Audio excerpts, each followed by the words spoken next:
Ladies and gentlemen, welcome to Spooky Bear Media's coverage of the Kaysinger Conference Championship Day. Brett Bryan and I are here live on the call, excited to be bringing you high school basketball all day long. We're going to get started today with the third place game between the Windsor Greyhounds and the Lady Bulldogs of Stover. Coming into the game, Stover 11-8, the 3 seed on the bracket. Windsor 10-8 on the year, and they are the 4 seed on the bracket.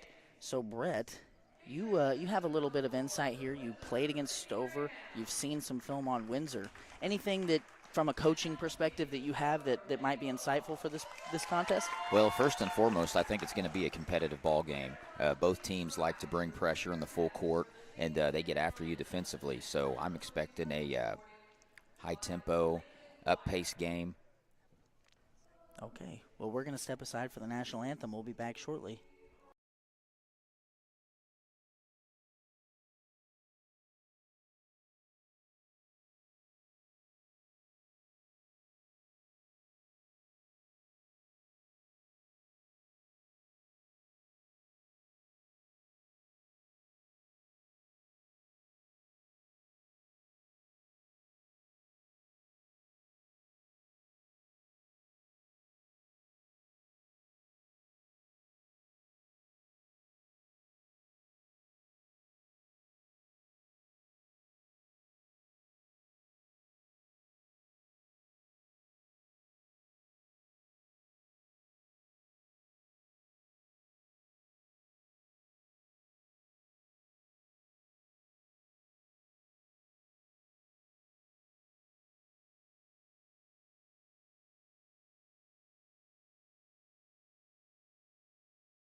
Give us video. Ladies and gentlemen, welcome back to Spooky Bear Media's coverage of the Kaysinger Conference Championship Day games. We're going to start with the starting lineups. We've got the visitors on the scoreboard up first, the Windsor Lady Greyhounds. Starting for the Greyhounds at guard, Mally Varner, a junior, wearing number 10. Also at guard, Alexis Millington, a senior, wearing number 5. Madison Miller, number 3. A guard. At the forward spots, Danny and Julia Ashby. Moving over to the Stover side, the starters for the home team in tonight's contest: number 10, Ashlyn Pinsky; number 12, Hannah Bauer; number 20, Kalisa Cochran; number 13, Brooklyn Black, and number 14, Reese Brown.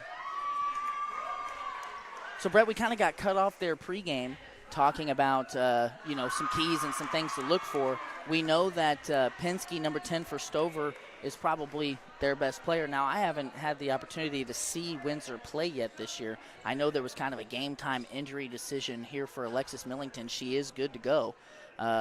So what are we thinking? You know, I think, like I said before the national anthem, I think both teams are going to look to bring pressure. Both will pick you up in a full court 2-2-1, and they'll kind of see what you give them, and then they'll change their defensive approach depending on how you attack that. If you're the Windsor Greyhounds, you have to keep number 10 Ashlyn Pinsky in your crosshairs. She's got the ability to light you up for 30 if you're going to let her. On the flip side, Windsor's more of a team effort. You know, they got some girls that can do some things. They mix up their defenses.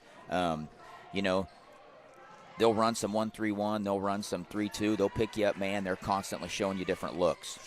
Now, these two teams did play earlier this year, as Stover's going to get a wide-open corner 3 to start. It's off. Pinsky with the rebound. Looking like a 1-3-1 here out of Windsor. Another shot up for Stover and another miss. And now a jump ball. That's back-to-back misses for junior forward Brooklyn Black. So earlier this year, Brett, these two teams played just before Christmas, and Stover won that game 45-36. Stover starting in what looks to be a 2-2-1 full-court press. Bauer knocks it away, and Windsor's got their first turnover here. Yeah, Stover does a really good job bringing pressure, and they actually started laying in that run and jump. They put Penske right there in the middle, and she's obviously one of their most athletic players, so they're going to run and jump it, and then they're going to try to take away the first pass. And if you struggle with this type of pressure, Stover can, get ahead of the scoreboard pretty quick. Penske knocks it away on the other end. Brooklyn Black made the layup off of a missed shot by, no, that was Reese Brown that scored off of a missed Black shot. Penske takes it away, and she is out in front of the pack. Stover off to a quick 4-0 lead here in our third place girls game.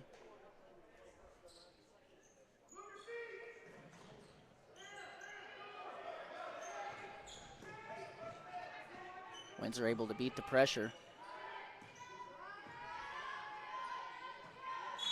And then turns it right over.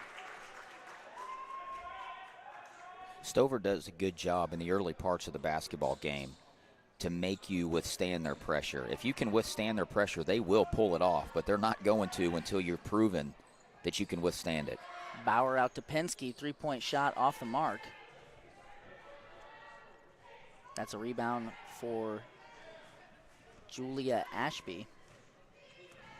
So I was able to see these two teams, I saw Stover play Tuesday night against Northwest. Northwest really dominated that game.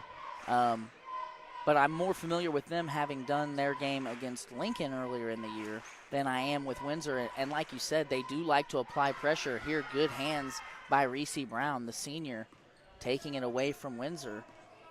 And to open this game, at least for the first 2.5 minutes, Stover has been very much in control. Very much in control. And, number 10, Penske, she's such an athletic guard. She can get to the basket. Obviously, she just hit that runner in the middle of the paint. She's a very good player, and she puts a lot of pressure on the defense because not only can she hit the three ball, she's got good enough handles to attack the basket. Well, and on that, she caught a reversal, pump fake, gets her defender up in the air because they are worried about that shot.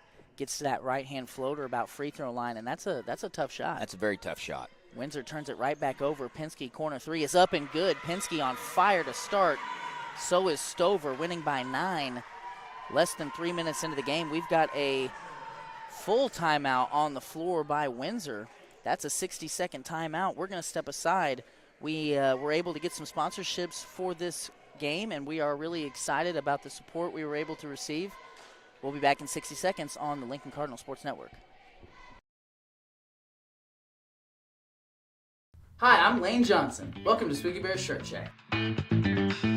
Spooky Bear's Shirt Shack is a full-service print shop and apparel brand that is set up to print any and all wearable or promotional items that you may need. We can help you grow your brand and business by providing you with quality products and prints, all for a fair price. After working with us, you will find that our customer service and attention to detail is unrivaled. Find us online at sbshirtshack.com or at Spooky Bear's Shirt Shack on Facebook. To visit with a team member, call us at 660-776-2021. Spooky Bear's Shirt Shack, we make printing easy.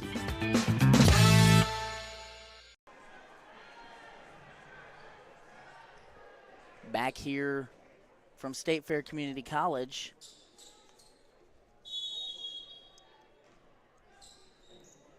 Let's see what Windsor's got drawn up out of the timeout. They quickly beat the pressure. Ashby had a little trouble with the pass and was not able to see her teammate on the opposite block.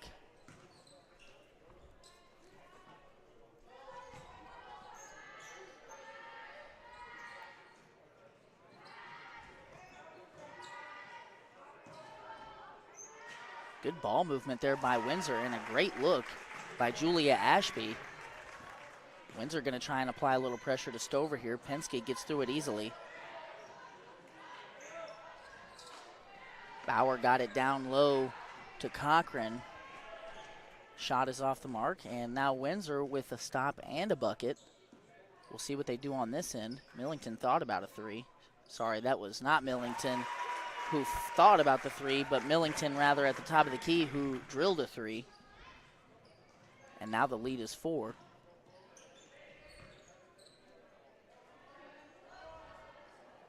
Three-point shot off the mark for Stover. Bauer, offensive rebound and putback.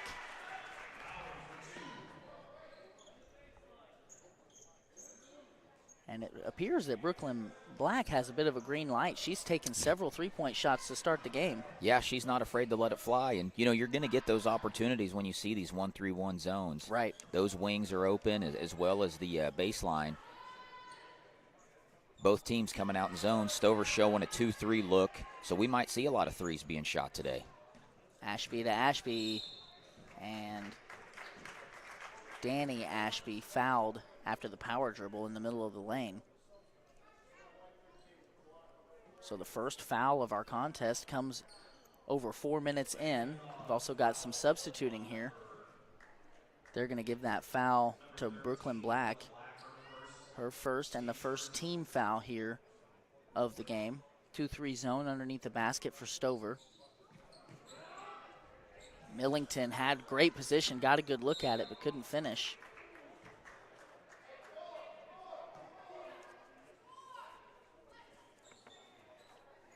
They're going to say last touched by Stover.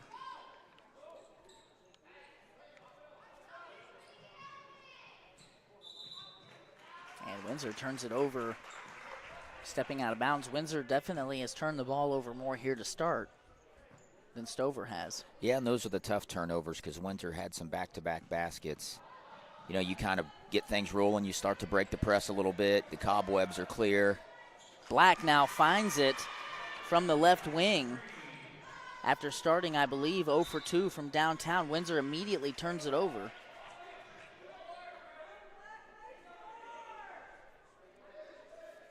That's what that pressure does to you, though, Lane. You know, you can break it 2 or 3 times, and if it's constantly there, you always got to be aware of what's going on. You always got to see the floor, and you can't get lackadaisical thinking we've broke it once. We're going to be able to break it again and again because you know on made baskets, they're right in it. Man, Stover getting a lot of three-point opportunities here to start. Another one goes, this time for Mia Rowland.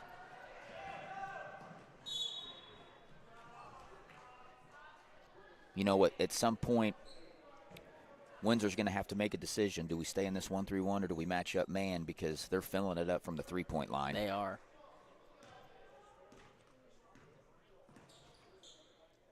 Now Stover extending their zone to pressure out beyond the three-point line.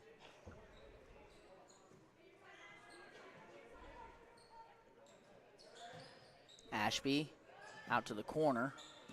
Back inside to Ashby. Windsor just having trouble completing passes here. Ashby blocked by Black. Talk about alliteration. Bauer baseline drive, gets inside, stuffed by the backboard.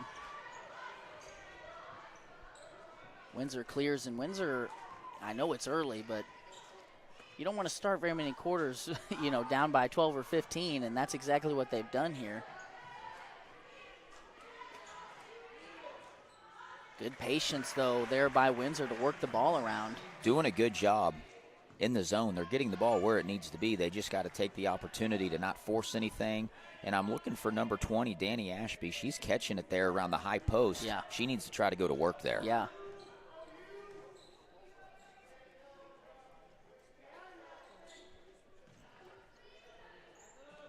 Another three-point try by Stover and another three-point make by Rowland. Man, what is that? 4 or 5 threes in the first quarter? They've made at least 4.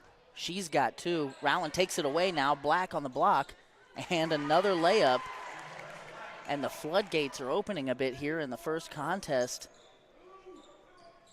of our championship day coverage.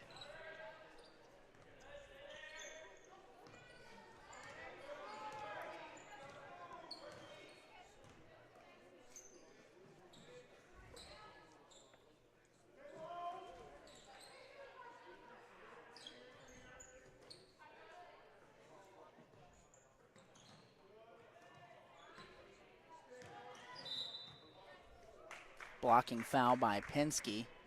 It's going to be her first and the second team foul here against Stover.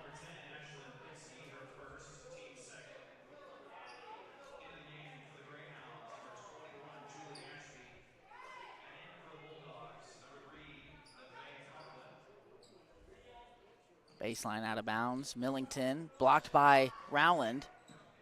Ashby secures an offensive rebound, and Windsor will have another look at it here. If you see their lane, Stover's 2-3. They're more pressure in the perimeter. They're leaving the middle open. They will collapse once it's entered, but yeah, that might be an area to try to attack. Good things have happened for Windsor when they get it inside that zone, but here Millington just a bad pass. Penske takes it away, goes the other way, and is fouled. That'll be the first foul against Windsor here in the first quarter, and the first personal foul by Ryan Millington. Excuse me, not Ryan Millington.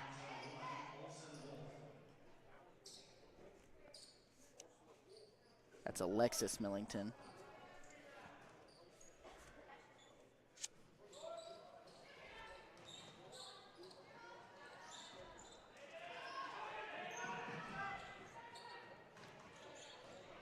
That ball was deflected into the backcourt. Stover secures it. Rowland's going to try another three. This one's short. 30 seconds here on the clock. Will Windsor go for the last shot? That was a good job by Windsor there to avoid turning it over on the trap. However, they turned it over moments later. Rowland over to Penske. Three-point shot up, off the mark. That might have been a bit of a heat check right there. Well, I think she had 3 Windsor Greyhounds closing out at her, but she put it up regardless. Windsor, what you can't have is you can't break the full court press, then turn it over in your half-court offense. Right. You're doing a good job for the most part. Ooh, might have gotten away with a walk there. I think so. Nonetheless, you broke the pressure. You're going to the foul line. You're going to squeak out of this quarter. You can put 2 points on the board here.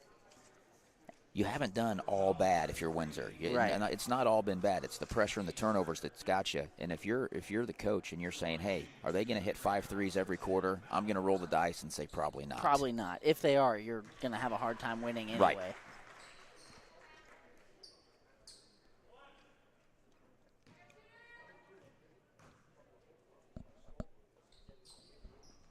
Varner 2 for 2 at the line there. And our first quarter will end with a 22-9 score.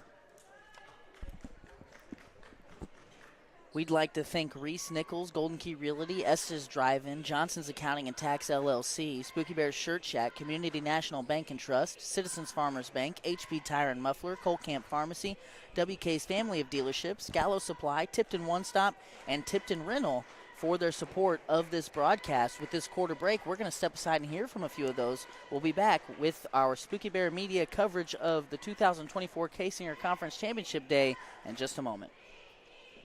Broadcast is presented by Reese Nichols Golden Key Realty. Reese Nichols Golden Key Realty has 14 real estate agents with 275 combined years of real estate experience. If you're looking to buy a home, commercial property, or land, look no further than Reese Nichols Golden Key Realty.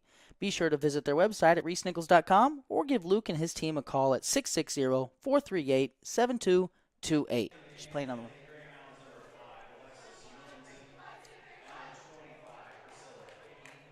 break is brought to you by Citizens Farmers Bank. Hometown banking with your neighbors and friends, that's Citizens Farmers Bank. Visit Citizens Farmers Bank for all of your banking needs. CFB is locally owned and operated with 2 locations, one in Cole Camp and one in Stover. Citizens Farmers Bank, member FDIC, and equal housing lender. This is great. So they're in the first quarter, Brett. Stover 4 for 10 from 3-point range. So, yeah, I would say, if Stover's going to shoot 40% from 3 and turn the ball over significantly less than Windsor the whole time, that's going to be tough. Yeah, 40% is definitely great shooting for high school girls basketball. Man. Windsor has now made an adjustment. They've went man. Obviously, and you thought they would. Yes, we expected that. Once again, Penske just rips, attacks the basket, hits a nice floater. Another floater. Penske takes it away. Bauer in the corner. Good shot fake. Pull-up jumper won't go, but Reese Brown there to get a rebound and then is fouled.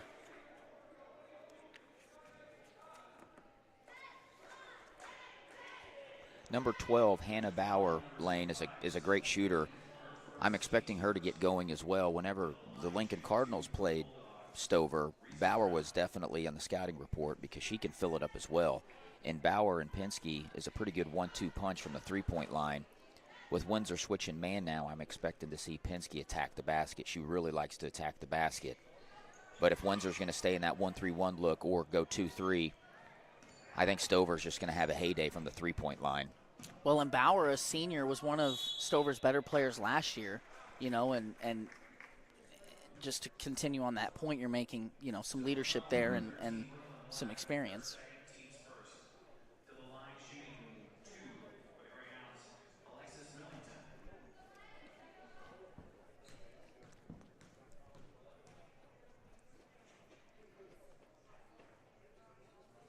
Millington at the line, hits the first.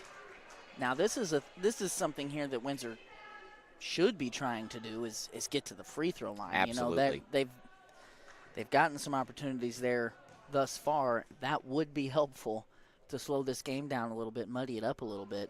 And they've shown that they can make free throws as Millington goes 2 for 2 there at the stripe.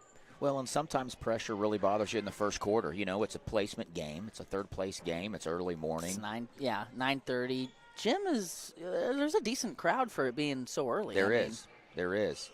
So sometimes it takes a quarter or two to get the cobwebs out. There's Bauer for a three, and you're living with that. If you're Windsor, you're living with that, getting your half-court offense, and just now you need to look to execute. And that was Madison Miller with the rebound. Ashby at the high post. See, they're letting Windsor catch at the high post. So Good things happen. Exactly what you want to do right there. You just got to finish those. That was a great look. Follow won't go either. 2 tries at it there for number 25. This roster that was given to the conference does not have a 25 on it. Penske really slicing up this Windsor defense right now. Well, and what Windsor can't do is not be aware of where Penske's at all times. The help line was nowhere to be found. Penske gets the ball from the top of the perimeter and rips and just drives by 3 Windsor defenders, and no one steps over to stop ball. Right. Windsor there with good defense on the out-of-bounds play, and then Penske just takes it right away. 1-on-3, draws the foul, and we'll see 2 free throws. I think it's safe to say, Lane, that Penske's a one-man wrecking crew right now. Right now, she is. She's eating them up on defense. She's getting to the basket on offense. Which I'm sure Coach Balburney knew that. She's a good all-conference, all-district type player. 1,000-point scorer as a junior, I believe. And like I said before the broadcast, Penske, I believe, hung 45 on Sacred Heart earlier this month. Wow. Or late January. That's filling it up. It's filling it up. That is filling it up. Penske 1 for 2 there at the stripe. Stover's lead is 16, and they've dominated from the opening tip. Started the game on a 9-0 run. Now Stover's extending their 2-3 zone, put a little pressure on the perimeter. It seems like they've made an adjustment, too, to stop giving that high post up. Have they switched into man here? This might be man. Well, I think Bauer either that just or switched they're just guarding the high post now. Kind of a 2-1-2 look on defense, taking away the high post. But I haven't seen Stover run much man this year. From the games that we've seen them in, their traditional 1-3-1 and 2-3. Millington, a good-looking three-point shot, doesn't go. However, Madison Miller, offensive rebound. Windsor gets another look at the three-point line. That one won't go, and we've got a foul here against Windsor. And over the back, again, no 25 on our roster here, so unfortunately unable to get her name called on the broadcast. Windsor now taking it away from Stover. Good hustle by Ashby to steal it and save it back in bounds. And I think if you're Windsor, you have to. I think you have to try to generate buckets, bring pressure. Ooh. Just a miscommunication there between Julia and Danny Ashby.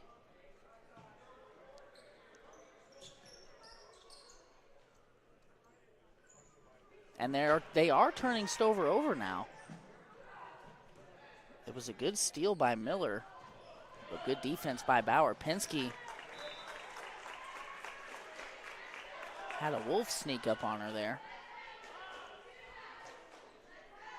Tipped out of bounds by Windsor. It'll stay on this end. Penske inbounds it off the back of a Windsor defender. Bauer's three-point shot is off. And Reese Brown will foul Millington in the backcourt, fighting for a rebound. Stover does still have a foul to give, and this lets them set up their press. Stover's coach going to call a timeout. Jake Reardon. We're going to step aside for a quick commercial break. We'll be back in 30 seconds on the Lincoln Cardinal Sports Network. Is brought to you by HP Tire and Muffler. HP Tire and Muffler is a full-service tire and automotive shop located in Cole Camp, Missouri. They offer tune-ups on a wide array of gas and diesel motors. They offer oil changes, wheel alignments, tire rotations, and more. They can even custom build your next engine. If you're in need of any new tires or any vehicular service, call Dave and Company today at 660-668-0111. So back here after the Stover timeout.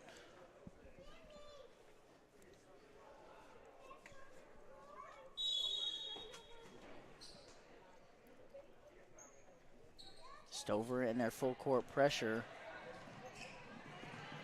Cochran takes it away from Windsor and then drags her pivot foot.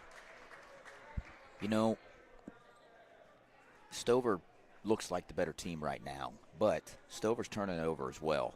And if Windsor can get some possession strung together, maybe get a little bit of momentum, they've had success in their full court press as well. Ashby to Ashby, and a foul called against Brown. We've seen that high-low action at least 3 or 4 times, and I think Windsor's only scored once. If they start making those, that's 6-8 points that you're just leaving on the board. I don't know the situation here between Danny and Julia Ashby, whether they're sisters or cousins or what have you. They look similar, but they've played together before. Right. They're generally the two running that high-low post action, and to your point, they are, aside from the one miscommunication, they've been on the same page down there and put Stover in a precarious situation a couple times. Ashby there, however, from the line 0 for 2. Bauer gets it inside over to Cochran. 4-foot jump shot goes in.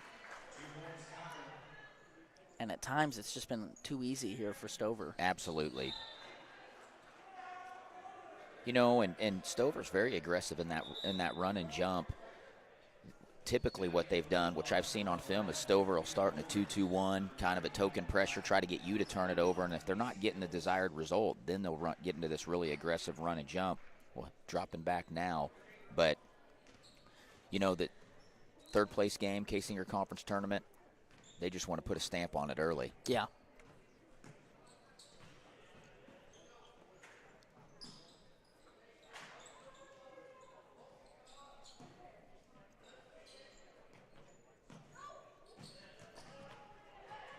Stover takes it away.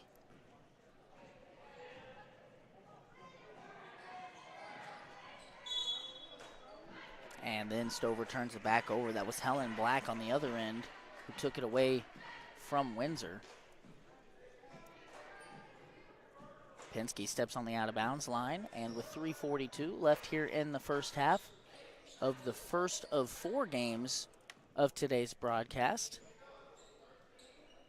Stover has a pretty commanding 18-point lead.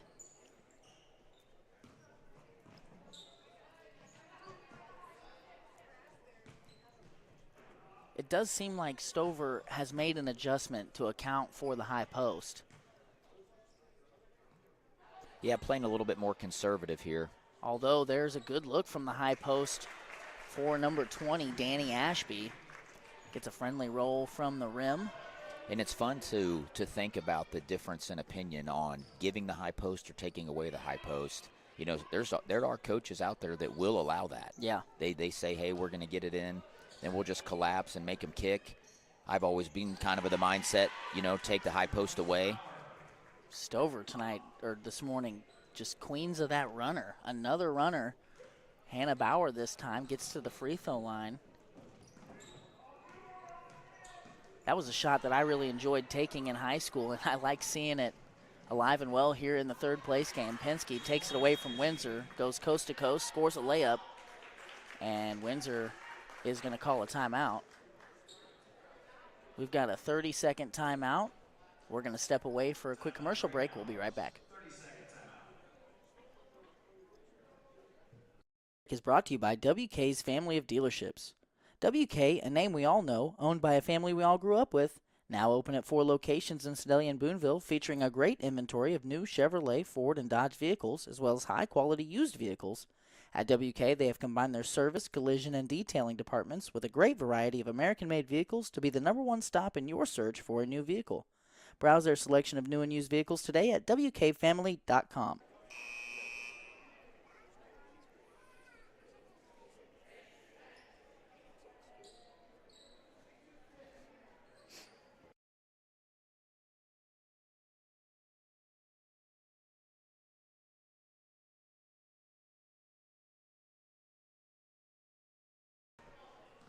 Back here after the timeout, 2:20 to play in the first half. Ashby inside, back out to Millington. She's going to try a three. And a strong rebound by Black, and then she turns it over. Nearly turns it over. Good hustle there by Julia Ashby, trying to save the ball back in bounds.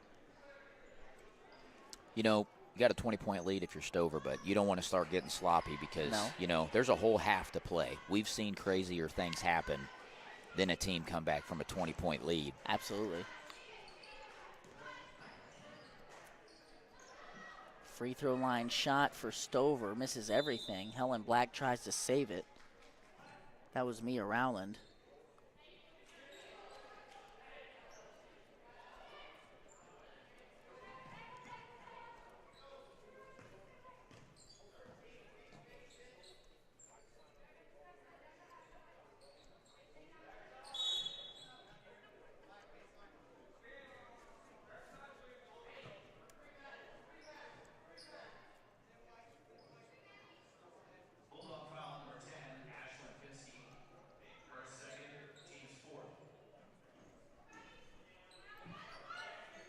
Miller from the corner.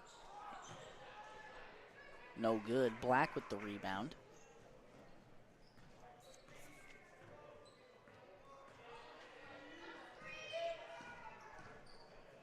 Penske runner off the glass and all the way in and out. Great looking drive, too. It was. Here comes another one, and she's fouled.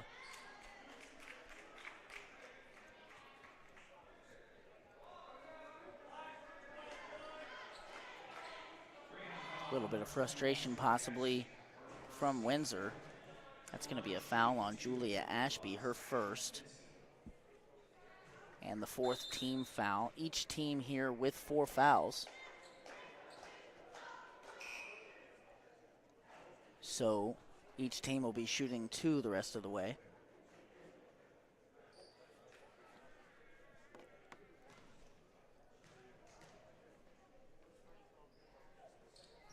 Penske hits a pair, and she's going to be subbed out for Gabby Sidebottom.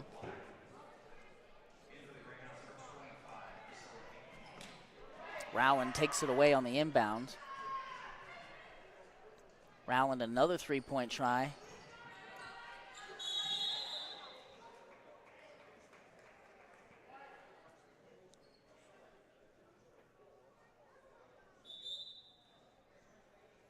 A scrum for the ball there.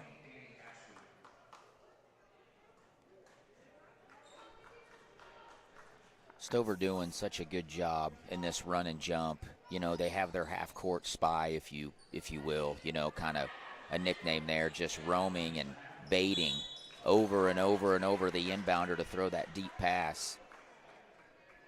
You know, you don't want to go deep corners, to the coffin corner as they call it, because you're going to get jumped. You throw the lob, you got the spy watching you. You just always got to have awareness. So Rowland steps to the line and hits the first.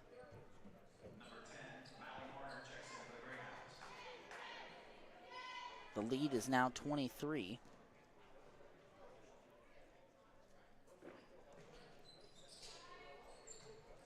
Off on the second, Ashby has a rebound.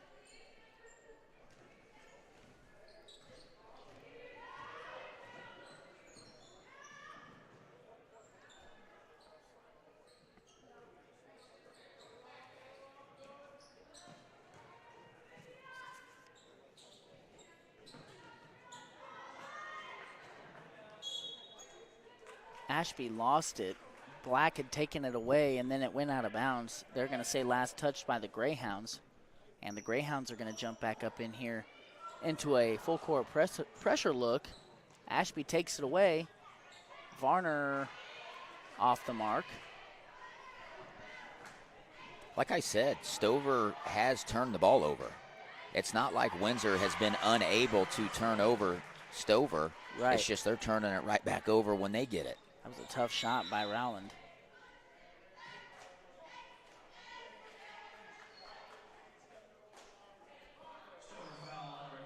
So Windsor turns it over. The inbounder. No, sorry, Stover turned it over. Stepped on the line trying to inbound it. 10 on the clock here in the first half. Millington to Ashby, gets into the lane, out to Varner.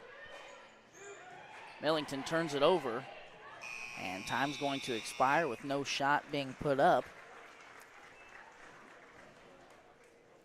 So we've got one half of basketball underway with several more to go.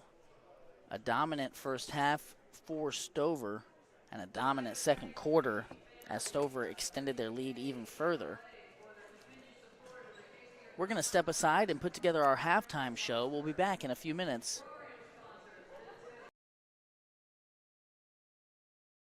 Hi, I'm Lane Johnson. Welcome to Spooky Bear Shirt Shack. Spooky Bear Shirt Shack now offers custom online stores. These team stores, as we like to call them, are an easy way to get your community or organization into the newest gear. We process and bag every order, and we can even ship it directly to your customers. This process provides a perfect way for booster clubs, sports teams, and other extracurricular clubs or programs to raise money. Why hassle with paper order forms or big companies with long lead times and no personal touch when Spooky Bear can make fundraising easy? Find us online at sbshirtshack.com or at Spooky Bear Shirt Shack on Facebook. To visit more about how a team store can help you, call us today at 660-776-2021. This broadcast is presented by Reese Nichols Golden Key Realty. Reese Nichols Golden Key Realty has 14 real estate agents with 275 combined years of real estate experience. If you're looking to buy a home, commercial property, or land, look no further than Reese Nichols Golden Key Realty. Be sure to visit their website at reesenichols.com or give Luke and his team a call at 660-438-7228. This broadcast is sponsored by Tipton One Stop. The Tipton One Stop is locally owned and operated in Tipton, Missouri. One Stop has the cleanest restrooms you'll find. They've got super cold beverages, great prices, and service with a friendly smile. Fuel up or grab a snack for the road at Tipton One Stop on your next trip through Tipton. This break is brought to you by Citizens Farmers Bank. Hometown banking with your neighbors and friends, that's Citizens Farmers Bank. Visit Citizens Farmers Bank for all of your banking needs. CFB is locally owned and operated with 2 locations, one in Cole Camp and one in Stover. Citizens Farmers Bank, member FDIC, and equal housing lender. This break is brought to you by HP Tire and Muffler. HP Tire and Muffler is a full-service tire and automotive shop located in Cole Camp, Missouri.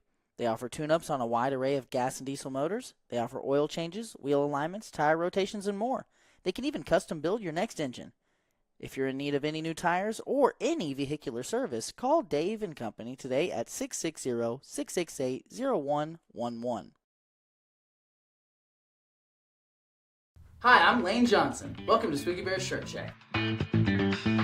Spooky Bear Shirt Shack is a full-service print shop and apparel brand that is set up to print any and all wearable or promotional items that you may need. We can help you grow your brand and business by providing you with quality products and prints, all for a fair price. After working with us, you will find that our customer service and attention to detail is unrivaled. Find us online at sbshirtshack.com or at Spooky Bear Shirt Shack on Facebook. To visit with a team member, call us at 660-776-2021. Spooky Bear Shirt Shack, we make printing easy. This broadcast is sponsored by Johnson's Accounting and Tax Service, LLC. Johnson's Accounting has been serving the Lincoln community and its surrounding area for over 55 years. Lori and her team offer the full suite of monthly business services. They can easily set up a new business or an LLC. Johnson's Accounting handles personal, small business, partnership, and corporate returns. For Johnson's Accounting, no business is too large or too small. They can handle them all. So give them a call at 660-547-3332 and see what they can do for you. This broadcast is sponsored by S's Drive-In. Looking for a bite to eat or a tasty treat? S's Drive-In has you covered. With a wide array of options and friendly service, you can't go wrong with S's Drive-In. Stop in and eat or call ahead for carryout at 660-547-3516. This broadcast is sponsored by Community National Bank and Trust. Are you missing that human touch with your bank? Come talk to a real person at Community National Bank and Trust. They're your local bank that's small enough to know you, yet big enough to offer the best products. Stop by and see them at 101 South 65 Highway in Lincoln or 1695 Hilltop Drive in Warsaw. Your community, your bank, your relationship. Community National Bank and Trust, member FDIC, equal housing lender. This break is brought to you by WK's family of dealerships. WK, a name we all know, owned by a family we all grew up with, now open at 4 locations in Sedalia and Boonville, featuring a great inventory of new Chevrolet, Ford, and Dodge vehicles, as well as high-quality used vehicles. At WK, they have combined their service, collision, and detailing departments with a great variety of American-made vehicles to be the #1 stop in your search for a new vehicle. Browse their selection of new and used vehicles today at WKFamily.com. This break is brought to you by Gallo Supply. Gallo Supply is your local solution for all household and industrial cleaning supplies. From can liners to soaps to copying and toilet paper, Gallo Supply has what you need. Brett at Gallo can provide a friendly and personal touch that other larger companies just can't. They can ship directly to your door when you order using their fast and easy website. So whether you're in need of residential or commercial Jan-San supplies, visit GALLOsupply.com or email sales@gallosupply.com for bulk prices. Ladies and gentlemen, we're back here from State Fair Community College. We're bringing you the Johnson's Accounting and Tax Service LLC halftime show. We appreciate their support of the broadcast. If you see them out in the community, make sure to thank them for their support of the broadcast. We're going to start with some replays here for our halftime show, thanks to Estes Drive-In. If you're looking for some food in Lincoln, Estes Drive-In has you covered. They've got a wide array of options and friendly service. Call ahead for carryout or stop in to see them in person. Thank you to Estes Drive-In for supporting the replay camera. Here we go with our first clip of the first half. Penske takes it away on an errant pass, goes the distance, and scores 2 easily. A big part of Stover's lead was the turnovers and their ability to generate points out of that. Here's another turnover by Windsor. Penske steals it, takes it away, drops it off to Black, and she scores. Rowland with the basketball. Now Bauer drives, gets it over to Cochran, who scores on the right block. Thank you to Estes Drive-In for supporting the replay camera. Now we've prepared some unofficial statistics from the first half, a little tail of the tape, if you will. And Stover has pretty much dominated this game in every facet. Obviously shooting better from the floor, shooting better from 3. They did cool off there in the second quarter, Brett. They started 4 of 10 in the first quarter. They ended the half 4 of 14 from downtown, but out-rebounding Windsor significantly. And then the big one that jumps out to you, 18. All of these stats, folks at home, unofficial, but we've got Windsor with 18 turnovers compared to just 6 by Stover. Yeah, and that's been the tail of the tape, Lane. You know, Stover picking up in that full court 1-2-1-1, which is other known as a run and jump defense, is very aggressive, and you have to be on it. You got to know what's going on. You got to have awareness. Windsor has had the ability to break it, get in their half court, and then they would turn it over in the half court. So you can't compound one problem with another problem, and that's where the game has just, slowly gotten inflated. Right. Also, if you're going to shoot 40% from the three-point line, you're going to win a lot of games. Right. And especially, with the turnovers mixed in with the 40% shooting from the three-point line for the Stover Lady Bulldogs, Windsor's going to have to make a change. We saw them change to the man-to-man defense there in the second quarter. We saw them apply some full-court 2-2-1 pressure of their own and get some turnovers. They just got to execute. Yeah, and Stover's done such a good job when they turn Windsor over to generate points out of it. It's not like they're turning them over and then turning around and making bad decisions on the other end. They're actually getting really tremendous looks most of the time off of those turnovers. Well, and Stover's doing a good job of winning their individual matchup. Whenever Windsor had to switch to man-to-man defense, Stover did a phenomenal job attacking the basket, hitting some really tough shots, some tough floaters, some stuff off the glass, and I see Windsor picking up the pace here in the second half. Okay, well, we've got about 2 minutes before the third quarter. We'll resume our play. This is Spooky Bear Media's coverage of the 2024 Kaysinger Conference Championship Day. We'll be back in about 90 seconds after a few words from our sponsors. This broadcast is sponsored by Tipton One Stop. The Tipton One Stop is locally owned and operated in Tipton, Missouri. One Stop has the cleanest restrooms you'll find. They've got super cold beverages, great prices, and service with a friendly smile. Fuel up or grab a snack for the road at Tipton One Stop on your next trip through Tipton. Broadcast is sponsored by S's Drive-In. Looking for a bite to eat or a tasty treat? S's Drive-In has you covered. With a wide array of options and friendly service, you can't go wrong with S's Drive-In. Stop in and eat or call ahead for carryout at 660-547-3516. This broadcast is sponsored by Johnson's Accounting and Tax Service, LLC. Johnson's Accounting has been serving the Lincoln community and its surrounding area for over 55 years. Lori and her team offer the full suite of monthly business services. They can easily set up a new business or an LLC. Johnson's Accounting handles personal, small business, partnership, and corporate returns. For Johnson's Accounting, no business is too large or too small. They can handle them all. So give them a call at 660-547-3332 and see what they can do for you. Back here in Sedalia from State Fair Community College to take in the third quarter of the third place girls game here. Well, and like I expected, Lane, Windsor starting off in man-to-man defense. You have to at this point. You're down 25, starting the third quarter. You can't sit back in a zone and just allow Stover to continue that hot shooting. And Stover also, one thing they did in the first half as Brown makes a shot off an offensive rebound is they won the rebounding department.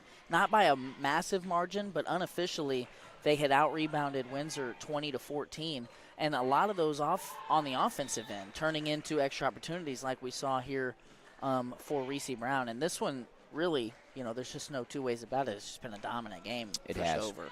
It has.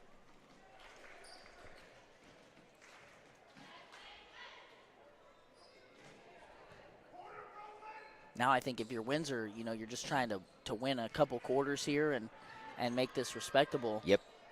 String some stuff together. Yeah. Because they've competed. They've done good things.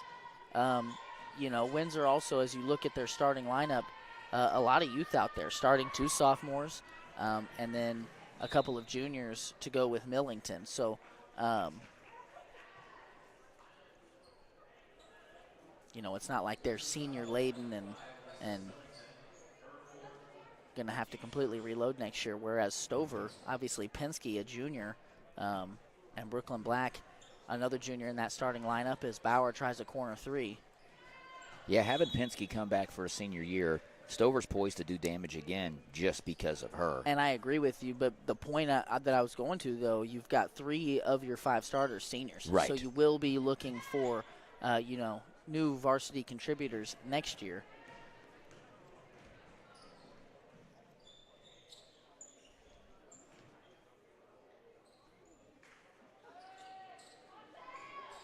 Three-point shot off for Windsor. Black has a rebound.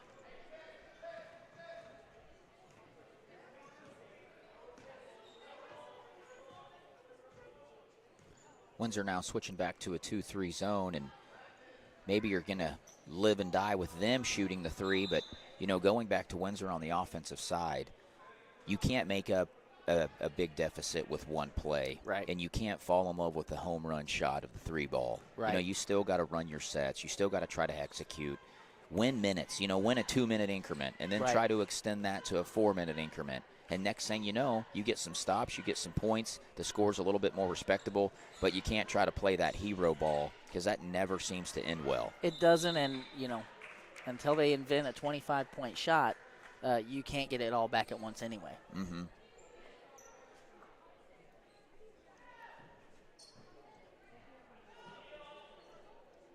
Windsor here inbounding underneath the basket after a ball goes out of bounds. Ashby with the runner. It's off the mark. Cochran has a rebound. And Stover now will look to extend their 27-point lead. Bauer all the way inside, bumped by Ashby. Scores plus the foul.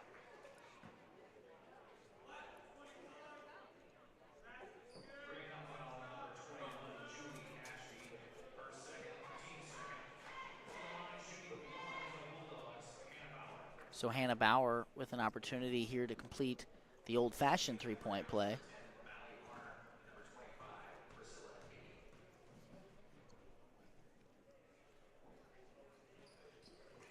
And she does. And Bauer's now the lead is 30. Sorry, Lane. No, I was going to just say Bauer's got a pretty looking stroke there. Yeah. Nice shot.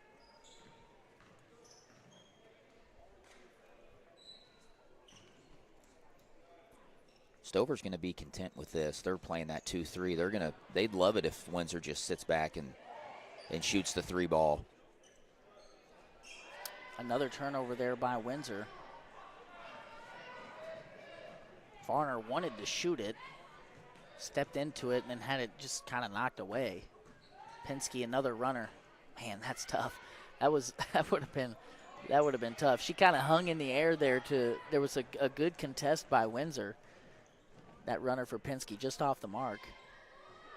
Block shot for Stover won't go. Hey, that's a good look. You It is. can't ask for much more than that. You've got some size on the block, a little bit of a mismatch. You turn, you shoot, you miss it, but you live with it. Penske with the acrobatic sidestep going down the lane line. I won't call it a Euro step because that's not quite what it was, but good job to avoid the defender for the most part. She does draw the foul, though, against Danny Ashby, her first, and the third team foul here against Windsor already.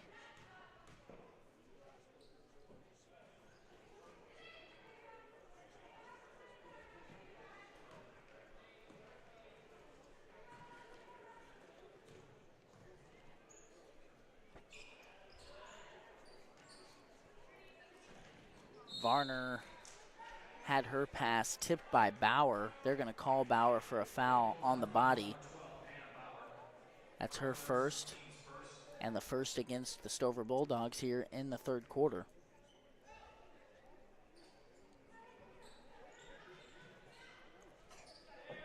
Miller from the corner, off the mark. The follow shot won't go either. Windsor with a third offensive rebound. Penske going to knock it out of bounds. Ashby goes crashing into the stands.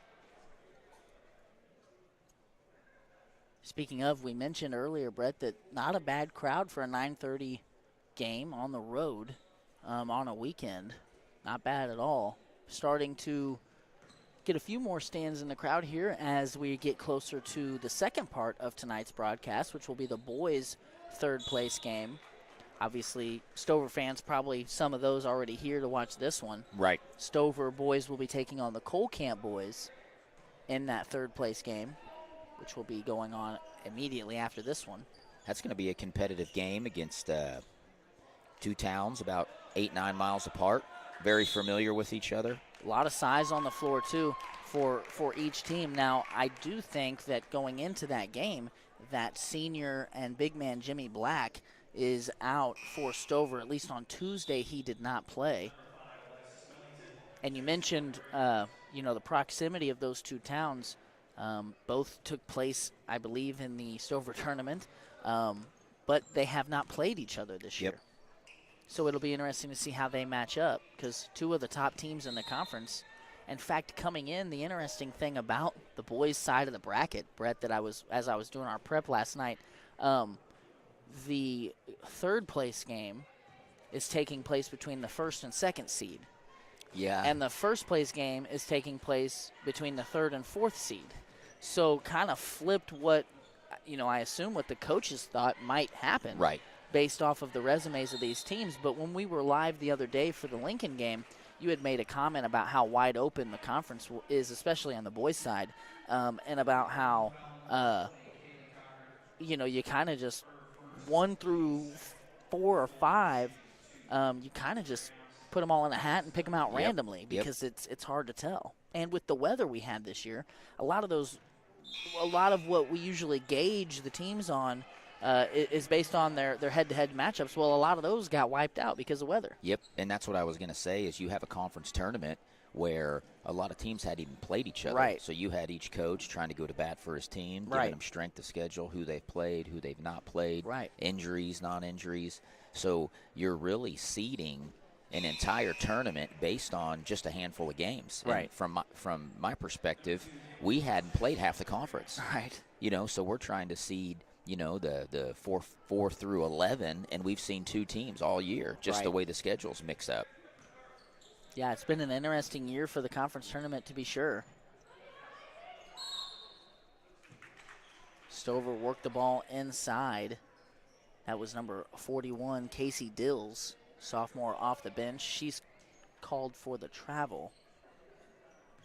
I'm expecting some fireworks in this Cole Camp Stover game. Yeah. Like you said, a lot of size out there.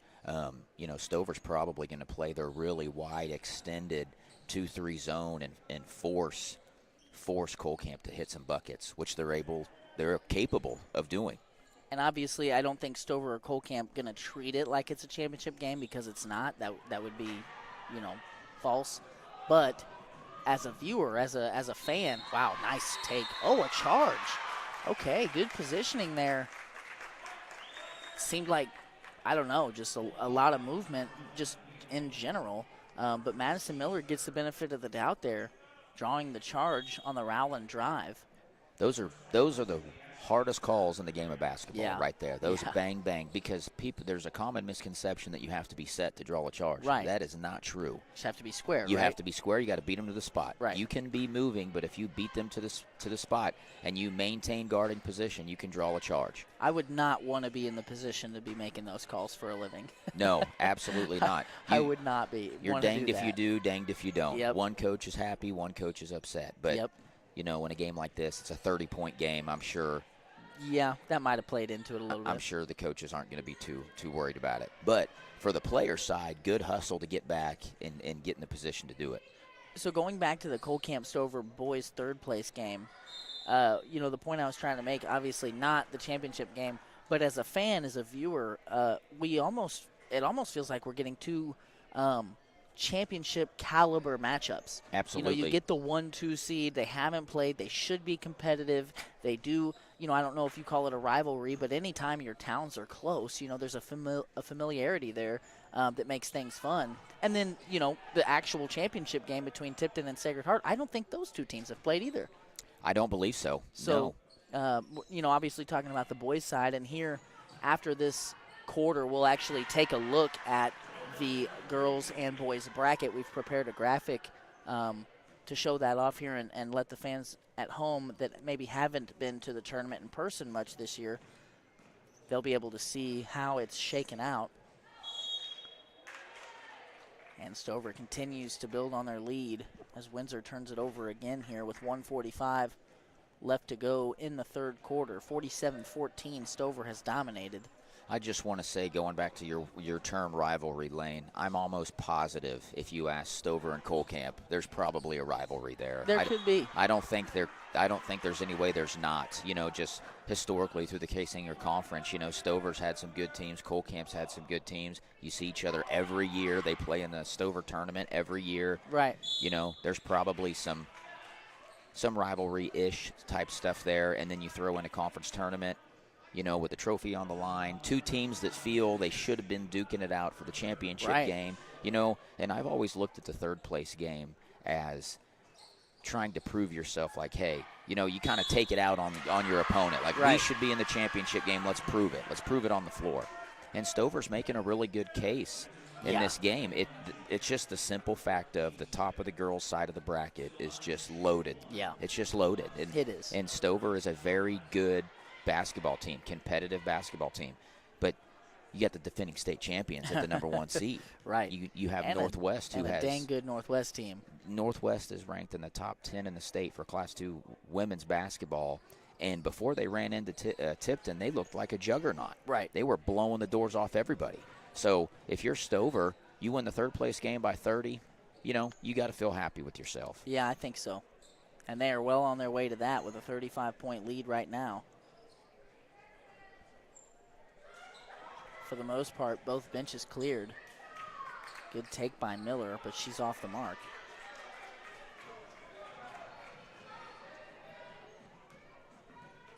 You were talking about a rivalry, and growing up in Cole Camp and my dad being a Cole Camp graduate, back in the day there was a Stover rivalry. Dating back to the late 70s, early 80s with the Gary Baker, Jerry Robinson teams from Cole Camp, and a couple teams there that went to state for Cole Camp, and Stover always had a good team to go up against them. And that Stover tournament, even back then, I believe, was a point of contention for the two communities. So it'll be interesting to see if any of that boils over here in 2024. We sure are excited to be covering all of these games today. Ooh, hard fall there. That's Nevaeh Conklin, the junior, off the bench. Shot the three, was fouled, and fell hard. I believe she's going to see 3 free throws here, unless they called it on the floor. Another thing to think about, Lane, and I'm not positive on this. We can look it up when we get an opportunity. Cole Camp and Stover might be in the same district. They may be. I think they were last year. They're both Class 3 schools this year. I think they were last year. You're playing each other regular season Kaysinger Conference tournament, and one would assume if everything goes the way they want, they'll see each other in the district championship game. So there's a lot riding on this next month of basketball. There's seeding implications for district in this very game right here. You have a head-to-head win over a district opponent. Yeah, you can use that whenever you're seeding, and we both know seeding is a big deal. Right. Your road to a championship game is a big deal. Well, that is an interesting wrinkle. I hadn't thought of it that way. Now, I do know on the championship side, Sacred Heart has dropped down to Class 1, correct? Correct. Okay, so they won't be seeing each other. I think, if not last year, 2 years ago, though, they were in the same district, Tipton and Sacred Heart, that is. Last year, Sacred Heart beat Tipton to play Lincoln in the district championship game. I believe you're right. And that was kind of an upset in some people's eyes. It was, but it wasn't. Tipton was fairly inconsistent last year. I mean, they played really – wow. A three, some fireworks here to end the third quarter. Julia Ashby banks one in from the NBA line. She was over there at the hash mark. We're going to step aside here as we prepare for the fourth quarter. We'll be back here shortly with our 2024 coverage of the Kaysinger Conference Tournament. Podcast is sponsored by Community National Bank and Trust. Are you missing that human touch with your bank? Come talk to a real person at Community National Bank and Trust. They're your local bank that's small enough to know you, yet big enough to offer the best products.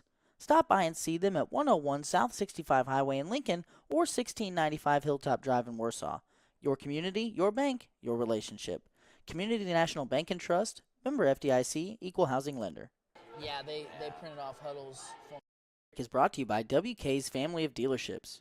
WK, a name we all know, owned by a family we all grew up with. Now open at 4 locations in Sedalia and Boonville, featuring a great inventory of new Chevrolet, Ford, and Dodge vehicles, as well as high-quality used vehicles. At WK, they have combined their service, collision, and detailing departments with a great variety of American-made vehicles to be the #1 stop in your search for a new vehicle. Browse their selection of new and used vehicles today at WKFamily.com.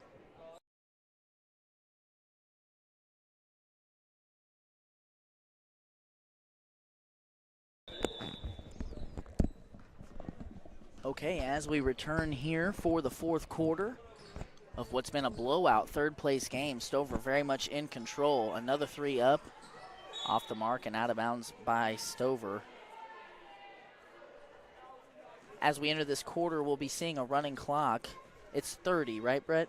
Or is it 35? It's 30 in the fourth. In the fourth. It should be a running clock. Yeah. So that's what we're looking at here in the first part of our matchup.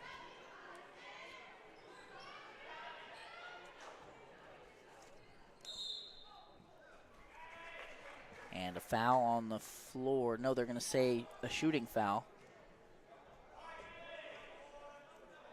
Windsor going to step to the line.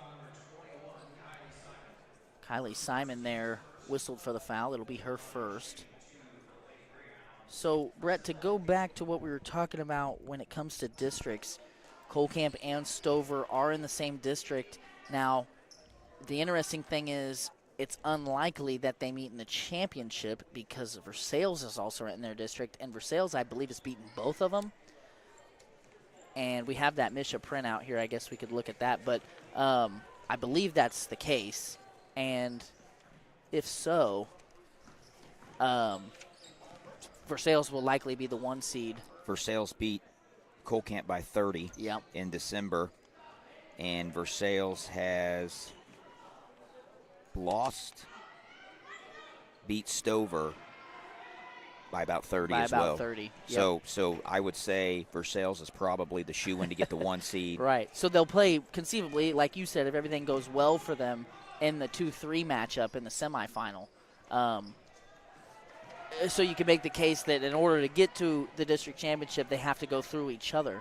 I don't see here as we look at those standings, I don't see there being a case for Russellville, Skyline, or Warsaw to jump up and outrank Colcamp or Stover.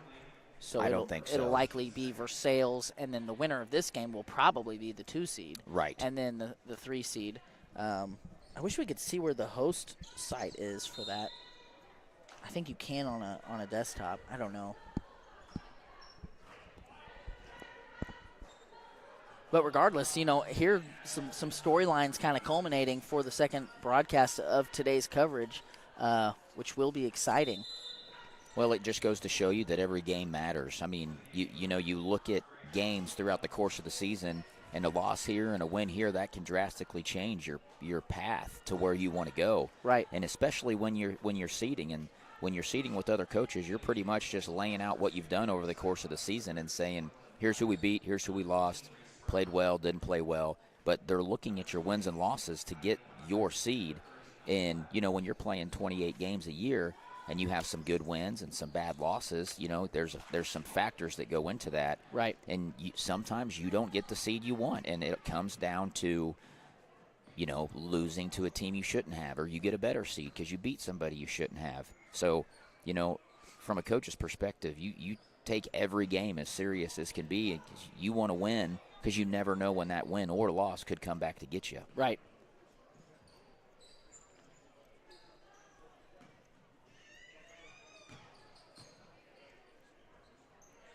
Four minutes and some change here left in the third place game. Wild shot by Helen Black won't go.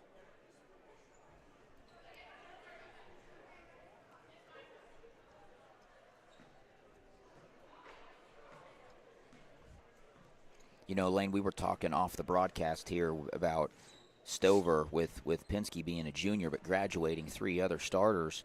This team's going to look significantly different next year. Yeah. Yes, Penske is a difference maker. She's a girl that can she can get you 18, she can get you 45, as we've seen. But if somebody else on this Stover roster does not step up and give her any help, they're going to see a ton of junk defense. Yeah. Penske's going to get a ton of double teams, and that can be frustrating for a player. And I don't know, off the bench, as we just look at their roster, they've come in with side bottom at times in the game. Casey Dills is someone that's gotten some minutes in this game. She's a sophomore. There's players they've been bringing in. Brooklyn Black, one of the stars, she's also a junior. But yeah, and then you've also got Rowland, who's actually a sophomore and come in And she was the one in the first quarter that really, obviously Penske hit a three, but Rowland came in and hit back-to-back threes in the first quarter that really blew the game open. Yep. So, having not seen a lot of Stover basketball, but just looking at, losing three starters, you do assume they'll look different. But as you just look at the roster, there's some things I think they'll be able to put together. And as we know, as an and one here on this end for Windsor, a highlight caliber play there for Madison that was Mally Varner. Shoot, where was I going with that?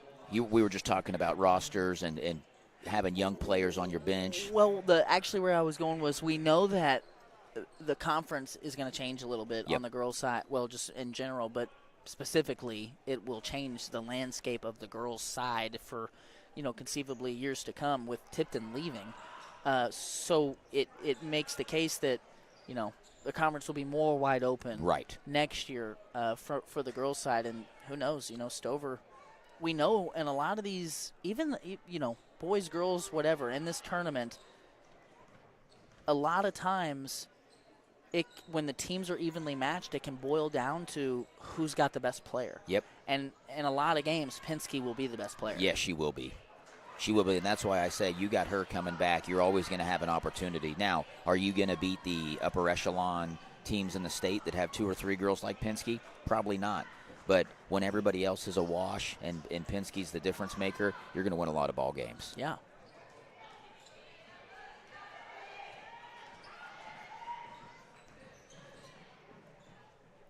Three-point try from the corner. Off the mark.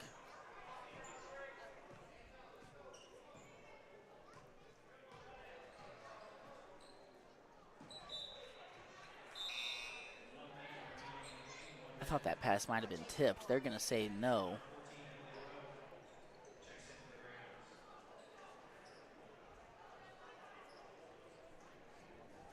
A little more buzz in the building now, Lane. Yep. People are up and around on this Saturday morning, and Cole Camp Stover getting ready to go at it. I'm excited. That's going to be a good, fun game. Me too. We're 35 seconds away from wrapping up the third-place game. I think they do get a trophy for this maybe, although I don't see it down there, so who knows. They should get a trophy. I would think. I don't know if they do that, on the floor and stuff. It seemed like in years past they have. Varner's three-point shot is off. But yes, I also am excited. We got multiple storylines here, and some things to look out for. We are going to step aside here after the game, prepare our graphics, get everything switched over for the third place game of the boys' side, and then we're going to be coming back probably in about 10 minutes. We're going to stay on this stream, so no need to click off, but we're going to step aside, get ourselves ready. Stover here as we look at some just quick stats from that game. Obviously a dominating effort by Stover. Stover winning in basically every statistical category, but the big one, Windsor unofficially 29 turnovers to 11 by Stover. Stover also shot the ball better from 3 and from the floor. Stover won the rebounding department by about 8 rebounds, and all of those things, kind of culminated in what we just saw. So they are going to award a third-place trophy to Stover.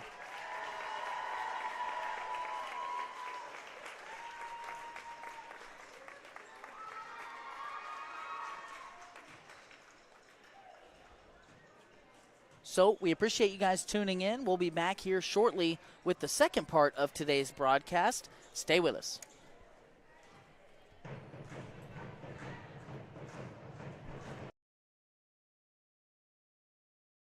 Hi, I'm Lane Johnson. Welcome to Spooky Bear Shirt Shack. Spooky Bear Shirt Shack now offers custom online stores. These team stores, as we like to call them, are an easy way to get your community or organization into the newest gear. We process and bag every order, and we can even ship it directly to your customers. This process provides a perfect way for booster clubs, sports teams, and other extracurricular clubs or programs to raise money. Why hassle with paper order forms or big companies with long lead times and no personal touch when Spooky Bear can make fundraising easy? Find us online at sbshirtshack.com or at Spooky Bear Shirt Shack on Facebook. To visit more about how a team store store can help you, call us today at 660-776-2021. This broadcast is presented by Reese Nichols Golden Key Realty. Reese Nichols Golden Key Realty has 14 real estate agents with 275 combined years of real estate experience. If you're looking to buy a home, commercial property, or land, look no further than Reese Nichols Golden Key Realty. Be sure to visit their website at reesenichols.com or give Luke and his team a call at 660-438-7228. This broadcast is sponsored by Tipton One Stop. The Tipton One Stop is locally owned and operated in Tipton, Missouri. One Stop has the cleanest restrooms you'll find. They've got super cold beverages, great prices, and service with a friendly smile. Fuel up or grab a snack for the road at Tipton One Stop on your next trip through Tipton. This break is brought to you by Citizens Farmers Bank. Hometown banking with your neighbors and friends, that's Citizens Farmers Bank. Visit Citizens Farmers Bank for all of your banking needs. CFB is locally owned and operated with 2 locations, one in Cole Camp and one in Stover. Citizens Farmers Bank, member FDIC, and equal housing lender. This break is brought to you by HP Tire and Muffler. HP Tire and Muffler is a full-service tire and automotive shop located in Cole Camp, Missouri. They offer tune-ups on a wide array of gas and diesel motors. They offer oil changes, wheel alignments, tire rotations, and more. They can even custom build your next engine. If you're in need of any new tires or any vehicular service, call Dave and Company today at 660-668-0111. Hi, I'm Lane Johnson. Welcome to Spooky Bear Shirt Shack. Spooky Bear Shirt Shack is a full-service print shop and apparel brand that is set up to print any and all wearable or promotional items that you may need. We can help you grow your brand and business by providing you with quality products and prints, all for a fair price. After working with us, you will find that our customer service and attention to detail is unrivaled. Find us online at sbshirtshack.com or at Spooky Bear Shirt Shack on Facebook. To visit with a team member, call us at 660-776-2021. Spooky Bear Shirt Shack, we make printing easy. This broadcast is sponsored by Johnson's Accounting and Tax Service, LLC. Johnson's Accounting has been serving the Lincoln community and its surrounding area for over 55 years. Lori and her team offer the full suite of monthly business services. They can easily set up a new business or an LLC. Johnson's Accounting handles personal, small business, partnership, and corporate returns. For Johnson's Accounting, no business is too large or too small. They can handle them all. So give them a call at 660-547-3332 and see what they can do for you. This broadcast is sponsored by S's Drive-In. Looking for a bite to eat or a tasty treat? S's Drive-In has you covered. With a wide array of options and friendly service, you can't go wrong with S's Drive-In. Stop in and eat or call ahead for carryout at 660-547-3516. This broadcast is sponsored by Community National Bank and Trust. Are you missing that human touch with your bank? Come talk to a real person at Community National Bank and Trust. They're your local bank that's small enough to know you, yet big enough to offer the best products. Stop by and see them at 101 South 65 Highway in Lincoln or 1695 Hilltop Drive in Warsaw. Your community, your bank, your relationship. Community National Bank and Trust, member FDIC, equal housing lender. This break is brought to you by WK's Family of Dealerships. WK, a name we all know, owned by a family we all grew up with, now open at 4 locations in Sedalia and Boonville, featuring a great inventory of new Chevrolet, Ford, and Dodge vehicles, as well as high-quality used vehicles. At WK, they have combined their service, collision, and detailing departments with a great variety of American-made vehicles to be the #1 stop in your search for a new vehicle. Browse their selection of new and used vehicles today at WKFamily.com. This break is brought to you by Gallo Supply. Gallo Supply is your local solution for all household and industrial cleaning supplies. From can liners to soaps to copying and toilet paper, Gallo Supply has what you need. Brett at Gallo can provide a friendly and personal touch that other larger companies just can't. They can ship directly to your door when you order using their fast and easy website. So whether you're in need of residential or commercial Jan-San supplies, visit GALLOsupply.com or email sales@gallosupply.com for bulk prices. Hi, I'm Lane Johnson. Welcome to Spooky Bear Shirt Shack. Spooky Bear Shirt Shack now offers custom online stores. These team stores, as we like to call them, are an easy way to get your community or organization into the newest gear. We process and bag every order, and we can even ship it directly to your customers. This process provides a perfect way for booster clubs, sports teams, and other extracurricular clubs or programs to raise money. Why hassle with paper order forms or big companies with long lead times and no personal touch when Spooky Bear can make fundraising easy? Find us online at sbshirtshack.com or at Spooky Bear Shirt Shack on Facebook. To visit more about how a team store can help you, call us today at 660-776-2021. This broadcast is presented by Reese Nichols Golden Key Realty. Reese Nichols Golden Key Realty has 14 real estate agents with 275 combined years of real estate experience. If you're looking to buy a home, commercial property, or land, look no further than Reese Nichols Golden Key Realty. Be sure to visit their website at reesenichols.com or give Luke and his team a call at 660-438-7228. This broadcast is sponsored by Tipton One Stop. The Tipton One Stop is locally owned and operated in Tipton, Missouri. One Stop has the cleanest restrooms you'll find. They've got super cold beverages, great prices, and service with a friendly smile. Fuel up or grab a snack for the road at Tipton One Stop on your next trip through Tipton. This break is brought to you by Citizens Farmers Bank. Hometown banking with your neighbors and friends, that's Citizens Farmers Bank. Visit Citizens Farmers Bank for all of your banking needs. CFB is locally owned and operated with 2 locations, one in Cole Camp and one in Stover. Citizens Farmers Bank, member FDIC, and equal housing lender. This break is brought to you by HP Tire and Muffler. HP Tire and Muffler is a full-service tire and automotive shop located in Cole Camp, Missouri. They offer tune-ups on a wide array of gas and diesel motors. They offer oil changes, wheel alignments, tire rotations, and more. They can even custom build your next engine. If you're in need of any new tires or any vehicular service, call Dave & Company today at 660-668-0111. Hi, I'm Lane Johnson. Welcome to Spooky Bear Shirt Shack. Spooky Bear Shirt Shack is a full-service print shop and apparel brand that is set up to print any and all wearable or promotional items that you may need. We can help you grow your brand and business by providing you with quality products and prints, all for a fair price. After working with us, you will find that our customer service and attention to detail is unrivaled. Find us online at sbshirtshack.com or at Spooky Bear Shirt Shack on Facebook. To visit with a team member, call us at 660-776-2021. Spooky Bear Shirt Shack, we make printing easy. This broadcast is sponsored by Johnson's Accounting and Tax Service, LLC. Johnson's Accounting has been serving the Lincoln community and its surrounding area for over 55 years. Lori and her team offer the full suite of monthly business services. They can easily set up a new business or an LLC. Johnson's Accounting handles personal, small business, partnership, and corporate returns. For Johnson's Accounting, no business is too large or too small. They can handle them all. So give them a call at 660-547-3332 and see what they can do for you. This broadcast is sponsored by S's Drive-In. Looking for a bite to eat or a tasty treat? S's Drive-In has you covered. With a wide array of options and friendly service, you can't go wrong with S's Drive-In. Stop in and eat or call ahead for carryout at 660-547-3516. This broadcast is sponsored by Community National Bank and Trust. Are you missing that human touch with your bank? Come talk to a real person at Community National Bank and Trust. They're your local bank that's small enough to know you, yet big enough to offer the best products.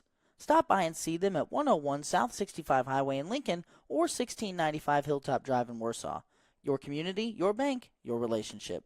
Community National Bank and Trust, member FDIC, equal housing lender. This break is brought to you by WK's Family of Dealerships. WK, a name we all know, owned by a family we all grew up with, now open at 4 locations in Sedalia and Boonville, featuring a great inventory of new Chevrolet, Ford, and Dodge vehicles, as well as high-quality used vehicles.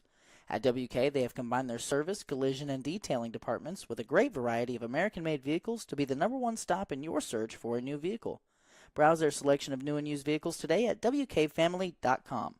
This break is brought to you by Gallo Supply. Gallo Supply is your local solution for all household and industrial cleaning supplies. From can liners to soaps to copying and toilet paper, Gallo Supply has what you need.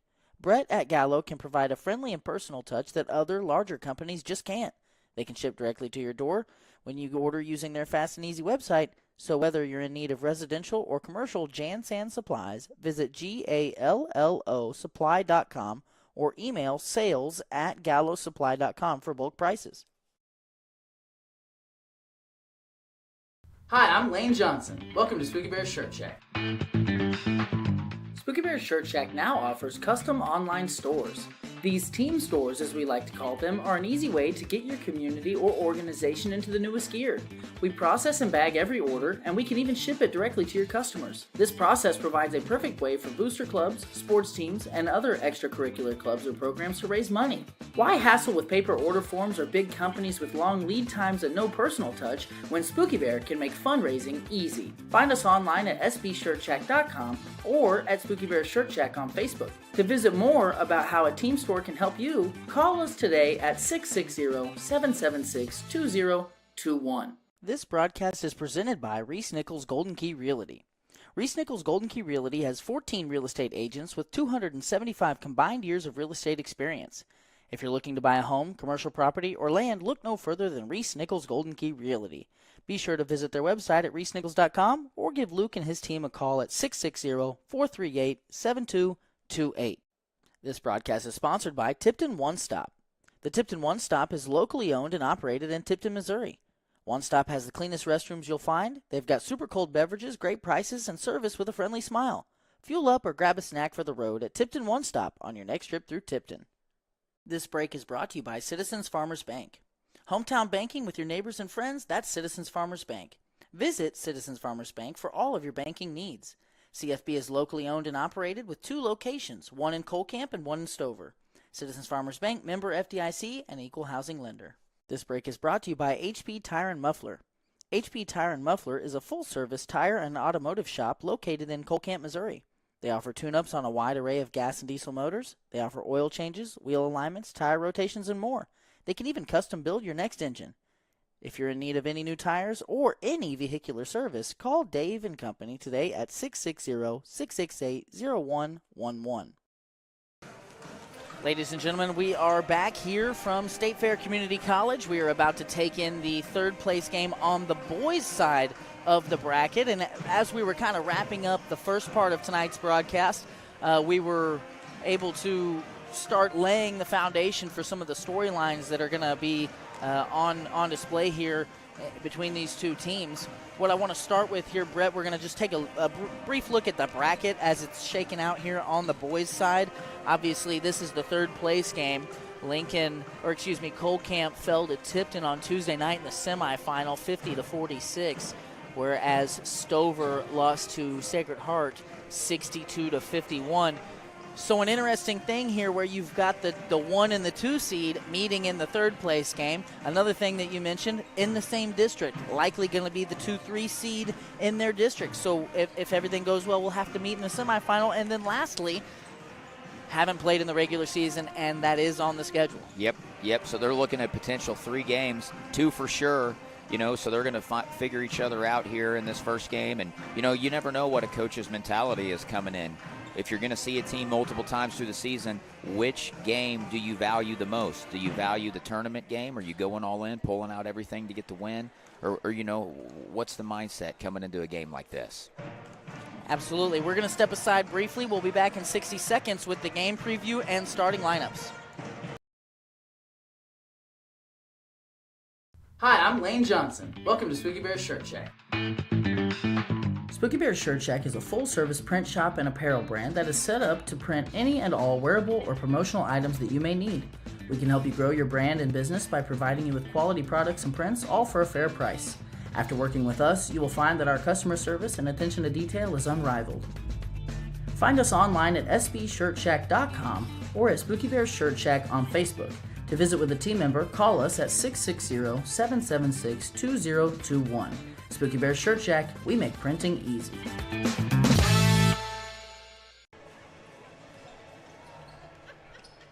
Okay, back here for the game preview of our third place game between Colcamp and Stover. Stover on the year, Brett, 14-4, whereas the Colcamp Bluebirds are 13-5. We're going to take a quick look at the starting lineups for the Stover Bulldogs, the visitors on the scoreboard for tonight's contest. This starting group has shaken up since I saw them in Lincoln a couple months ago. The big man, Cody Black, out with an injury. So starting tonight, Landon Edinger, a senior guard, Jay Monroe, a senior guard wearing number 53. On the wings, Gavin Weltman, a sophomore forward, and then number 22, Cody Mosher, and then down low, big Jaron Belt, the size here for Stover. On the home side of the scoreboard, we've got the one-seeded Colcamp Bluebirds. They're going to start with Reed Harrison, number 10, a senior, and number 3, Grady Strathman, a senior at guard. On the wings, Tyler Howard wearing number 22. Matthew Bright, number 20, is going to play down low against Belt. And then Gentry Dickman, number 23. All 5 of Colcamp's starters seniors. Now we've got some stats here for the season for the Colcamp team, and the player that you circle when you prepare for Colcamp, I think, there's 2 really, because Reed Harrison is a great all-conference, all-district player in his own right, but it's Gentry Dickman because he fills the stat sheet up. Absolutely. According to the stat sheet that we're looking at, he averages 18.5 points a game, nearly 10 rebounds, 2.5 assists. He's shooting 62% from the floor. He's got 3 blocks a game, which is tremendous. 2.5 steals. He's got 7 double-doubles and a triple-double on the year. Yeah, he is. He's filling up the stat sheet in every statistical category. You know, when you're game planning, he's number 1. You want to take away their number 1 and make someone else beat you, you're absolutely taking Diekman away. But what sticks out to me about this Colcamp scoring, you're getting production from everywhere. Right. You're getting 18.5 from Dickman. You're getting 16 from Harrison. You're getting 8.9, so 9 points a game from Strathman. So he's shown he can score on a consistent basis. Both of the last 2 times I've seen the Colcamp Bluebirds play, I've been extremely impressed with Reed Harrison's shot-making ability. In the Lincoln game, there were several contested jump shots from like the elbow, like the 18-foot range that he was sinking with a hand in his face, but then also his ability to split double teams, get to that right-hand floater. I really look for him to have a big game. And now on the Stover side, I don't know as much about them. I did see their semifinal game against Sacred Heart the other night, a game where they lost 62-51. Sacred Heart really came out and dominated the second half, although it was tight in the second quarter. The thing that killed Stover in that game was they kind of sat back in a zone, and Sacred Heart started really poor. They started the first half 4 for 16 from 3. Wow. And the second half, Sacred Heart was 8 for 14. Yep, that'll change it. And it changed it in a hurry. Stover was still able to make it close because they do play good defense inside. Jaron Belt had to have 5 blocks. Right. I mean, he was – and as we know, Sacred Heart doesn't have a ton of size, especially with Brown out. So he was a major matchup problem down low on offense and defense. But the three-point shooting, Stover just couldn't weather that storm. On the other side, I think part of the reason that Colcamp lost to Tipton was their poor three-point shooting. Right. Colcamp did not shoot the ball well from 3 until the last couple minutes, where Harrison made a couple just incredible three-point shots. But up to that point, poor three-point shooting and really sloppy on offense despite having 5 seniors. I think that talking with Coach Scheer briefly before the game, he feels like if his team is not more physical than Stover and they don't come out and execute, they could be in for a tough game here. Well, and Stover does have size. I mean, Right. it's noticeable. They've had probably the size advantage in just about every game. So how's Diekman going to handle that size? You know, Diekman's standing about 6'5", maybe north of that. He's been the biggest, longest, probably most athletic player in every game he's played this year, and now he's going to see some substantial size. Mosher going to try a 3 immediately. Rebound by Belt, put back, not there. Howard and Mosher fighting for the rebound. It's going to go out of bounds. Last touch by Stover. And a lot of Stover's size not out there tonight. As we mentioned, the first time I saw Stover this year when they played in Lincoln, they had number 4, Big Jimmy Black, down low with Belt. And he was in a walking boot the last time I saw him here at the conference tournament, and he is not here. At least I don't see him. Reed Harrison airballs a 3. Good hustle by Tyler Howard to save it and get Colcamp another opportunity. However, Colcamp turns it over. And what we're seeing out of Stover is a very active 2-3 zone, but if they're going to give you points, they're going to give it to you from the three-point line. Right. They're not going to let you get anything inside. They got Belt inside, who's got to be north of 6'6". He's just got to be. He's big. He's a big, tall, physical kid, and only a sophomore. So he's in there kind of protecting the paint, and they're going to force you.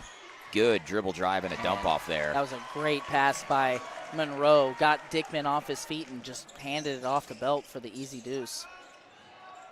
Now both teams running some zone here. Colcamp was in a 2-3 on this end.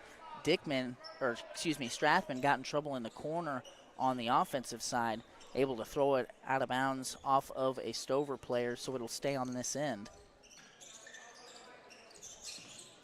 Strathman drives inside. Floater goes. They're going to call a foul on the floor beforehand, though. That's number 21.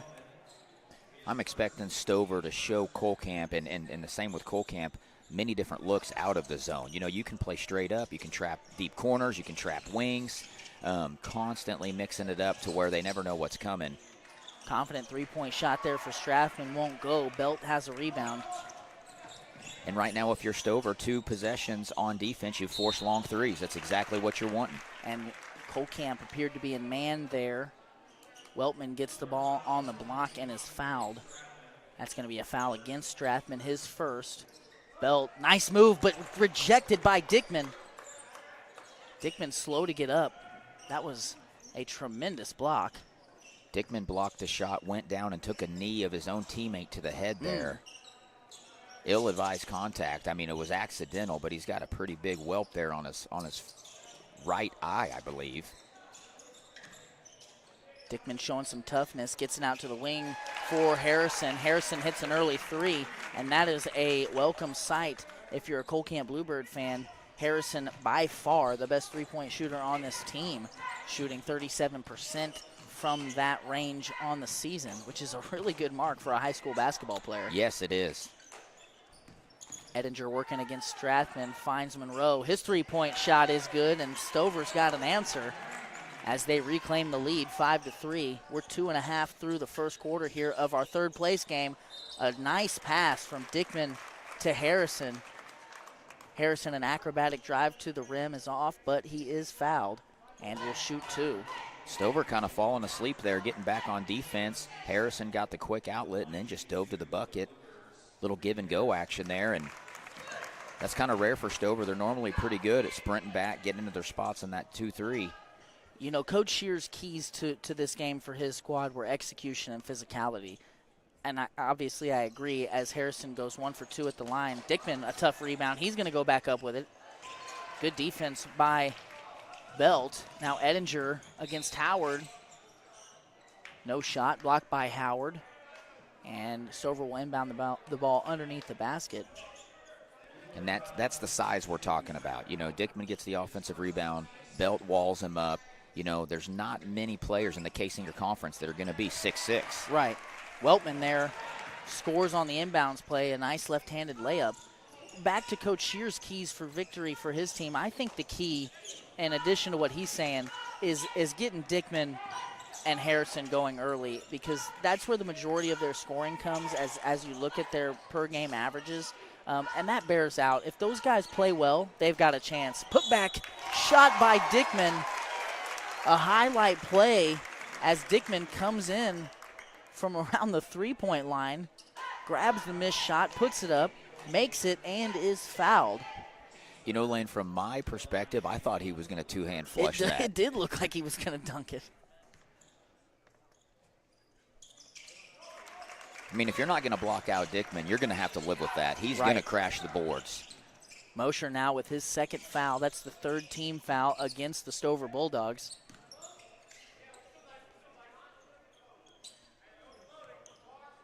So Kohlkamp has gone back and forth between a 2-3 zone and a man-to-man look. This zone not really applying any pressure. Belt working on Dickman, just goes through his chest and scores from close range.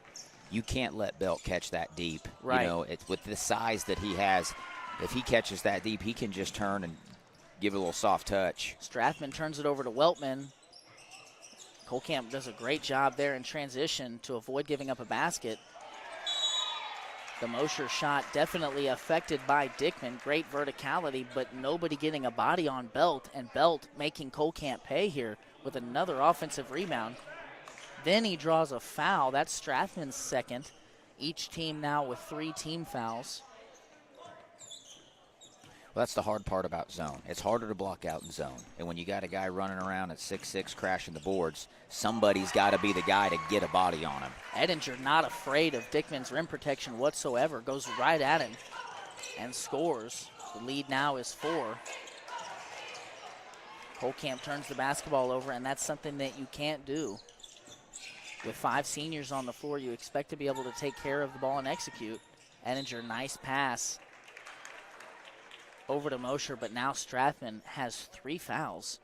Wow. And we're 4 minutes into the game. Wow. Halfway through the first quarter, and a starter and a 9-point per game player is going to have to sit for an extended period of time.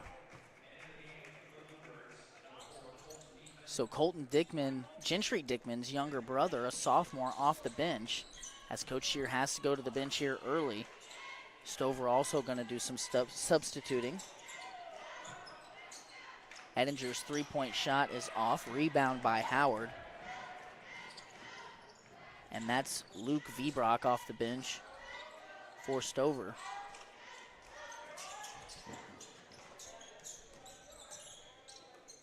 Harrison moving three-point shot. Man, that looked good. It looked nice. Harrison's got a pretty looking shot. Does. Nice follow through, nice backspin, and obviously it proves, you know, shooting 37% from 3. I enjoy watching Harrison play basketball quite a bit. You know, last year as a junior, coming back after he broke his arm in the district championship against the Lincoln football team, it just didn't seem like he was right at times last year, and could have been a confidence issue, could have been a health issue, but this year he really has put it together. And the pairing of him and Dickman, you know, I expect to be a tough one going into, you know, the district play here next month. Dickman missed about a 10-footer there, and Stover now with an opportunity to extend this out to 3 possessions. Ooh, Monroe walked with it.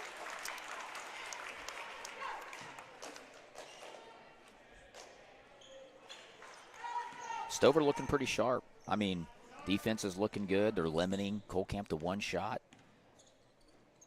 6 of their 7 has been 3-pointers. You know, you live with that if you're Stover. Right. You're running the percentages here. We're not going to let them get inside.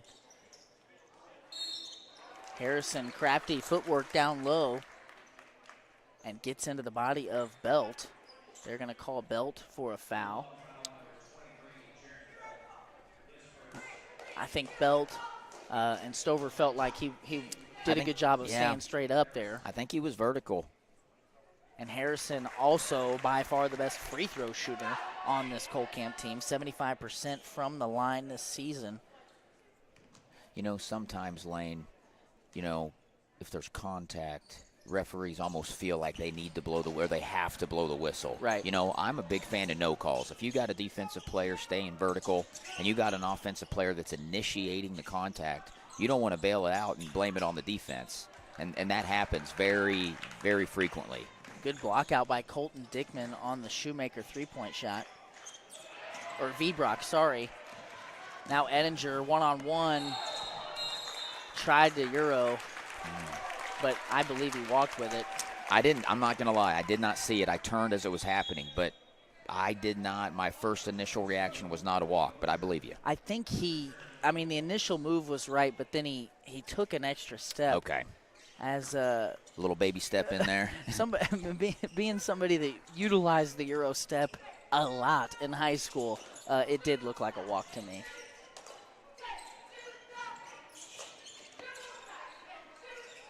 See, Lane, I think I'm about 8 years older than you, so I'm going to age myself. I didn't even know what in the world a Euro step was. In high school, I just knew Manu Ginobili did some crazy-looking stuff that turned into the Euro step. Yeah, he did kind of coin that here in the States. Now, Dickman, with a great offensive rebound and putback, has Belt on his side, goes up and scores.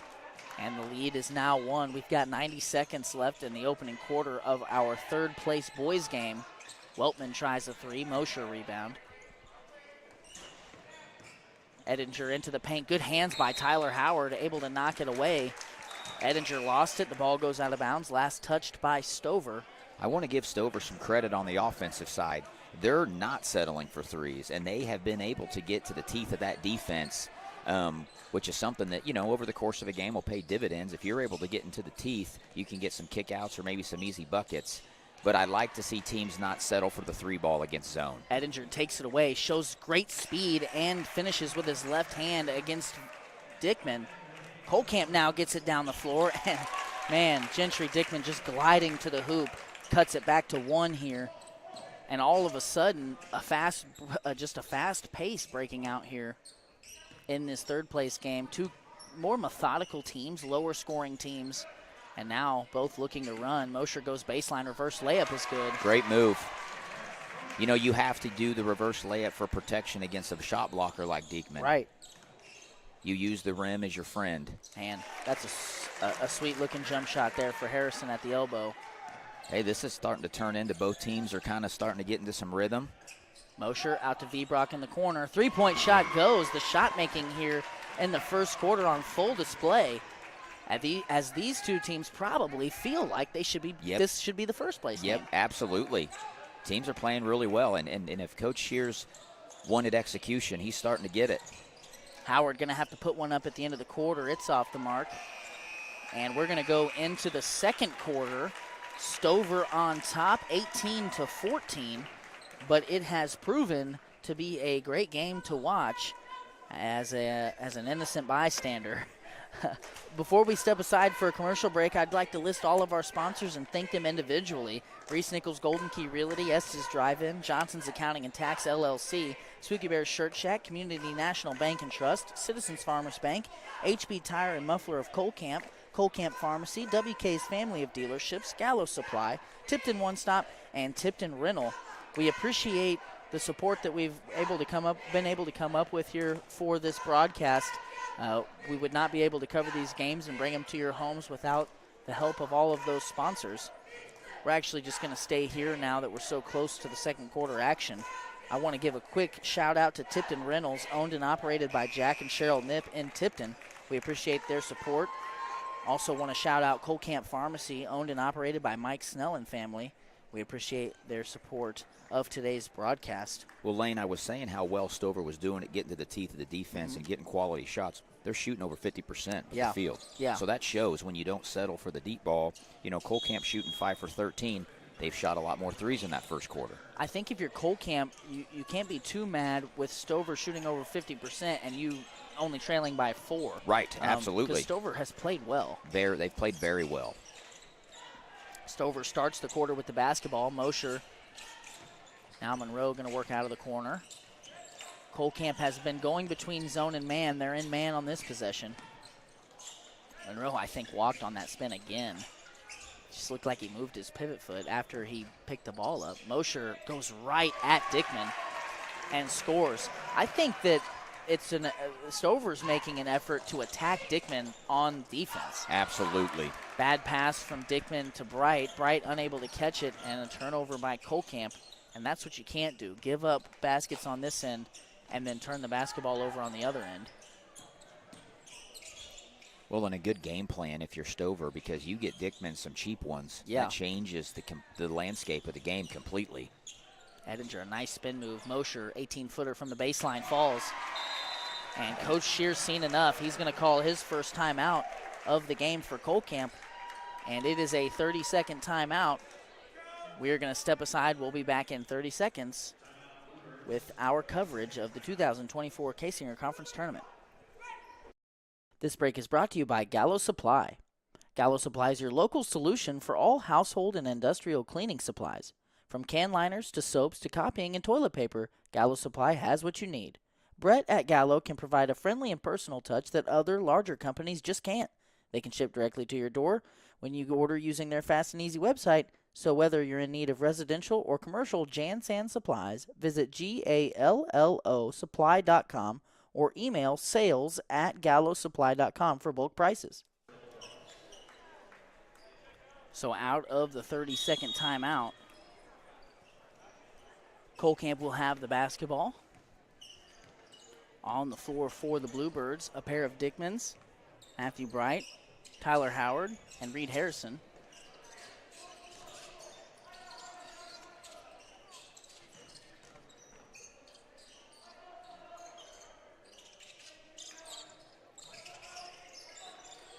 Dickman inside.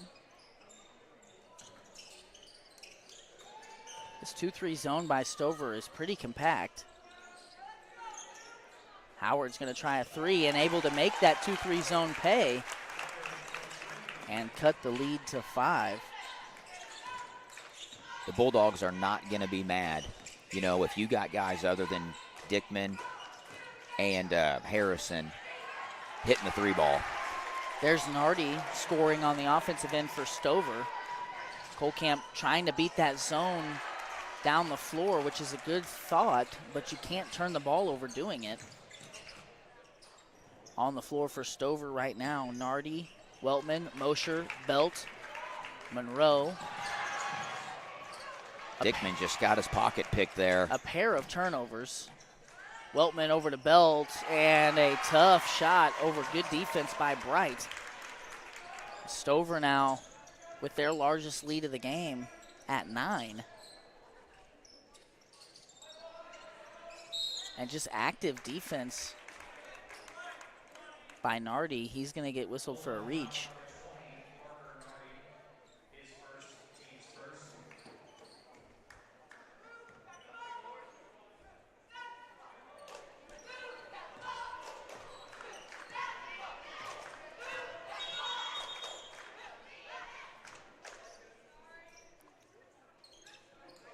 Some blood on the floor. Or blood. It looks like Tyler Howard is bleeding. So he's going to come off. Kobe Bohan, Jr. off the bench for Colcamp, will take his place.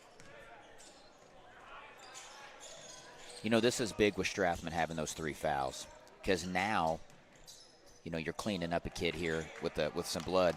How deep is your bench? How confident in the depth of your bench are you? Right. You know, we don't have the luxury in Class 2, Class 3 basketball to have 11 kids that can all really play. You know, Right. There's always a little bit of a fall off there.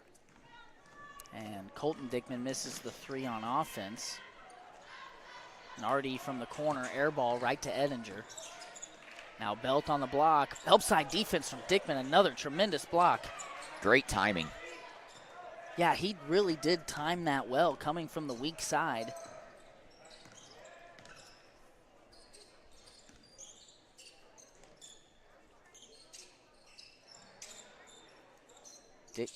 Harrison, a long three-point try from straight on. Friendly call here for Colcamp, as they're going to say last touch by Stover. Bohan to inbound underneath the basket. Stover staying in a 2-3. Nardi tips it and steals it away. Dickman now a loose ball. Possession arrow pointing Colcamp way. Good hustle there by Gentry Dickman.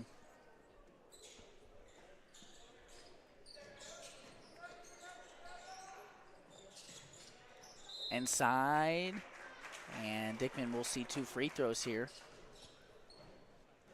Good strong take, and I think if you're Dickman, if shots aren't falling, that's what you want to do. You want to attack, get to the foul line, see it go through the basket a few times. Absolutely. Get that shot back.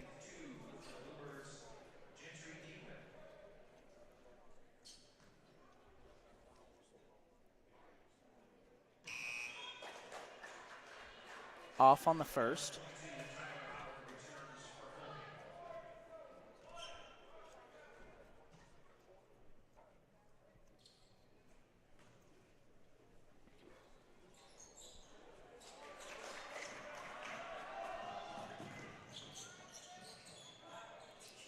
Quick three-point shot for Stover goes in for Jay Monroe. Coach Scheer going to call a timeout. They're going to have to make an adjustment as Stover is really lighting it up from 3. We have a 30-second timeout. We're going to step aside. We'll be back in 30 seconds. This broadcast is sponsored by Tipton One Stop. The Tipton One Stop is locally owned and operated in Tipton, Missouri. One Stop has the cleanest restrooms you'll find. They've got super cold beverages, great prices, and service with a friendly smile. Fuel up or grab a snack for the road at Tipton One Stop on your next trip through Tipton.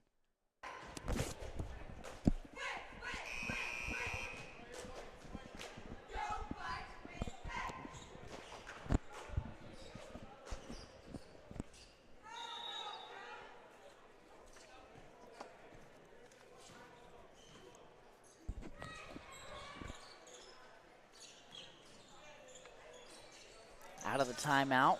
4 to play in the first half. It was a really good first quarter. Since the second quarter started, though, it's been all Stover. Diekman misses. Offensive rebound. Bright gets a pretty good look at it, although Belt just smothering him. And another instance of good defense by the big man.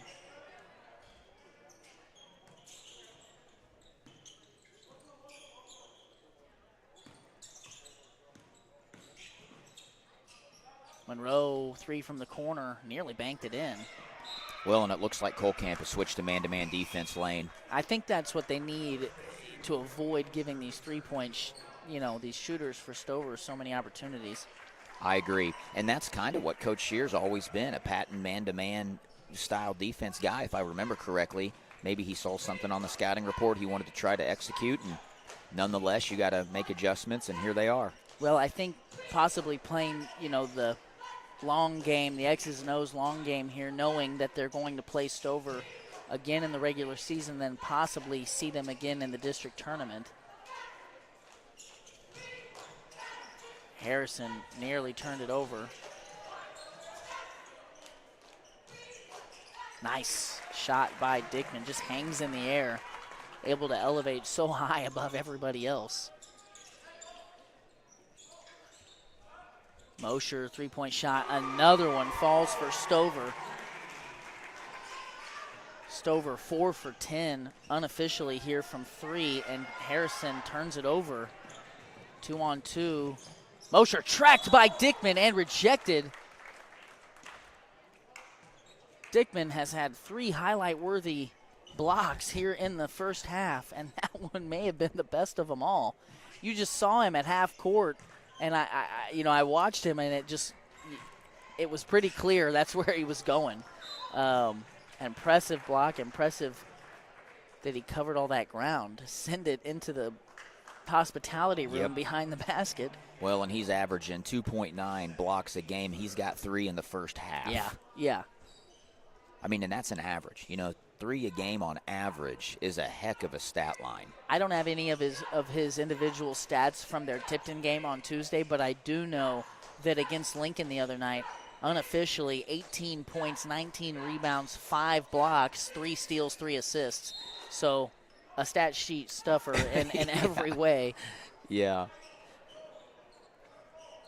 They're getting him going, though. And despite that, though, Brett, I mean, Stover's put the more complete game out there. You're getting contributions from more guys.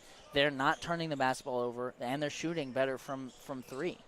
If I'm Coach Shear, I'm going into halftime. I'm telling the guys, look, maybe we need to execute a little bit better on offense. They're doing a good job getting Dickman the ball, but if Stover's going to shoot 40%, just like the Stover girls did, we're getting hands up. We're doing everything we can defensively to get contested shots. If you're going to shoot 40% from 3, that's going to be tough. Yeah. Jump ball, it looks like, going to be Stover basketball.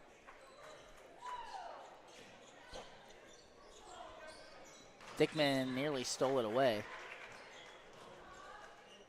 And if you're Stover, you don't want to rest on your laurels here. Nope. You want to continue to push the envelope. It's still a ball game. Absolutely. I mean, Stover got hot, here in the second quarter, but, we're only looking at a 13-point game with a whole half to play. Colcamp can get something going this final minute 20, maybe get it within 8 or 9. You're back in single digits before the second half. You feel much better about yourself. A lot of tipped passes here on this possession for Stover. Edinger inside, dumps it off the Belt. Such a nice feed from a senior point guard. Get the ball to his big man, and Belt able to score plus the foul.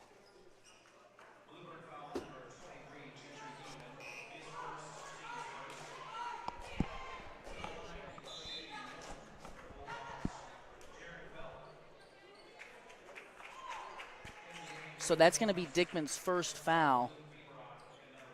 And you've made a comment about chippy fouls and not wanting to get him any.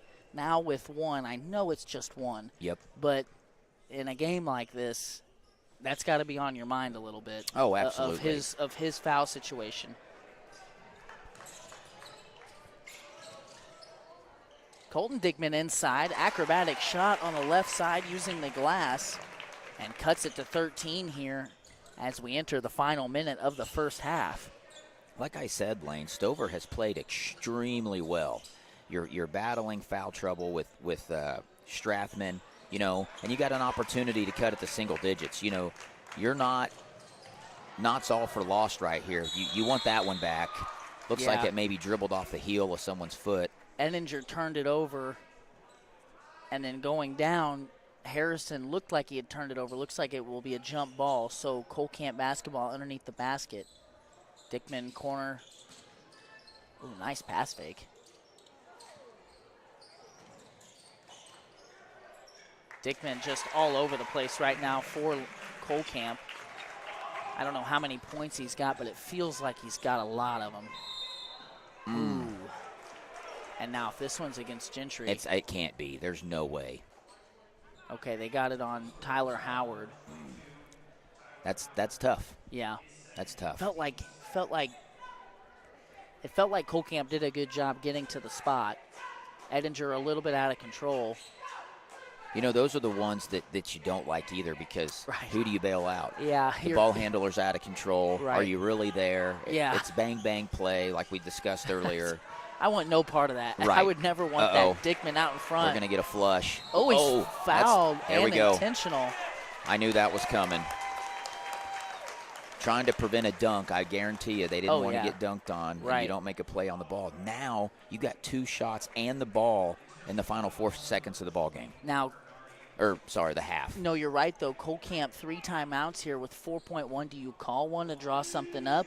Or do you just, that leaves you with 2 in the second half.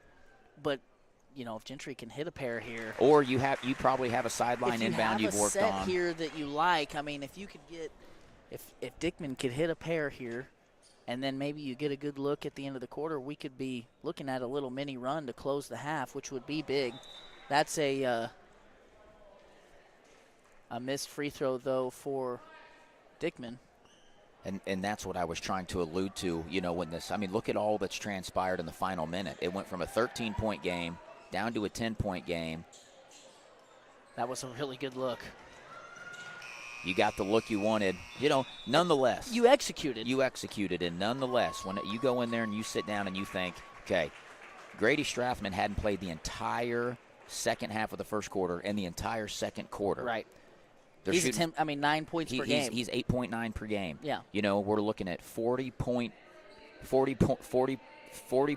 from the three-point line. Right. And, Dickman didn't really get going until the back half of that quarter. We're down 10. Yeah. You live with it. You pack it up. You move on. It is what it is. Okay, we're going to step aside here and prepare our graphics and stats for the halftime show. We'll be back in 5 minutes. Hi, I'm Lane Johnson. Welcome to Spooky Bear Shirt Shack. Spooky Bear Shirt Shack now offers custom online stores. These team stores, as we like to call them, are an easy way to get your community or organization into the newest gear. We process and bag every order, and we can even ship it directly to your customers. This process provides a perfect way for booster clubs, sports teams, and other extracurricular clubs or programs to raise money. Why hassle with paper order forms or big companies with long lead times and no personal touch when Spooky Bear can make fundraising easy? Find us online at sbshirtshack.com or at Spooky Bear Shirt Shack on Facebook. To visit more about how a team store can help you, call us today at 660-776-2021. This broadcast is presented by Reese Nichols Golden Key Realty. Reese Nichols Golden Key Realty has 14 real estate agents with 275 combined years of real estate experience. If you're looking to buy a home, commercial property, or land, look no further than Reese Nichols Golden Key Realty. Be sure to visit their website at reesenichols.com or give Luke and his team a call at 660-438-7228. This broadcast is sponsored by Tipton One Stop. The Tipton One Stop is locally owned and operated in Tipton, Missouri. One Stop has the cleanest restrooms you'll find. They've got super cold beverages, great prices, and service with a friendly smile. Fuel up or grab a snack for the road at Tipton One Stop on your next trip through Tipton. This break is brought to you by Citizens Farmers Bank. Hometown banking with your neighbors and friends, that's Citizens Farmers Bank. Visit Citizens Farmers Bank for all of your banking needs. CFB is locally owned and operated with 2 locations, one in Colcamp and one in Stover. Citizens Farmers Bank, member FDIC, and equal housing lender. This break is brought to you by HP Tire and Muffler. HP Tire and Muffler is a full-service tire and automotive shop located in Colcamp, Missouri. They offer tune-ups on a wide array of gas and diesel motors. They offer oil changes, wheel alignments, tire rotations, and more. They can even custom build your next engine. If you're in need of any new tires or any vehicular service, call Dave & Company today at 660-668-0111. Hi, I'm Lane Johnson. Welcome to Spooky Bear's Shirt Shack. Spooky Bear's Shirt Shack is a full-service print shop and apparel brand that is set up to print any and all wearable or promotional items that you may need. We can help you grow your brand and business by providing you with quality products and prints, all for a fair price. After working with us, you will find that our customer service and attention to detail is unrivaled. Find us online at sbshirtshack.com or at Spooky Bear's Shirt Shack on Facebook. To visit with a team member, call us at 660-776-2021. Spooky Bear Shirt Shack, we make printing easy. This broadcast is sponsored by Johnson's Accounting and Tax Service, LLC. Johnson's Accounting has been serving the Lincoln community and its surrounding area for over 55 years. Lori and her team offer the full suite of monthly business services. They can easily set up a new business or an LLC. Johnson's Accounting handles personal, small business, partnership, and corporate returns. For Johnson's Accounting, no business is too large or too small. They can handle them all. So give them a call at 660-547-3332 and see what they can do for you. This broadcast is sponsored by S's Drive-In. Looking for a bite to eat or a tasty treat? S's Drive-In has you covered. With a wide array of options and friendly service, you can't go wrong with S's Drive-In. Stop in and eat or call ahead for carryout at 660-547-3516. This broadcast is sponsored by Community National Bank and Trust. Are you missing that human touch with your bank? Come talk to a real person at Community National Bank and Trust. They're your local bank that's small enough to know you, yet big enough to offer the best products. Stop by and see them at 101 South 65 Highway in Lincoln or 1695 Hilltop Drive in Warsaw. Your community, your bank, your relationship. Community National Bank and Trust, member FDIC, equal housing lender. This break is brought to you by WK's family of dealerships. WK, a name we all know, owned by a family we all grew up with, now open at 4 locations in Sedalia and Boonville, featuring a great inventory of new Chevrolet, Ford, and Dodge vehicles, as well as high-quality used vehicles. At WK, they have combined their service, collision, and detailing departments with a great variety of American-made vehicles to be the #1 stop in your search for a new vehicle. Browse their selection of new and used vehicles today at WKFamily.com. This break is brought to you by Gallo Supply. Gallo Supply is your local solution for all household and industrial cleaning supplies. From can liners to soaps to copying and toilet paper, Gallo Supply has what you need. Brett at Gallo can provide a friendly and personal touch that other larger companies just can't. They can ship directly to your door when you order using their fast and easy website. So whether you're in need of residential or commercial Jan-San supplies, visit GALLOsupply.com or email sales@gallosupply.com for bulk prices. Hi, I'm Lane Johnson. Welcome to Spooky Bear's Shirt Shack. Spooky Bear's Shirt Shack now offers custom online stores. These team stores, as we like to call them, are an easy way to get your community or organization into the newest gear. We process and bag every order, and we can even ship it directly to your customers. This process provides a perfect way for booster clubs, sports teams, and other extracurricular clubs or programs to raise money. Why hassle with paper order forms or big companies with long lead times and no personal touch when Spooky Bear can make fundraising easy? Find us online at sbshirtshack.com or at Spooky Bear Shirt Shack on Facebook. To visit more about how a team store can help you, call us today at 660-776-2021. Prediction. Okay, ladies and gentlemen, we are back for the Johnson's Accounting and Tax Service LLC halftime show here at the break. Stover leading the Colcamp boys by 10 going into the third quarter. We're going to start with the Estes Drive-In replay cam. We've got some awesome highlights to show here from the first half. Thanks to Estes Drive-In for their support. Here we're going to start with a little give-and-go action for Stover. Monroe gives it up to Belt.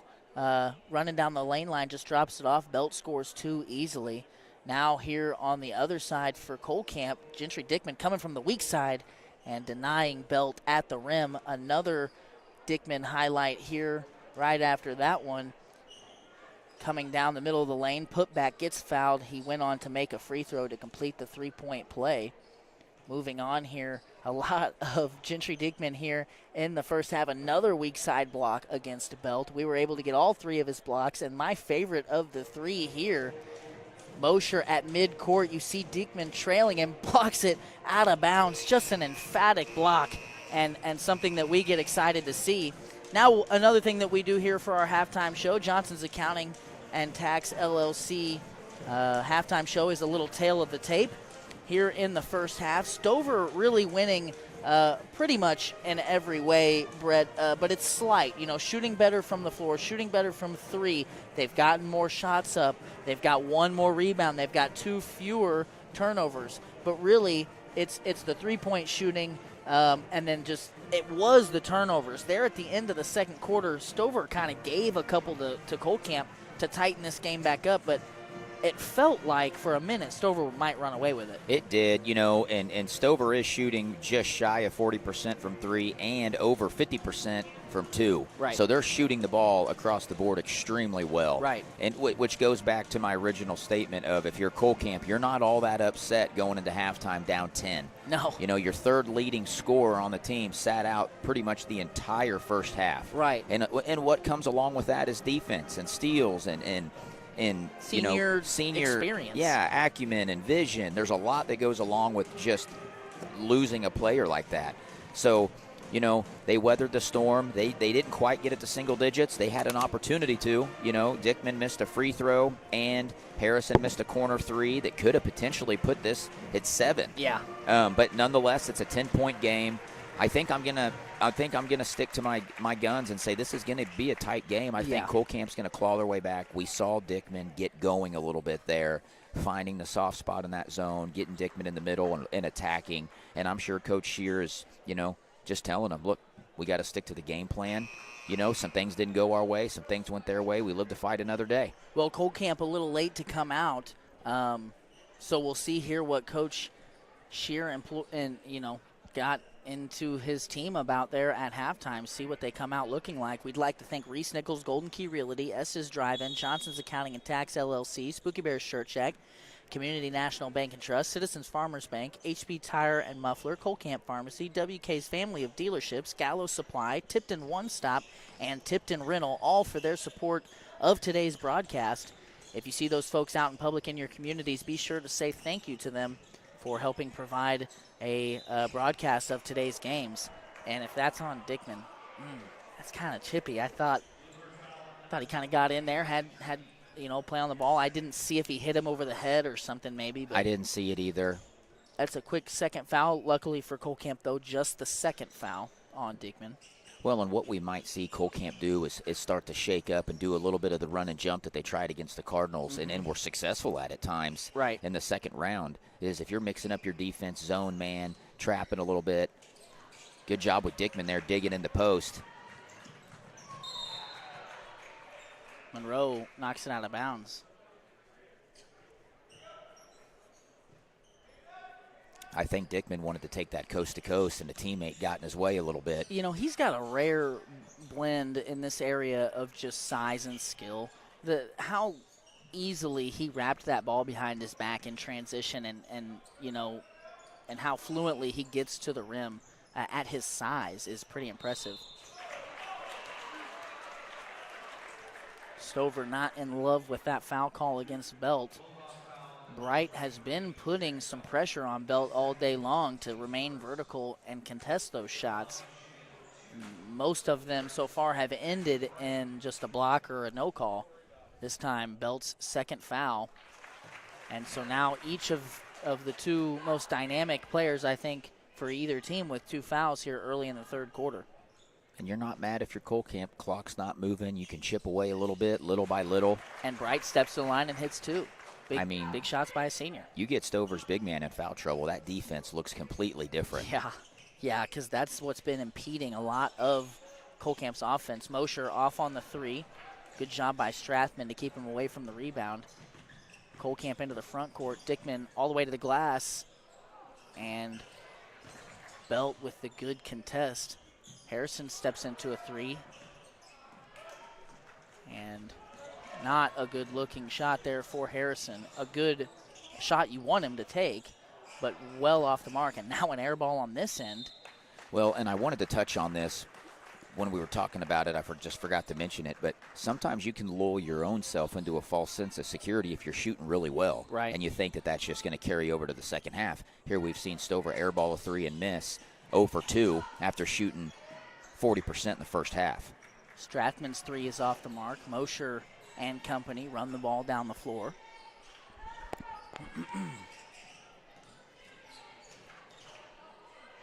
Mosher, tough, strong move into the chest of Strathman. His shot is off, though.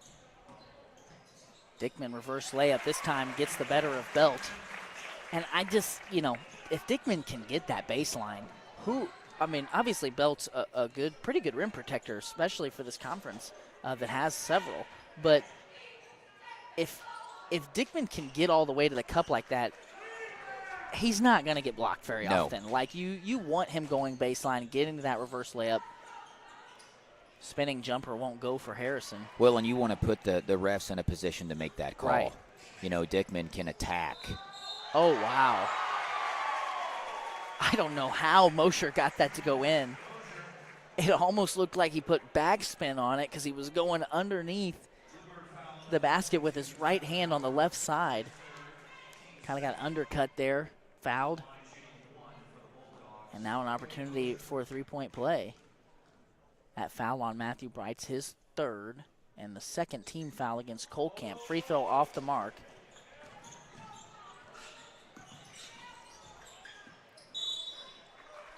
Deekman getting a little fancy with it there. Well, I think what we're going to see is Diekman just try to take this game over. And he should. And the reason why I think that is because, number one, you're right, he should.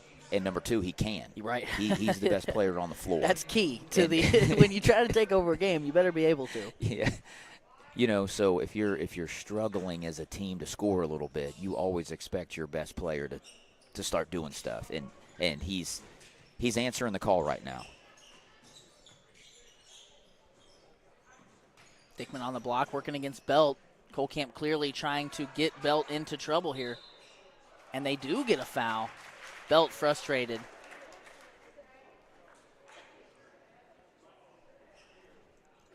That's 2 fouls on Belt in the second half. And his third. 3. Yeah. Man. And Coach Tony Pace does not agree with the call. And you got a decision to make here if you're Coach Tony. The anchor of your defense has 3 fouls, and you got pretty much 2 full quarters to play. Right. 5:11 left in the third. That's a lot of time.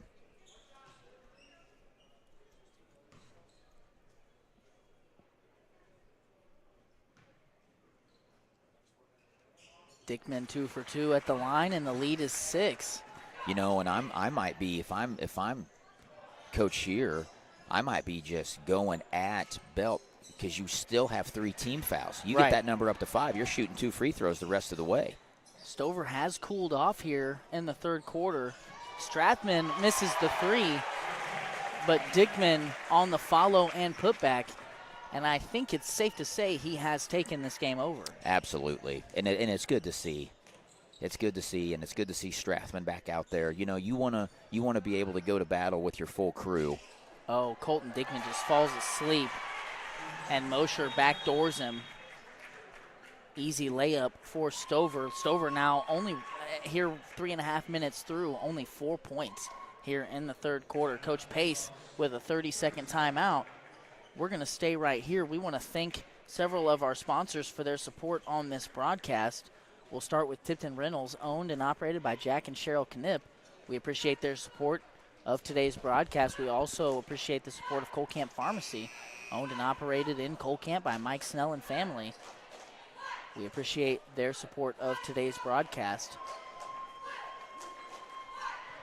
If you're in need of any prescription drugs and you're in the area, see if Colcamp Pharmacy can't help you out. Lane, I don't know if this happened, just something funny to talk about, but, you always hear those old stories of the coach at halftime going at his best player and just, giving him an earful to try to fire him up a little bit.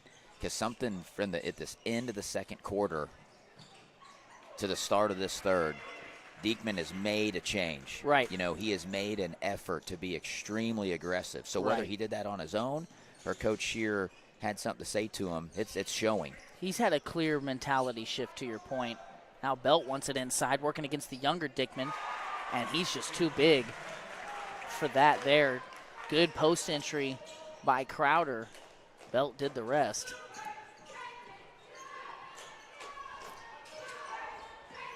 Diekman to Diekman, now on the baseline.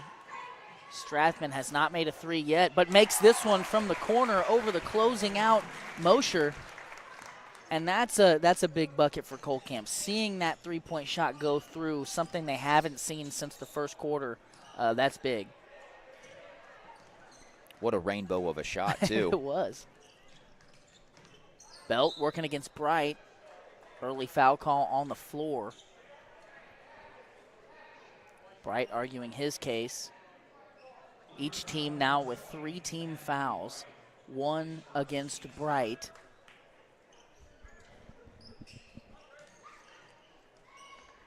Ettinger out of the corner, going to go baseline, working on Harrison. Nice move, but can't finish. Diekman just took it away, just plucked it out of the air.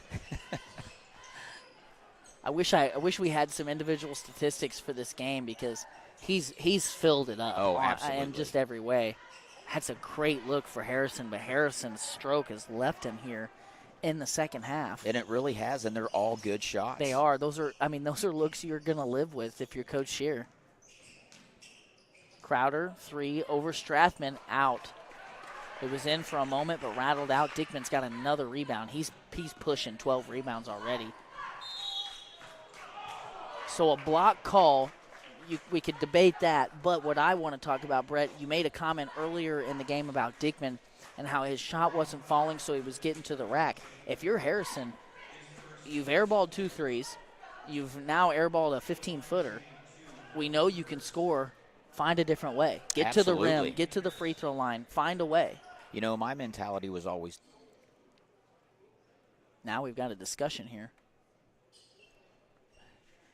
My mentality was always try to get to the foul line. You know, right. Just seeing something go through the hoop can help. You just feel it, feels good. So that blocking foul will be the 4th team foul against Stover. No more to give for them. Bad pass by Strathman, knocked away. Luckily for Colcamp, going to stay on this end.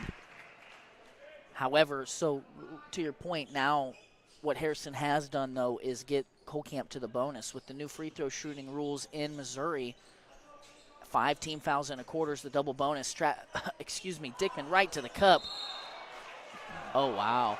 No. Yeah, I don't know if I like that. Colcamp definitely does not like that. You got to give it more time. Well, and it seemed like Belt was over his back. It seemed like Diekman had the position. Yes. Oh, a bad foul by Monroe. Now you are going to the foul line. Now he is, and you're sending Harrison, Colcamp's best shooter, to the line. And he's not been seeing anything go through. So now an opportunity to not only cut into the lead, but get a little momentum and rhythm for his shooting stroke. Well, and you can feel this game is slowly going in Colcamp's favor. Yeah. They've increased the intensity. Yep. Diekman is just everywhere. Yeah. I mean, he's everywhere. Yeah. You get Harrison going, and you got Strathman back in the lineup. He hits a 3. Now you kind of feel like things are starting to go your way. Yeah. And Harrison steps to the line and sees 2 shots go through. I've always thought it's funny with this Stover team with the senior Jay Monroe, number 53. That's not a number you see very often. No, I don't know that I've ever seen it, especially on a guard. But hey, I don't knock it. Your number's your number, It makes you wonder. I mean, was there any perennial NBA or college player with number 53? Not to my knowledge. Me neither. I won't claim to be the foremost expert, but not to my knowledge. Anybody in the chat joining us tonight have any information on maybe a famous NBA player or college player that wore that number? Let us know, because right now we're drawing blank. Maybe as a kid he just wanted number 53. Yeah, and he just rolled with it. I guarantee I'm okay you, with that. If your number's your number, that's right. Absolutely. V-Brock out of the corner. Belt now doubled on the block. Colcamp felt like that Tipton game was a game where they didn't get a friendly whistle. And now the crowd's starting to maybe feel that way a little bit here tonight. Foul on Colton Diekman, and it's his first.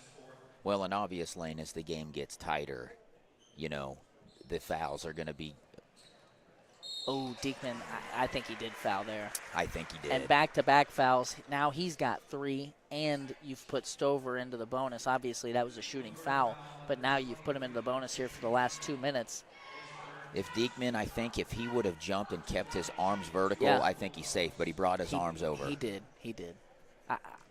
And I think what we're going to see here, and Coach Shears made no indication towards his bench, I think you just let him play. Yeah. I mean, at this point, you don't have anybody that can replace what he's doing. And he's a senior. You know, he needs to play smart. Right.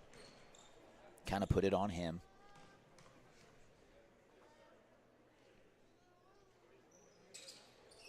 Mosher splits a pair and gives Stover a 4-point lead here with 1:56 left to play in the third quarter.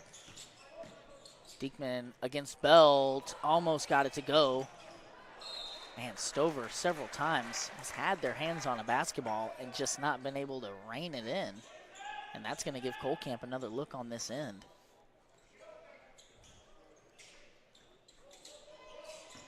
Diekman goes right around Belt. Good. Man, that's big. That's 4 fouls on Belt. Wow. Good, strong move. I mean, well, it's I don't really know. been a battle between these two big men, and it's unfortunate that the fouls, you know, play a role, but they always do. That's a fact about basketball that can withstand the test of time. Now Diekman unable to make Stover pay on his first try. Diekman's legs can't leave him. I mean, I know this kid is just putting it everywhere. You have to hit these free throws. You cannot leave, you know, money on the line, if you will, from the foul line.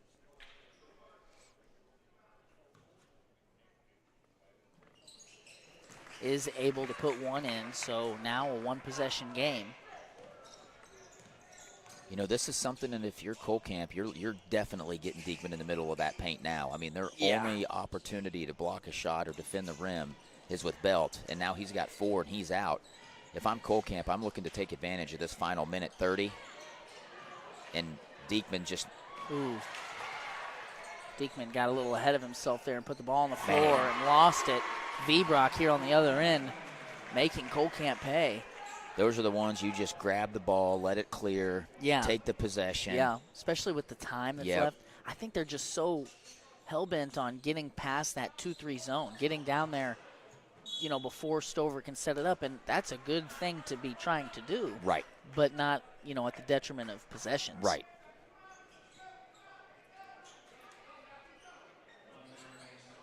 And there, nobody underneath to contest Gentry Diekman. I'll tell you what, and Coach Pace has a decision to make. Do you just go ahead and roll out Belt to start the fourth quarter and live with the consequences? Or on the flip side, do you keep him out and you let Diekman eat your lunch from 6 feet? Yeah. Oh, Colcamp, poor decision-making here. Edinger out in front, not able to get it to go. That's why the Colcamp Bluebirds need to sprint their tails back. Yeah, a little bit better hustle there, and that second shot probably doesn't go. You can tell this game, the conditioning and just the energy being spent starting to play a factor. Well, and Colcamp just gave up 5 quick points off turnovers, back-to-back almost, and those are just the ones you can't have in this tightly contested game. 5 on the clock. You got to be aware of the clock here now. Inside to Bright. And Bright's going to shoot 2 free throws now. That foul goes against number 20. I believe that's Narney. No, sorry, Nardi. Parker Nardi, junior off the bench, wearing number 20.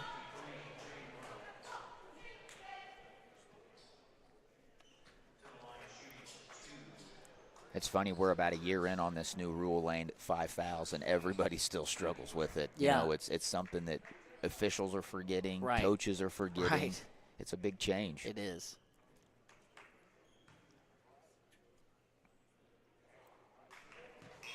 Colcamp leaving points at the line here. I was going to say, I don't know statistically. We can look here at the end of this quarter, but I'm going to guess Colcamp's shooting below 50% from the foul line. Yeah.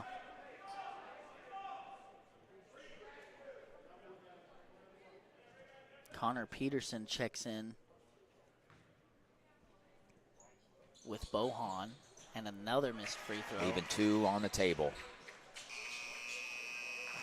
You So- know, look at the swing here. Sorry, Lane, No, I'll you're let you good. go. Look at the swing here. Colcamp gave up 5 quick ones under a minute, left 2 free throws on the board and 2 possessions they could have had.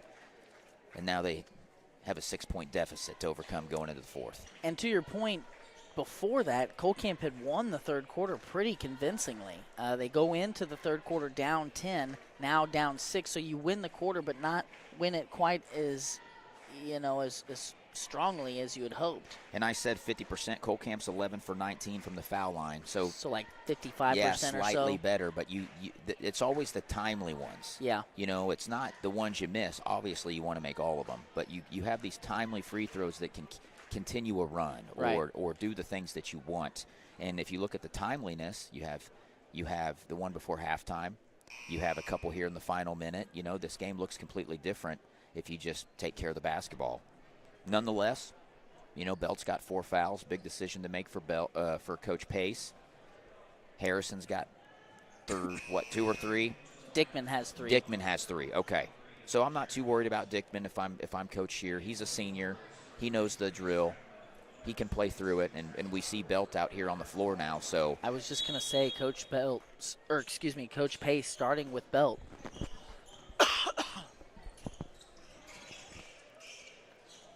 So on the floor for the Bluebirds, Diekman, Harrison, Howard, Strathman, Bright. Bright takes it away on the post entry. Now a loose ball, a jump ball. On the floor for the Bulldogs, Weltman, Vbrock, Belt, Edinger, and Monroe. I want to know the statistics. I'm sure it's out there for some degree of how many possessions turn into a jump ball because kids won't just grab the basketball and they try to dribble through, 4 hands slapping at it. A missed 3 on this end by Strathman.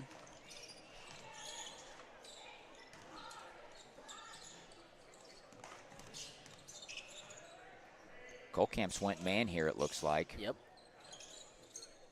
Ooh, he did. I think he moved his pivot foot. Coach Pace and Jay Monroe, 53, don't agree, but I do think it drug.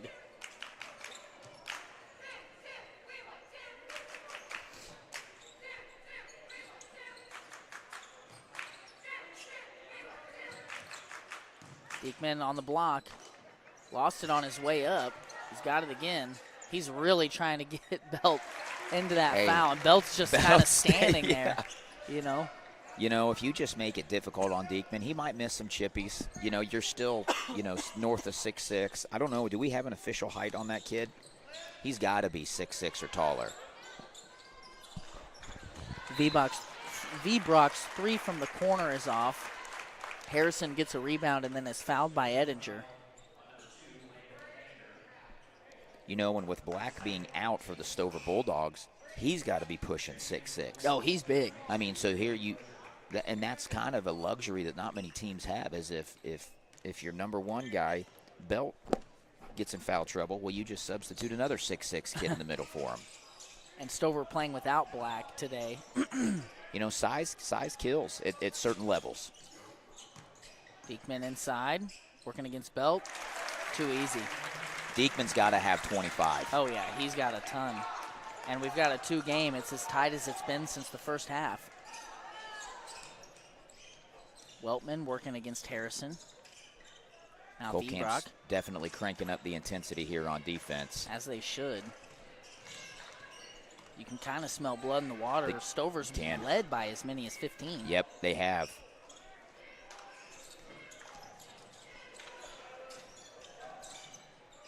Mosher knocks Howard down. Diekman one-arms it to Harrison, who glides in for the 2. And with 5:40 left, we are all tied. This man-to-man defense lane is paying off for the Bluebirds here.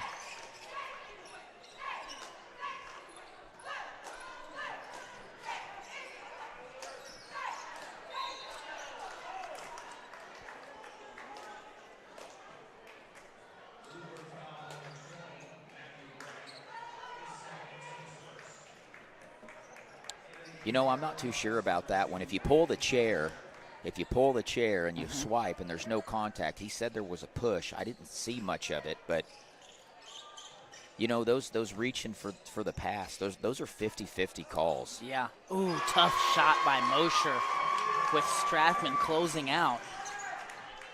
Stover's lead is back to 3. Diekman with a nice hesitation move. Man. Wow. Diekman is eating the baseline alive. Yeah. Well, and Belt, because of the 4 fouls, doesn't want to, you know, you're taught, plant that right foot, in that case, on that baseline and cut that off and use the out-of-bounds line as a defender. Stover has not been able to keep him away from that. Harrison across court to Howard, wide open. It's off. Harrison tracks it down. Stover can't allow that. Kohlkamp's just working their tails off right now. They are. Kohlkamp, I think, is just smelling, like you said, some blood in the water, and they're just saying, we're just going to outwork you. And Stover, a bad decision here in transition. And Stover's done a phenomenal job with turnovers pretty much all night. You know, they kind of started getting a little squirrely the end of the second quarter. And now with Kohlkamp switching to man and cranking up the intensity, Stover's giving them opportunities. And you can't let a team like the Bluebirds hang around. No, especially with a duo like Diekman and Harrison. Here's Harrison straight on 3, rattles out. That's a good shot. Just a short off the front iron. He's been struggling from the field tonight, and it's okay. Ooh, and he drew the charge. Mosher got a little sped up. Good body control by Harrison. Maybe sold it a little bit. There was obviously contact. I think it was a charge. It was obviously contact. I personally think it was a charge. I mean, there was contact. He fell down. The officials agree with you, and now Kohlkamp back with the basketball. They've had a couple looks at it here. Down 1, Harrison runner in the lane off the mark. And now, as much as I do like the shots that Harrison's getting, as Weltman in transition from Edinger scores, as much as I do like the shots Harrison's getting, you've now gone 3 possessions in a row here, and Diekman hasn't touched the basketball. Right. And now 4 with the turnover by Harrison. Harrison's having a rough night. Edinger, I think, thought Diekman was going to come try and block that and played for the contact instead of going up strong. Now Monroe takes it away from Diekman. This pace, you know, for a team like Kohlkamp that has barely substituted, and then a team like Stover who's played 7, you know, at some point, this is gonna catch up. Well, and to your point, Harrison and Diekman visibly look tired. I mean, Diekman had his hand on his knees. You know, Harrison's out here breathing heavy, blowing out. So, I mean, you know, they've been leaving it all out tonight. Absolutely. We've got a 60-second timeout. We'll be back after a word from our sponsors. Broadcast is presented by Reese Nichols Golden Key Realty. Reese Nichols Golden Key Realty has 14 real estate agents with 275 combined years of real estate experience. If you're looking to buy a home, commercial property, or land, look no further than Reese Nichols Golden Key Realty. Be sure to visit their website at reesenichols.com or give Luke and his team a call at 660-438-7228. Broadcast is presented by Reese Nichols. Break is brought to you by Citizens Farmers Bank. Hometown banking with your neighbors and friends, that's Citizens Farmers Bank. Visit Citizens Farmers Bank for all of your banking needs. CFB is locally owned and operated with 2 locations, one in Kohlkamp and one in Stover. Citizens Farmers Bank, member FDIC, and equal housing lender. Okay, back here with the last few minutes of the third place game. Brett, if the next 2 games are anything like this one, I think we're in for a really fun day of basketball as the crowd is starting to accumulate and the championship games are just a few minutes away. Yep.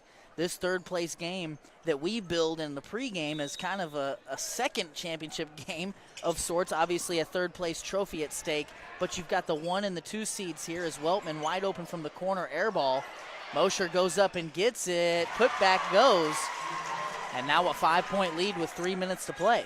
Stover is able to just keep them a little at bay. You know, they're just doing enough. Hustling just enough, getting enough offensive rebounds. Diekman over to Strathman. 3 from the corner. Now Bright has it on the offensive glass. Nice. Man, these kids are leaving it all out here. This is fun to see. 2 teams battling. You know, Diekman and Belt are playing under a little bit of duress and a little bit of foul trouble. Belt for sure. He gets one more. He's gone. Right. Harrison struggling, but still trying to help his team any way he can. Belt now blocked by Diekman. They're going to call a foul. So now Diekman with 4.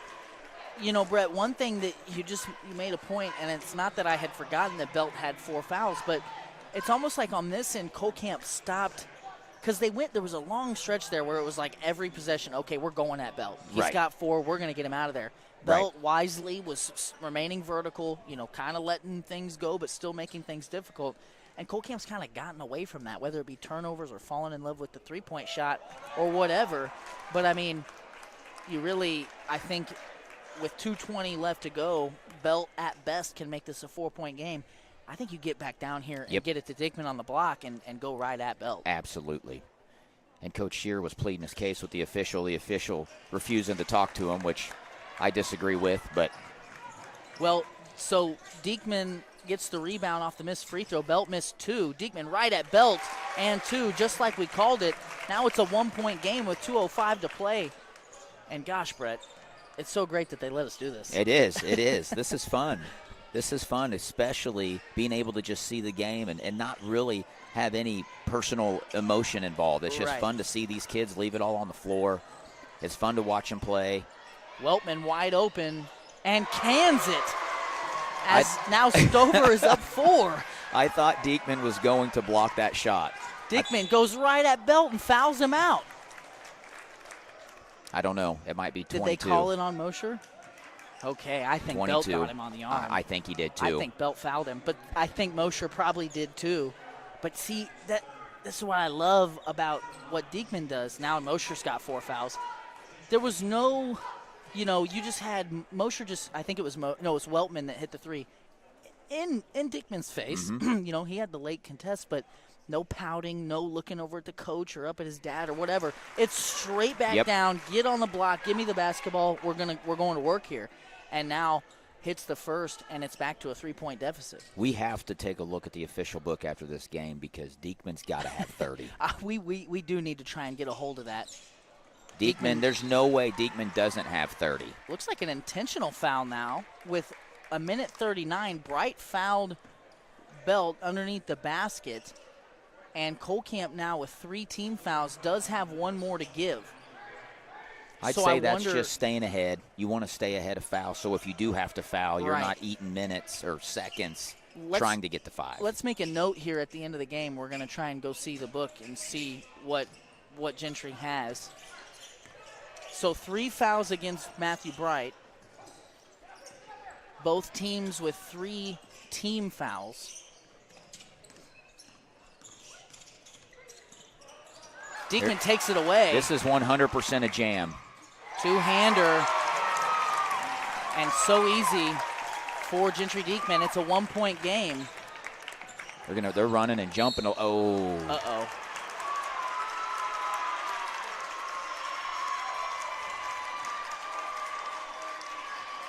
That's something you can't have there. Is that 5? I think so. Yep, he's fouled out. And he's played such a tremendous game. And just you go and you get that dunk and you get a highlight play and a little emotional after it, feeling yourself a little bit. And, and just a poor decision on the trap to foul with so much time left, only trailing by 1.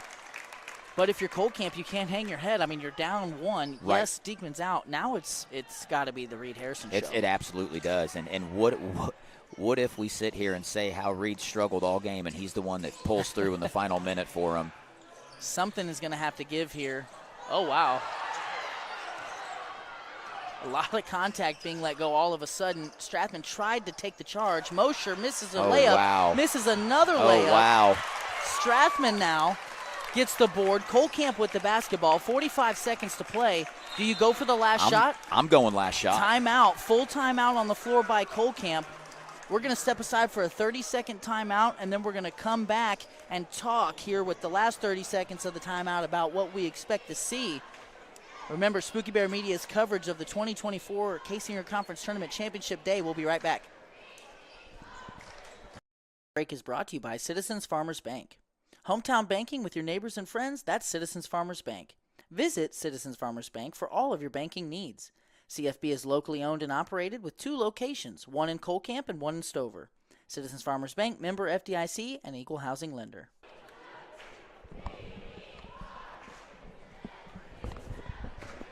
Okay, so we are back here. 30 seconds left in this full timeout. And just a tremendous game here, Brett. Very, very fun game. Very fun game. Just a tremendous game. A championship game intensity, a championship game crowd, and championship game fireworks here as Cole Camp has the basketball. 45 seconds on the clock. Maybe just under. Trailing by a single point. Gentry Diekman, who has been a menace on both ends the entire game, out with 5 fouls. Big Jaron Belt, who's been a menace in his own right on both ends, has 4 fouls underneath. Cole Camp now no more fouls to give. Stover's in the double bonus. Stover has 1 foul to give. 37 on the clock. Zone defense here out of Stover. I'm eating this down for the last shot. Maybe take it with, 7-8 seconds left to give yourself an opportunity at a rebound. You cannot turn it over. You just can't turn it over. I'm not sure why we're not. So another timeout here. Coach Shear not fully pleased with what he was seeing. We're going to stay here. What were you saying? I was just going to say, you want to take a shot with enough time on the clock to get a potential tip or an offensive rebound if you miss. But you also got to be aware of they might switch their defense. They might show 2-3 go man. They might trap the ball. So you always got to have your P's and Q's and be ready. One thing that I learned, we had a game-winning situation, and I told my girls we were working on a certain set. They've been in man all game. They switched to zone. Yeah. They get out there, and great call. It's just something that, you're maybe in the heat of the moment you're not thinking about, you're not prepared for, and that very, very well may happen. They've been in 2-3 all game. If Stover goes man here, and you're Reed Harrison, you pull that thing out, and you get shooters out, Yep. and I think you just go to the rim. Get out of the way. I'm going to the rim. Edinger's a pretty good on-ball defender, pretty quick, crafty guard, and I imagine that's who would check him if they went to man. But I think that, honestly, with how Cole Camp just in that 30 seconds we just watched struggled against that zone pressure, I'm not sure I would change it. I wouldn't either, and here's why. I talked to a coach before, and they said, what sets do you like better, your man sets or your zone sets? You like your man sets. Right, everybody does. So when you're going against the zone, it's much more difficult to get the quality look that you want to get. Is it a box and one? No, it is zone. Harrison, tough shot. It won't go. Belt's got the ball. That's the guy you want to foul. A hard foul by Matthew Bright. Belt has had his struggles at the line. There's a lot of game left. Coach Shear does have a single timeout left. So Cole Camp still not out of this, folks. 7.9 on the clock. Matthew Bright just picked up, I believe, his 4th foul. Played very well, though. That's why you take a shot with a few seconds left, 8-10 seconds left, because if you miss, you want the opportunity to get the ball back. Right. So at least Harrison had the wherewithal to do that.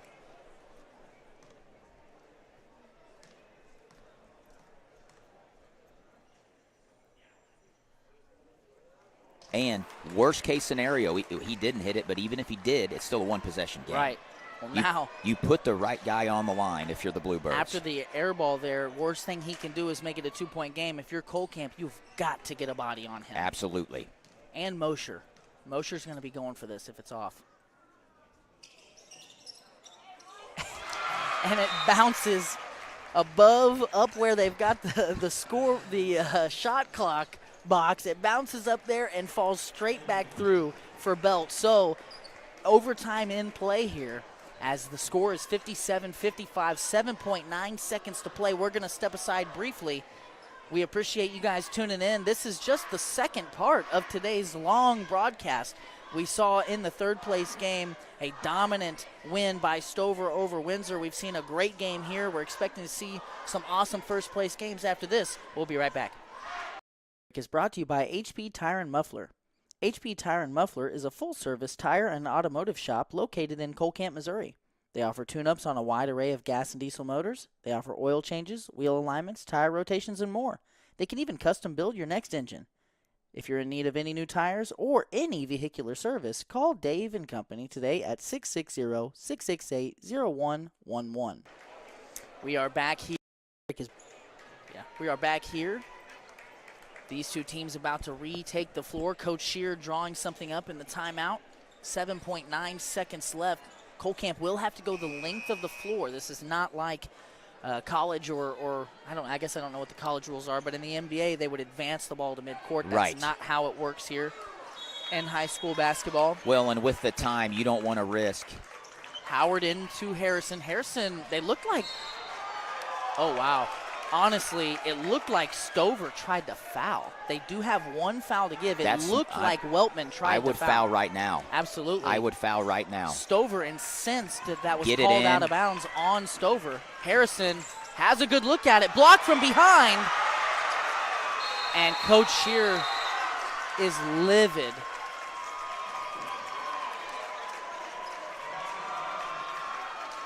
Let's get a replay of that.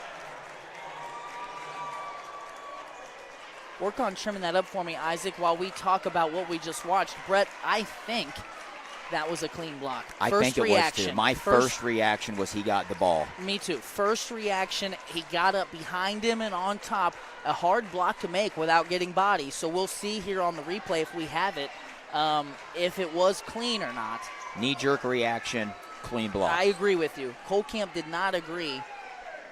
Obviously an emotional game and such a good game to watch. Such a fun one to be a part of. Do we have it? Okay, Brett, let's take a look here. We're going to see this replay of the final play as Stover gets their third. We didn't get a very good look at it. It was hard to tell. Let's watch it again.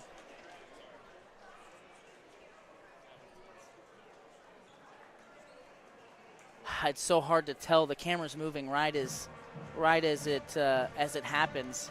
I really can't tell from that. I can't either. Wow. It's such a bang bang. Wow.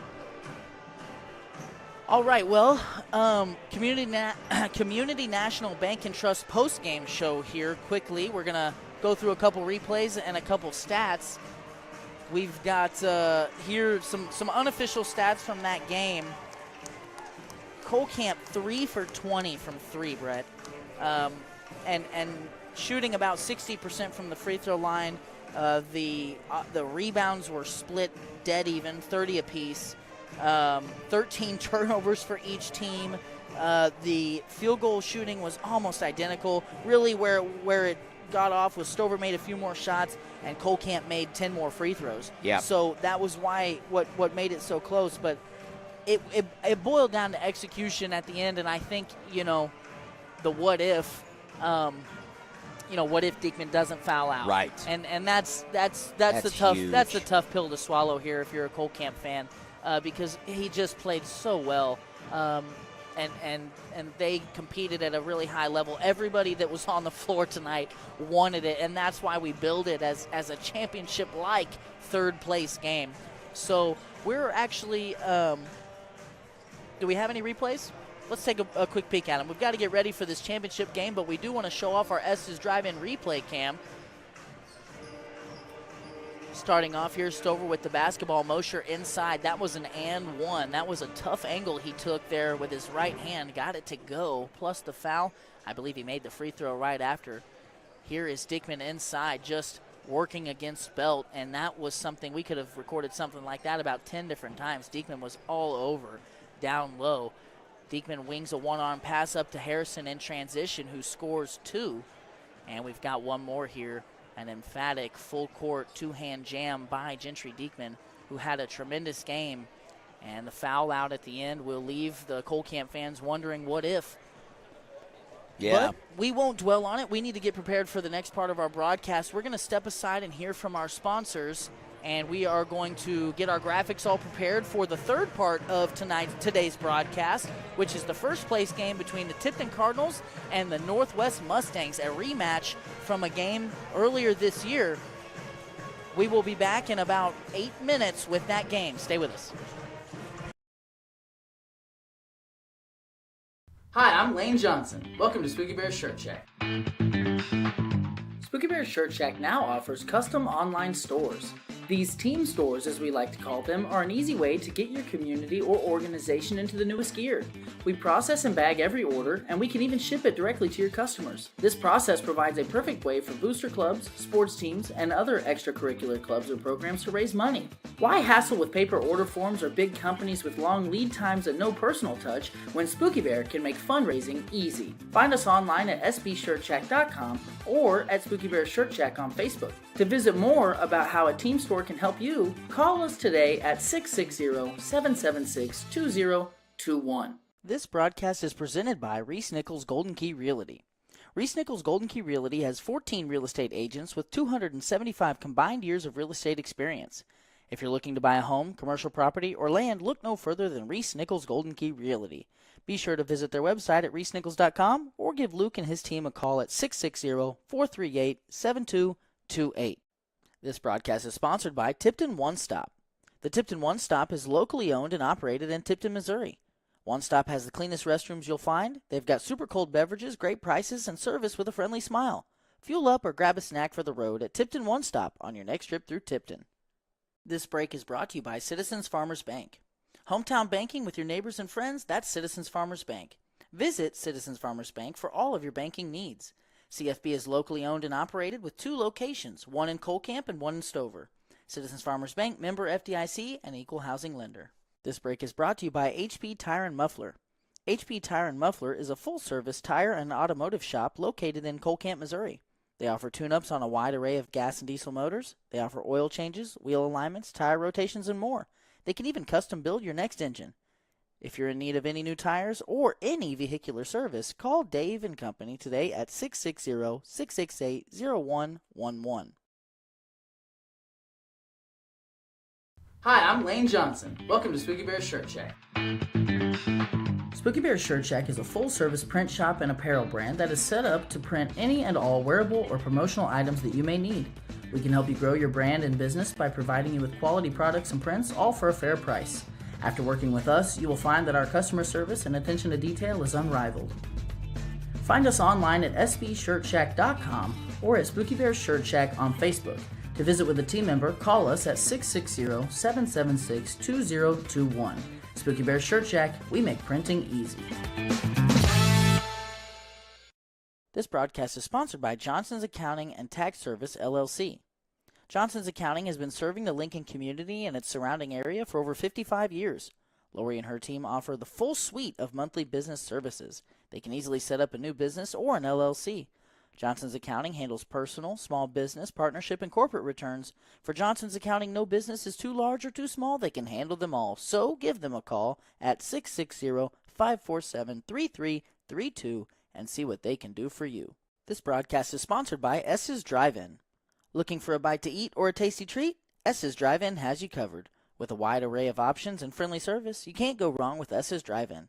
Stop in and eat or call ahead for carryout at 660-547-3516. This broadcast is sponsored by Community National Bank and Trust. Are you missing that human touch with your bank? Come talk to a real person at Community National Bank and Trust. They're your local bank that's small enough to know you, yet big enough to offer the best products. Stop by and see them at 101 South 65 Highway in Lincoln or 1695 Hilltop Drive in Warsaw.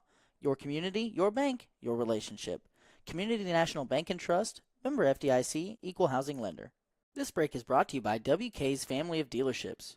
WK, a name we all know, owned by a family we all grew up with, now open at 4 locations in Sedalia and Boonville, featuring a great inventory of new Chevrolet, Ford, and Dodge vehicles, as well as high-quality used vehicles. At WK, they have combined their service, collision, and detailing departments with a great variety of American-made vehicles to be the #1 stop in your search for a new vehicle. Browse their selection of new and used vehicles today at WKFamily.com. This break is brought to you by Gallo Supply. Gallo Supply is your local solution for all household and industrial cleaning supplies. From can liners to soaps to copying and toilet paper, Gallo Supply has what you need.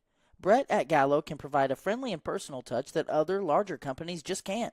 They can ship directly to your door when you order using their fast and easy website. So whether you're in need of residential or commercial Jan-San supplies, visit GALLOsupply.com or email sales@gallosupply.com for bulk prices.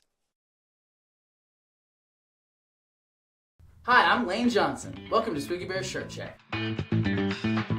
Spooky Bear Shirt Shack now offers custom online stores. These team stores, as we like to call them, are an easy way to get your community or organization into the newest gear. We process and bag every order, and we can even ship it directly to your customers. This process provides a perfect way for booster clubs, sports teams, and other extracurricular clubs or programs to raise money. Why hassle with paper order forms or big companies with long lead times and no personal touch when Spooky Bear can make fundraising easy? Find us online at sbshirtshack.com or at Spooky Bear Shirt Shack on Facebook. To visit more about how a team store can help you, call us today at 660-776-2021. This broadcast is... Okay, ladies and gentlemen, we are back for the third part of tonight's broadcast, the championship game on the girls' side. We've got the Tipton Cardinals, the reigning Class 2 state champion, I believe, right, Brett? Yep. Taking on the Northwest Mustangs. Tipton coming into tonight 19-2. The Northwest Mustangs on the other side coming in at 17-1. Brett, their only loss on the season, a 35-point loss to Tipton. Correct. So, it'll be interesting to see if Northwest is able to put something together to compete this time around. You know, the general discourse around the communities involved are that it won't be. But I watched this Northwest team play a really good game against Stover the other night, and I'm not going to write them off until I see it. But we're going to get into the starting lineups. We'll start with the visitors on the scoreboard, starting at guard for the Mustangs, Mary Walker. Kit Shane wearing number 3, a senior at guard. On the wings, number 4, Grace Walker. Number 15, Gabby Meyer. She's a sophomore. And down low, Carly Smith wearing number 11. On the other side, the defending state champion Tipton Cardinals will start with number 1, Courtney Edwards. Number 10, Charlie Bailey. Number 24, Clara Williams. Number 11, Madeline Hagerman. Number 45, Ava Schlotzauer. Now, the interesting thing about this team from Tipton and how good they are, starting 2 sophomores. Absolutely. Yeah, this is going to be a great game, Lane. And like you said, Northwest's only loss was to the Tipton Cardinals earlier in the season, and we'll get right into it after the national anthem. We are going to step aside. We'll be right back.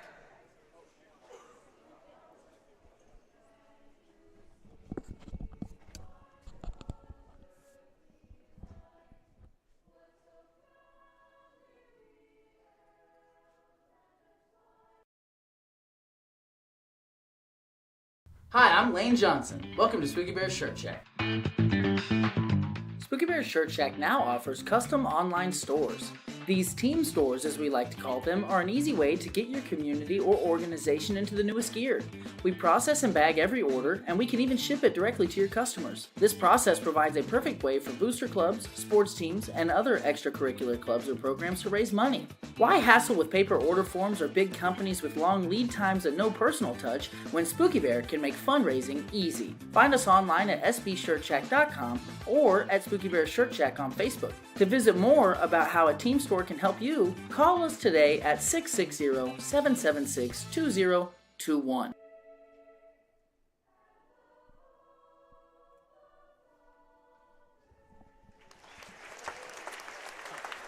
Okay, Brett, so we are back here. We're going to quickly take a peek at the bracket on the girls' side as it has panned out here in the up until the championship game. Tipton has yet to see a competitive game in this tournament, Brett. 71-6 victory that's a little close to home for you against Lincoln. 73-9 over Windsor the other night. And then on the opposite side, Northwest has put together a pretty impressive run of their own, beating Colcamp in the opening round by 34 and then beating Stover the other night, a Stover team that we saw put on a pretty good show today already, beat them by 32 just Tuesday night. So we mentioned these two teams played earlier this season. It was a blowout. Back in, let's see, the lone loss for Northwest back earlier January 16th. at home against Tipton, the Northwest Mustangs fell 34-69. So it'll be interesting to see, what these two teams can come up with. Now, we know a few things about each of these teams. We'll start with the favorite or the home team here and what they've been able to do this year. Courtney Edwards, 8.5 points a game. She also has 6.5 rebounds per game, 3 assists. She's a senior. Leading the team in scoring down low, Ava Schlotzhauer, 20 points per game. She has 12 rebounds per game, 3 steals per game with 2 assists per game. She's a sophomore. Brett, they've got 2 more players that average 17 a game. Charlie Bailey, 17, 5 rebounds, 4 assists, 3 steals per game. Clara Williams, 17 points per game, 7.5 rebounds per game, 4.5 steals, 3.5 assists. Then Madeline Hagerman, number 11, she's kind of the role player of this group, it appears, based off just their their per game averages. Now, their 6th man is not playing tonight. I don't know why. She does have her hand wrapped. She does have a jersey on. When we talked to Coach Culpepper earlier this week, he said that she would not play. She is dressed out. Now, moving over to the Northwest side, Carly Smith, she is we're going to wear number 11. She's a senior. She's 33 points away from 1,500 points on her career. She averages 8.5 rebounds a game. Gabby Meyer leads this team in scoring. She wears 15. She puts up 16.7 boards a game. Schlotzhauer gets it going early with a quick bucket, not even 10 seconds into the game. Rounding out the information we have about Northwest, Grace Walker, who wears number 4, averages 10 a game. Lane, I can tell you what this game's going to come down to. It's going to be ball pressure. Yeah. Can the Northwest Lady Mustangs withstand the pressure that the Tipton Lady Cardinals are going to put on them? I've seen it twice this year. I know what they do. They play extremely aggressive half-court man-to-man defense, and I have yet to see a team that has been able to consistently withstand it. Well, and to your point, the thing is about this Tipton team, and correct me if I'm mistaken, but they do it through just really intense man-to-man defense. Absolutely. It's not exotic zone pressure. It's not a run and jump most of the time. It is literally straight up, we can guard you better. We're just better. Yes, it is. And that's exactly what they're going to do. They're going to play the gaps. They're going to limit your drives. They do a really good job of stunting to the dribble driver and then collapsing on their man for that kick-out shot. They do a really good job on help defense. They do a really good job attacking the boards. And then when you take all of that, they get a rebound or a steal. They're pushing the ball down the floor extremely quick, so you have to get back on the defensive side. Now, Tipton turned the ball over on their last possession. Northwest came down and did the same. Refereeing tonight's game, we've got Brian Rice, Alex Haig, and Sean Campbell. Northwest showing a 2-3 zone look here. Tipton having either trouble with it or just trouble with the basketball. Walker tracked down by Williams. And a jump ball is the call. Good hustle by Clara Williams. Now, one of the things that I asked Coach Culpepper when I had a chance to talk with him earlier this week was, how do you, what are you telling your team or emphasizing going into a game and a rematch of a game you won by 35? How do you get up for that? How do you, not to sound insulting, but how do you take it seriously? Edwards draws the blocking foul against the Mustangs. And one of the things, that I asked him kind of baked into that question is, what is different about this team from the team from a year ago that won a state championship? And, I didn't realize that they had 4,000 points worth of scoring graduate last year, along with 1,200 rebounds. And that was, I'm trying to find it here. Do you know the name of the girl that had 1,200 rebounds? I do not. It was number 22. It was their big post player. Myra Class was their guard, their small guard. Nope, her name escapes me, but she was a big number 22, big physical inside post player. I had it written down, and I can't find it here in my notes. But regardless, Schlotzhauer makes the free throw, and Tipton out to a quick 5-0 lead. Coach Culpepper says that he believes this team rebounds better than the last year's team as a team, despite losing such a good rebounder. And Northwest now, another quick turnover. It's that pressure. Northwest looks a little discombobulated on offense, and it all trails back to the individual pressure that Tipton's able to apply to you. And if you're going to turn it over every time, Tipton's going to make you pay. Absolutely. They've done it all year long. Northwest playing a really, really wide 2-3 zone, trying to get out on shooters. If there's one thing that Tipton does extremely well, it's dribble, drive, kick, and hit the three. Edwards missed the three, got her own rebound, missed a left-handed layup, and then tips the ball out of bounds. So it's going to be Northwest basketball. And if you're Northwest, you've got to, you've got to shoot the ball well. You have right? to. I mean, if you're not going to shoot the ball well and you're going to turn it over. Now, Lane, I want to make a point here. We've seen Northwest turn it over 3 straight times in the half court, right? They get it in the half court. They're trying to run their half court offense. A little too much dribbling, in my opinion. If you dribble against this Tipton Cardinals girls team, they're just going to pick you apart.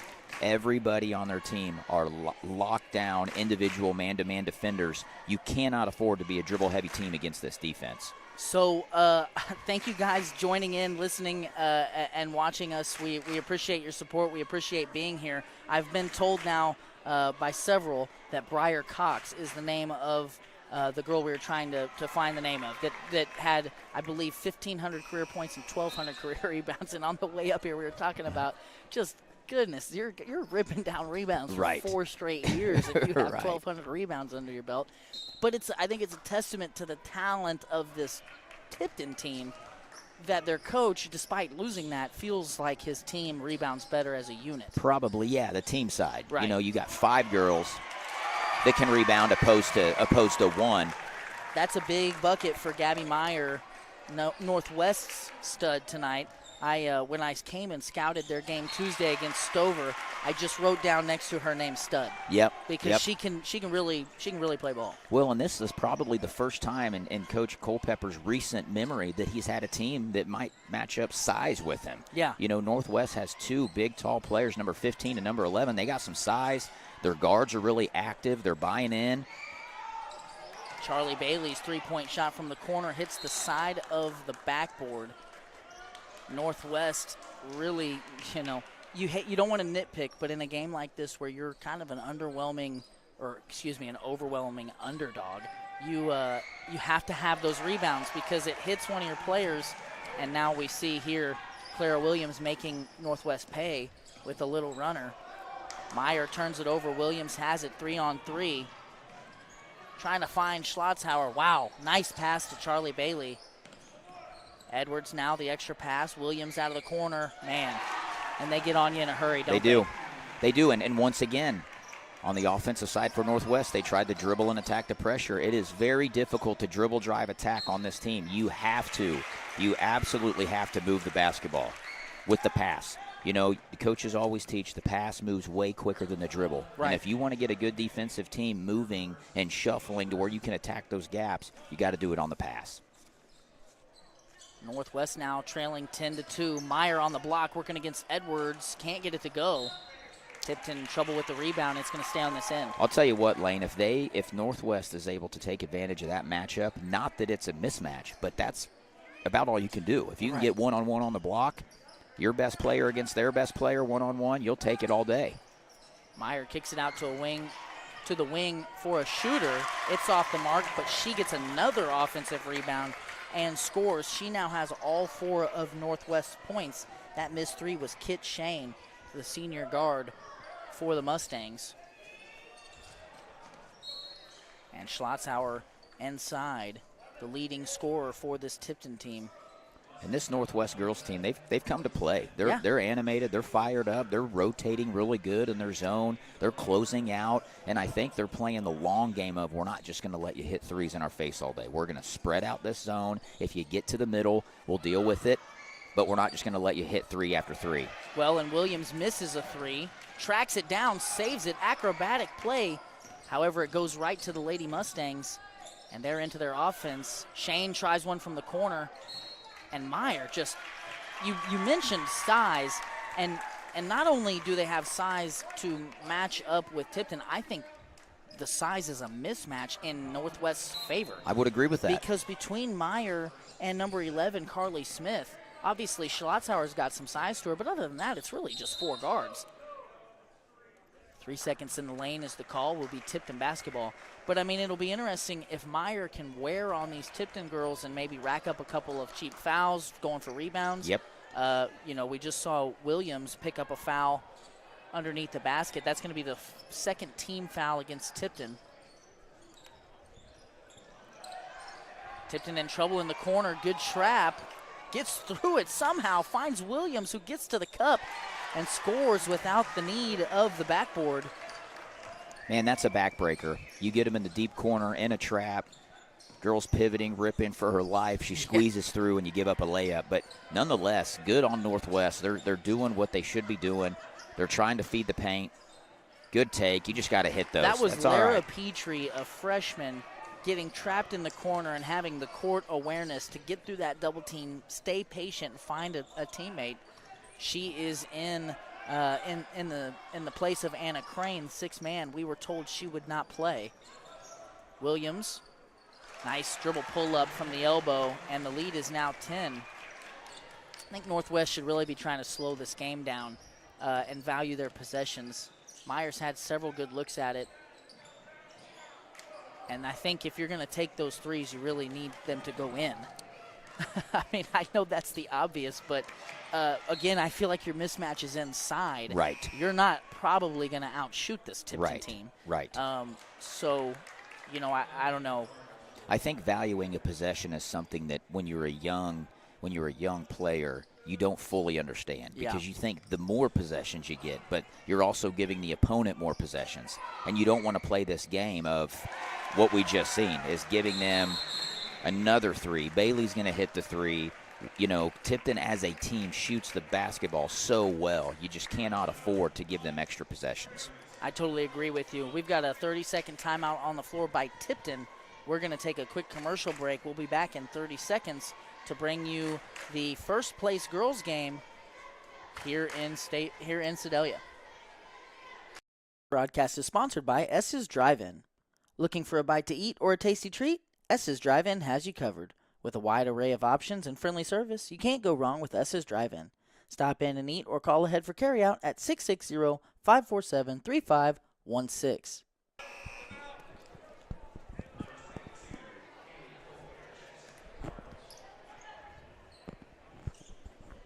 Northwest basketball out of the timeout, trailing by 13.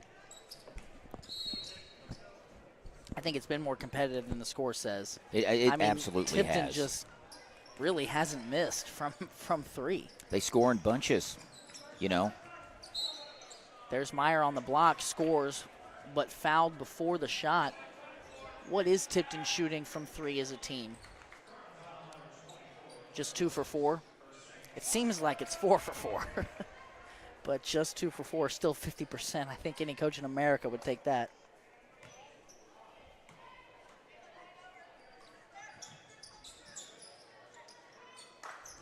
Meyer out to Walker. And that Walker three is off the mark. That was Grace Walker, the senior wing, with the three-point try. Edwards drives baseline, loses it. And going to say out of bounds on the Lady Mustangs. Tipton does a phenomenal job of getting in transition, getting every girl in their spot. You know, deep corner wing, you got your trail, or if you're ahead, you're going to the block, looking to score. They actively look to score in transition, opposed to most teams, you know, most teams look to just get the ball down the floor and set up your set. You know, that's such an underutilized tool is to try to score in transition. Another three-point try from the corner. This time, Kit Shane gets it to go. She's 1 for 3. She needed one to go. She did need one to go. You know, that's good confidence. 0 for 2, you pull it up. I mean, it's still a good look. It is a good look. It's a good look. You can't pass up those shots. A little zone look here.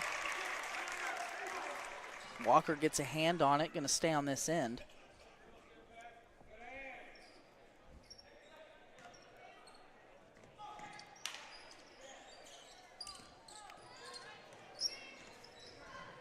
Williams working against Walker.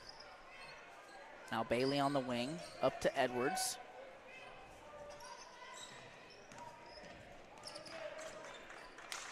Bailey from downtown. That's off. Myers got a rebound, 36 on the clock. I think you hold for the last one here, Brett. I think you do. I would not give this ball back to Tipton. They do anyway. Williams. And then they foul. That's a good foul. She was going to go make a layup. They had one to give, so now they get to set their defense up. Now, if that's Myers' second foul, you don't love it because, I mean, she's clearly a key cog in what they do. It is her second foul, and it's the fourth team foul against the Mustangs. Mustangs are really struggling with that dribble drive. You know, Tipton does such a phenomenal job, and I sound like a broken record. I really do. But Bailey misses her second three.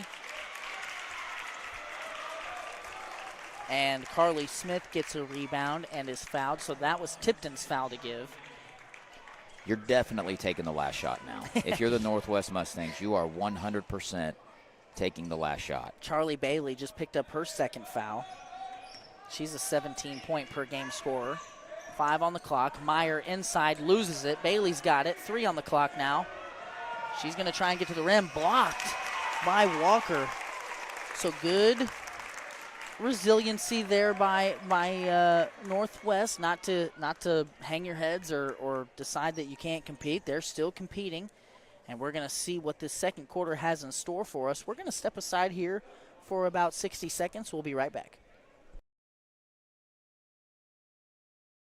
Hi, I'm Lane Johnson. Welcome to Spooky Bear Shirt Shack. Spooky Bear Shirt Shack now offers custom online stores. These team stores, as we like to call them, are an easy way to get your community or organization into the newest gear. We process and bag every order, and we can even ship it directly to your customers. This process provides a perfect way for booster clubs, sports teams, and other extracurricular clubs or programs to raise money. Why hassle with paper order forms or big companies with long lead times and no personal touch when Spooky Bear can make fundraising easy? Find us online at sbshirtshack.com or at Spooky Bear Shirt Shack on Facebook. To visit more about how a team store can help you, call us today at 660-776-2021. Okay, we are back here about to start the second quarter. This is the third part of a 4-part broadcast. We're going to be live all day, Brett. We saw a dominant third-place game. Stover really, I don't want to mince words here. They really took Windsor to the woodshed. They did. And then we saw a tremendous third-place boys game, one of the best games we've seen all year, and just a pleasure to call. And now we are in the first-place game on the girls' side of the bracket. Edwards, cross-court pass. Now Williams has it. Inside the lane, finds Bailey. That's 2 open. She's missed 3 in a row. I don't expect that to continue. There you go. Good job grabbing the basketball. Shane now finds Walker wide open, right wing. That shot is short. Myers there, so is Smith. And it's going to be a jump ball. You got to give these Lady Mustangs credit. They're trying to do the right thing. They're battling their butts off. They're diving on the floor. They're tracking down rebounds. And to come into a game like this where you lost by, 35 a month ago, to be ready to play and animated and fired up, that says a lot about this team. You're absolutely right.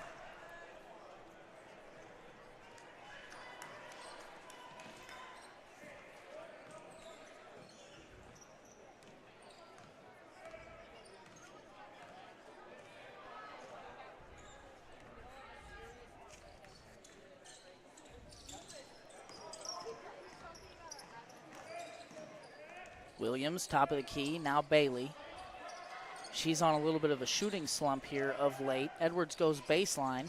Now back to Bailey. Does she shoot it? No, she's going to get inside. And what do we say? What do we say? When the jump shot is not falling, get to the rack. That's exactly what Bailey does. Little shot fake, gets to a right-hand runner, and now the lead is 12. Well, and we're seeing Tipton attack this zone with ball movement, Everybody has to rotate at some point, and when you're running a zone like that, you take advantage of those gaps, and that's what Bailey did. They worked the ball completely around, drove the baseline, kicked it out, attacked the gap for a floater.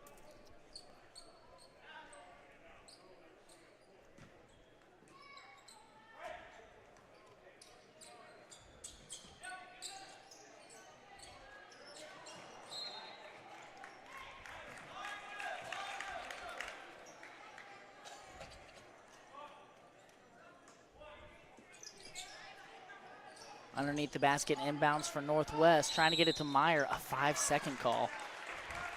Good defense there by Tipton. Now, I didn't see there, Brett. I wasn't thinking to look. Did Tipton stay in man on the out of bounds there? Yes. Yes. So they don't just zone the No. out of bounds. So a lot of teams do. Yes. And that shows you the confidence they have in their ability to play man. Do they switch a lot? They do not. So they're really playing old school, Yes. fundamental, man-to-man, and they're just better than you. Yes. I mean, that's what it boils down to. That's exactly what they're doing. Williams, top of the key, has it taken away.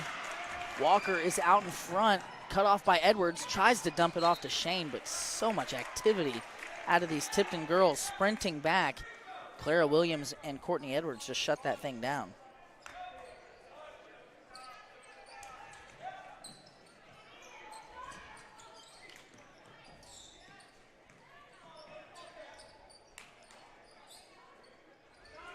Mary Walker, corner three, air ball. Clara Williams has it.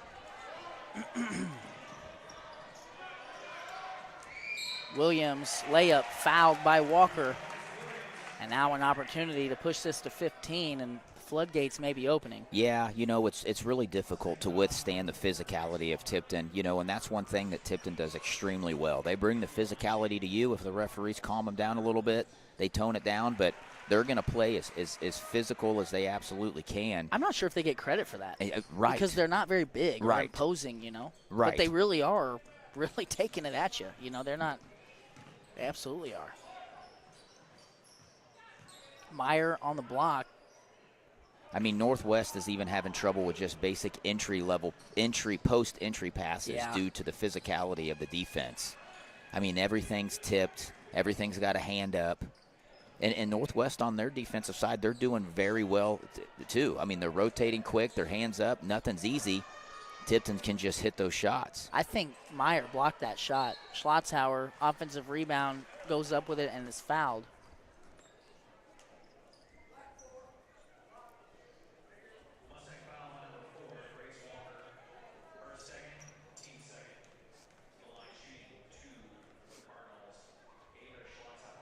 Schlotzhauer off on the first. That foul is the second foul against Grace Walker. We've got a timeout on the floor by Northwest. We're going to take a break. It looks like a full timeout. So we'll be back in 60 seconds with some more coverage of the 2024 Kaysinger Conference Tournament presented by Spooky Bear Media. This broadcast is sponsored by Johnson's Accounting and Tax Service, LLC. Johnson's Accounting has been serving the Lincoln community and its surrounding area for over 55 years. Lori and her team offer the full suite of monthly business services. They can easily set up a new business or an LLC. Johnson's Accounting handles personal, small business, partnership, and corporate returns. For Johnson's Accounting, no business is too large or too small. They can handle them all. So give them a call at 660-547-3332 and see what they can do for you.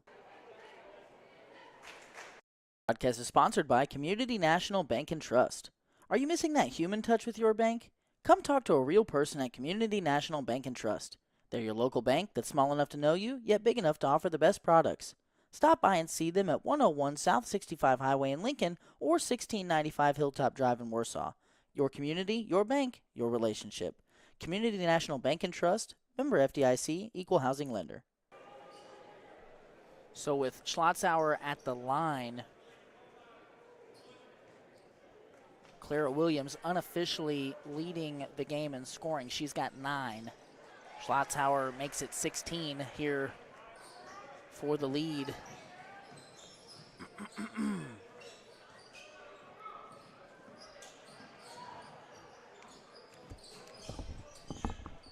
Meyer working against Williams. Doesn't go. And despite being undermanned from a size perspective, Tipton really has done a good job team rebounding. Edwards to Bailey, now Hagerman. Williams in the corner, thought about it. Good hands by Shane. Williams keeps it alive. Now a jump ball. Folks, if you're just joining us, we appreciate you tuning in. We really want to say thank you to our sponsors who have made this broadcast possible. Lane, one thing we haven't touched on, or maybe you have, I just didn't hear you. Tipton right now, I believe, is the second team in women's basketball in Class 2, and I believe Northwest is hovering around the 8 or 9 mark. So is that a KY3 ranking, or where is that from out of? This is I don't know. Honestly, I saw a posting about it, and I think it's just the Misha. Does Misha have girls basketball rankings? Nonetheless, Tipton was 2. Skyline number 1. So in our area, we have Skyline, we have Tipton, we have Northwest, and 2 top 10 teams in the state of Missouri duking it out in the conference tournament here. So it's cool to see, some Kaysinger conference teams on that list. I'm glad that you brought that up, because as you look, in the pregame we gave the preview, and Tipton 19-2, and you're thinking, man, if they're so good, who are they losing to? Well, as Bailey now in double figures scoring, well, they've got a 5-point loss to Skyline, who I think you just said is the number 1 ranked team in Class 2. Yes. And then they have a 3-point loss in double overtime to El Dorado Springs, who's has a very good girls basketball program. Juggernaut. Yeah. So, Tipton gearing up, I think, for probably another deep run, provided they can stay healthy and Oh, absolutely. do the things they do. In the 2 games that they lost, the El Dorado Springs, one of their best players fouled out. They lost in double overtime. El Dorado Springs went to the championship game last year in Class 3, and they are currently ranked top 5 Class 3. Skyline, the number 1 team in Class 2, went to the state championship game last year as well, I believe, or Final Four for sure. And Tipton obviously won the state title. So the way things are looking now, I believe Tipton and Skyline, if they win through, will meet in the Final Four. Okay. That'd be a fun game to witness. Fun game to witness, and, Northwest is probably expecting to be there as well. Walker, 3-point shot, air ball. Schlotzauer saves it underneath her own basket, goes right to Carly Smith.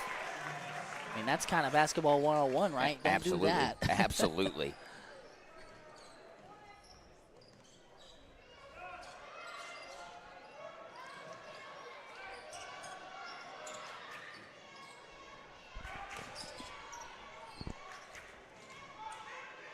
Bailey inside, another basket for the junior guard. And we were talking about Gentry Diekman being a stat sheet stuffer there in the last game. Charlie Bailey is a stat sheet stuffer in her own right. 17 points a game, 5 rebounds a game, 4 assists a game, and 3 steals per game as a junior. And she definitely knows how to put the ball in the basket, as Northwest fails to get a good look. Now Meyer takes it away. Northwest has numbers. Meyer, high dribble. Williams able to dig it out. And going to be a last touch by Williams. Pretty good defensive play there. It's a 2-on-1, and Tipton's able to get a hand on the ball and knock it out of bounds. Just the awareness that this Tipton girls team have. You can tell they just play ball. They understand what's going on. They just know the ebbs and the flows of the game and where to be and where not to be, and it shows.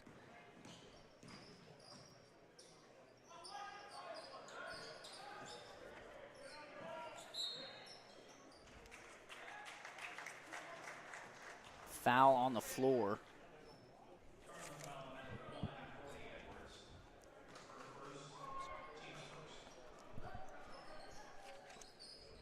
Baseline inbound to Meyer. Meyer has a huge size advantage over Williams. Schlotzauer gets it away. Walker fighting with Bailey for it. Jump ball. You get the feel, Lane, that all of what the Lady Mustangs are trying to do is the right thing, but it's so broken and fragmented because of the defensive pressure. Everything's got tips. Right. Every pass is a juggle pass because of the pressure, and it's just so difficult to get any type of continuity to anything when there's just always a player. You can't dribble drive to the basket because there's a stunter there. You can't get an open shot. There's a high closeout. You can't get a post touch because they double the post. It's just everything is so hard and difficult to come by. And then you go on the other end and you play great defense as well, and they hit a 25-footer. They just hit a good shot, yeah. A little bit of substituting here for Tipton. Kaylee Kohler going to come in, freshman off the bench. Again, Tipton playing without their 6th man. Kohler comes away with a steal immediately.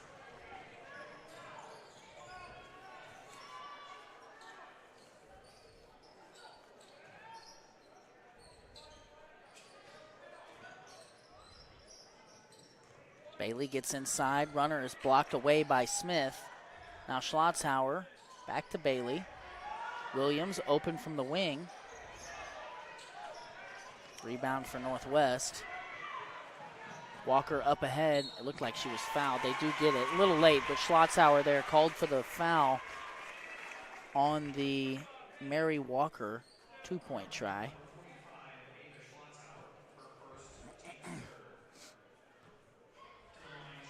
Zoe Richardson on the floor for the Lady Mustangs, along with Mary Walker, Grace Walker, Carly Smith, and Gabby Meyer.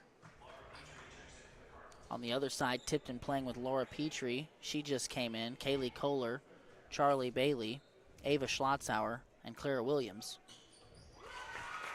Walker makes the second free throw. It's now 27-10. We've got 90 seconds left in the first half of our girls' first place game.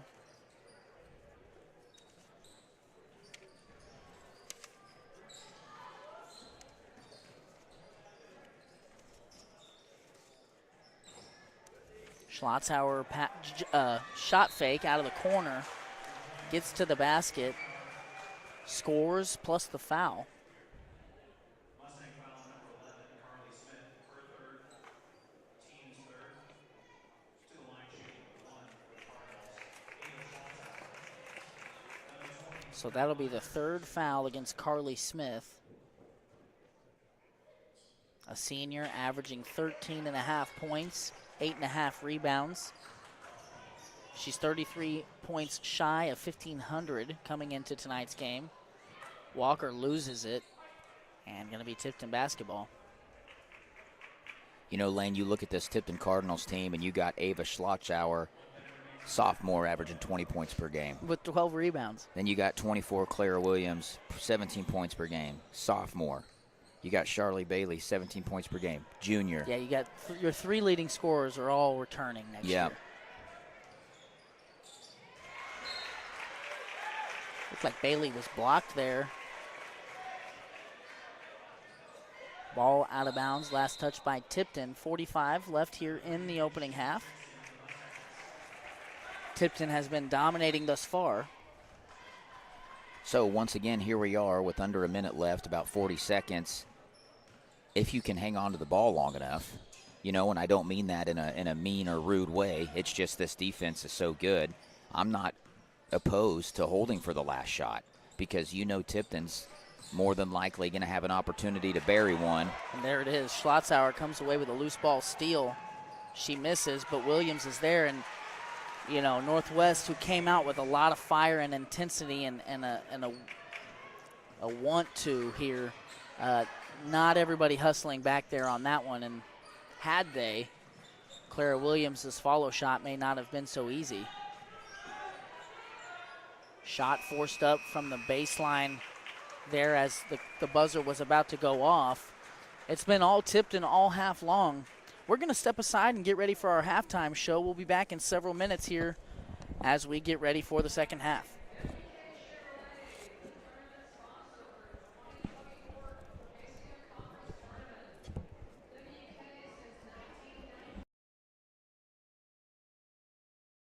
Hi, I'm Lane Johnson. Welcome to Spooky Bear Shirt Shack. Spooky Bear Shirt Shack now offers custom online stores. These team stores, as we like to call them, are an easy way to get your community or organization into the newest gear. We process and bag every order, and we can even ship it directly to your customers. This process provides a perfect way for booster clubs, sports teams, and other extracurricular clubs or programs to raise money. Why hassle with paper order forms or big companies with long lead times and no personal touch when Spooky Bear can make fundraising easy? Find us online at sbshirtshack.com or at Spooky Bear Shirt Shack on Facebook. To visit more about how a team store can help you, call us today at 660-776-2021. This broadcast is presented by Reese Nichols Golden Key Realty. Reese Nichols Golden Key Realty has 14 real estate agents with 275 combined years of real estate experience. If you're looking to buy a home, commercial property, or land, look no further than Reese Nichols Golden Key Realty. Be sure to visit their website at reesenichols.com or give Luke and his team a call at 660-438-7228. This broadcast is sponsored by Tipton One Stop. The Tipton One Stop is locally owned and operated in Tipton, Missouri. One Stop has the cleanest restrooms you'll find. They've got super cold beverages, great prices, and service with a friendly smile. Fuel up or grab a snack for the road at Tipton One Stop on your next trip through Tipton. This break is brought to you by Citizens Farmers Bank. Hometown banking with your neighbors and friends, that's Citizens Farmers Bank. Visit Citizens Farmers Bank for all of your banking needs. CFB is locally owned and operated with 2 locations, one in Colcamp and one in Stover. Citizens Farmers Bank, member FDIC, and equal housing lender. This break is brought to you by HP Tire and Muffler. HP Tire and Muffler is a full-service tire and automotive shop located in Colcamp, Missouri. They offer tune-ups on a wide array of gas and diesel motors. They offer oil changes, wheel alignments, tire rotations, and more. They can even custom build your next engine. If you're in need of any new tires or any vehicular service, call Dave & Company today at 660-668-0111. Hi, I'm Lane Johnson. Welcome to Spooky Bear's Shirt Shack. Spooky Bear's Shirt Shack is a full-service print shop and apparel brand that is set up to print any and all wearable or promotional items that you may need. We can help you grow your brand and business by providing you with quality products and prints, all for a fair price. After working with us, you will find that our customer service and attention to detail is unrivaled. Find us online at sbshirtshack.com or at Spooky Bear's Shirt Shack on Facebook. To visit with a team member, call us at 660-776-2021. Spooky Bear Shirt Shack, we make printing easy. This broadcast is sponsored by Johnson's Accounting and Tax Service, LLC. Johnson's Accounting has been serving the Lincoln community and its surrounding area for over 55 years. Lori and her team offer the full suite of monthly business services. They can easily set up a new business or an LLC. Johnson's Accounting handles personal, small business, partnership, and corporate returns. For Johnson's Accounting, no business is too large or too small. They can handle them all. So give them a call at 660-547-3332 and see what they can do for you. This broadcast is sponsored by S's Drive-In. Looking for a bite to eat or a tasty treat? S's Drive-In has you covered. With a wide array of options and friendly service, you can't go wrong with S's Drive-In. Stop in and eat or call ahead for carryout at 660-547-3516. This broadcast is sponsored by Community National Bank and Trust. Are you missing that human touch with your bank? Come talk to a real person at Community National Bank and Trust. They're your local bank that's small enough to know you, yet big enough to offer the best products. Stop by and see them at 101 South 65 Highway in Lincoln or 1695 Hilltop Drive in Warsaw. Your community, your bank, your relationship. Community National Bank and Trust, member FDIC, equal housing lender. This break is brought to you by WK's Family of Dealerships. WK, a name we all know, owned by a family we all grew up with, now open at 4 locations in Sedalia and Boonville, featuring a great inventory of new Chevrolet, Ford, and Dodge vehicles, as well as high-quality used vehicles. At WK, they have combined their service, collision, and detailing departments with a great variety of American-made vehicles to be the #1 stop in your search for a new vehicle. Browse their selection of new and used vehicles today at WKFamily.com. This break is brought to you by Gallo Supply. Gallo Supply is your local solution for all household and industrial cleaning supplies. From can liners to soaps to copying and toilet paper, Gallo Supply has what you need. Brett at Gallo can provide a friendly and personal touch that other larger companies just can't. They can ship directly to your door when you order using their fast and easy website. So whether you're in need of residential or commercial Jan-San supplies, visit GALLOsupply.com or email sales@gallosupply.com for bulk prices. Hi, I'm Lane Johnson. Welcome to Spooky Bear's Shirt Shack. Spooky Bear's Shirt Shack now offers custom online stores. These team stores, as we like to call them, are an easy way to get your community or organization into the newest gear. We process and bag every order, and we can even ship it directly to your customers. This process provides a perfect way for booster clubs, sports teams, and other extracurricular clubs or programs to raise money. Why hassle with paper order forms or big companies with long lead times and no personal touch when Spooky Bear can make fundraising easy? Find us online at sbshirtshack.com or at Spooky Bear Shirt Shack on Facebook. To visit more about how a team store can help you, call us today at 660-776-2021. This broadcast is presented by Reese Nichols Golden Key Realty. Reese Nichols Golden Key Realty has 14 real estate agents with 275 combined years of real estate experience. If you're looking to buy a home, commercial property, or land, look no further than Reese Nichols Golden Key Realty. Be sure to visit their website at reesenichols.com or give Luke and his team a call at 660-438-7228. This broadcast is sponsored by Tipton One Stop. The Tipton One Stop is locally owned and operated in Tipton, Missouri. One Stop has the cleanest restrooms you'll find. They've got super cold beverages, great prices, and service with a friendly smile. Fuel up or grab a snack for the road at Tipton One Stop on your next trip through Tipton. This break is brought to you by Citizens Farmers Bank. Hometown banking with your neighbors and friends, that's Citizens Farmers Bank. Visit Citizens Farmers Bank for all of your banking needs. CFB is locally owned and operated with 2 locations, one in Cole Camp and one in Stover. Citizens Farmers Bank, member FDIC, and equal housing lender. This break is brought to you by HP Tire and Muffler.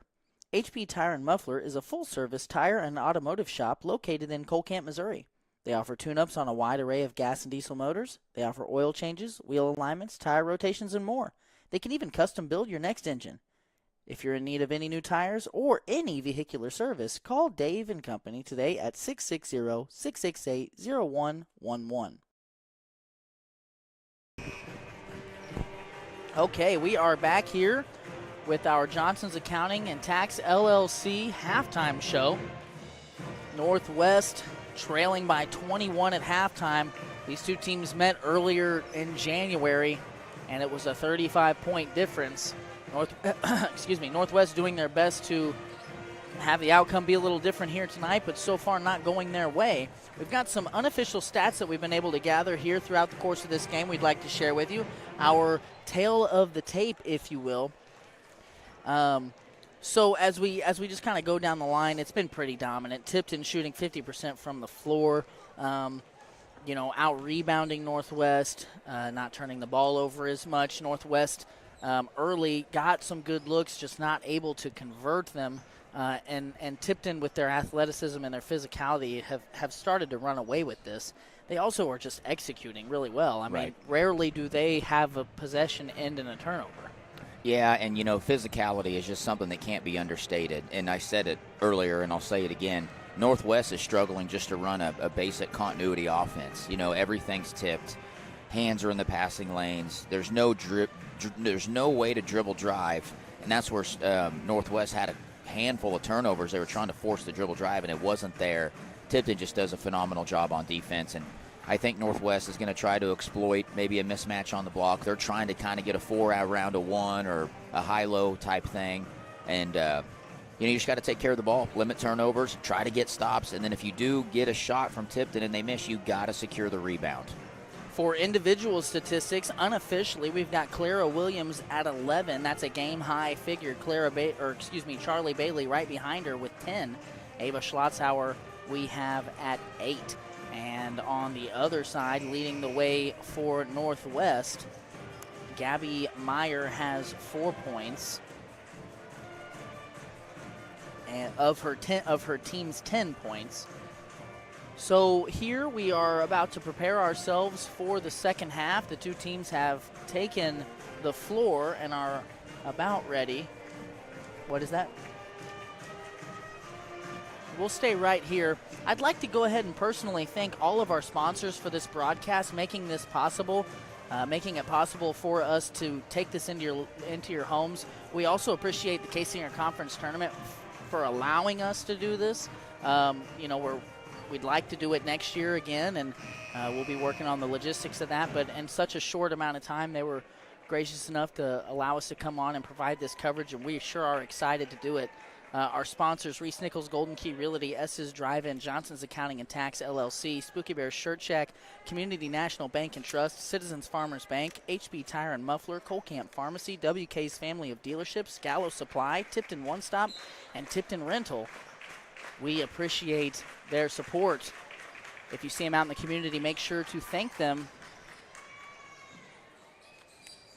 Now we've got the third quarter underway. Tipton starts with the basketball.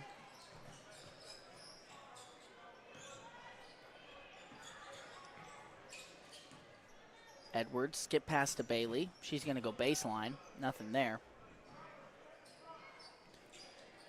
Tipton is so good with their court vision and their skip passes. They run a 4-out with a 1 in, and all they're looking to do is either A, feed the post to their big post player, or just dribble drive and dribble attack. And they have so much success in it because they collapse the defense, they kick it out, they get open threes, or they just get all the way to the lane, or get into the lane, get all the way to the basket for a layup. Couple loose balls there for Tipton on that possession. Northwest's working hard. They are. You know, they're working their butts off, and it's good to see. You know, they're really working hard as they can. And Edwards from the corner knocks in a 3 off the Hagerman pass. you know, that's a perfect example. They get a kick, a high, hard closeout, and they just make it. I mean, it's very difficult. Nice move by Walker to get a good look at it, but can't finish. Meyer offensive rebound, then turns it over. Clara Williams just throws it both hands over her head and finds a teammate, and that sparks a fast break. 2-on-1. Bailey to Schlotzhauer, and 2 more points for the Tipton Cardinals. One thing I would expect, Lane, in this second half is Tipton's girls are really going to crank up the individual intensity. You know, that's one thing they do. The adjustments they make are just small tweaks, you know, on what they already do very well. But their patent second half pressure is very difficult to overcome. That was great court vision by Charlie Bailey to find Schlotzhauer streaking to the basket. And another quick basket for Tipton. Now a foul against the Tipton defense.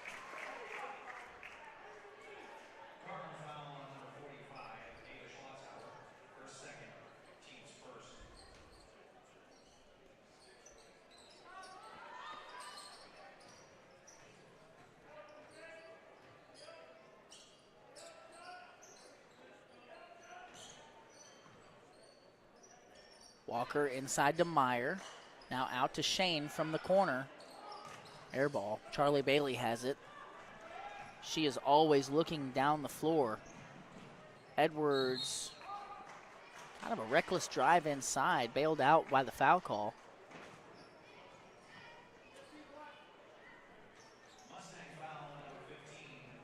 So if you're just joining us, we are in the middle of our third part of a 4-part broadcast.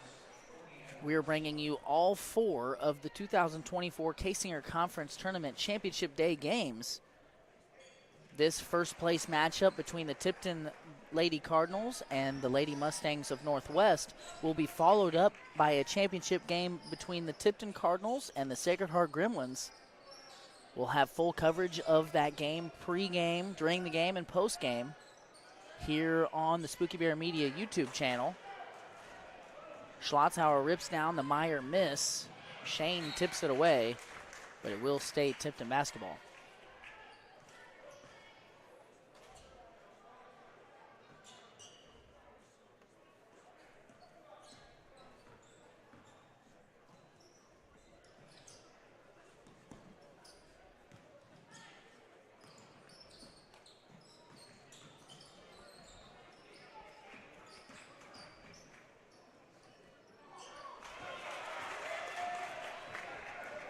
Northwest, fast break.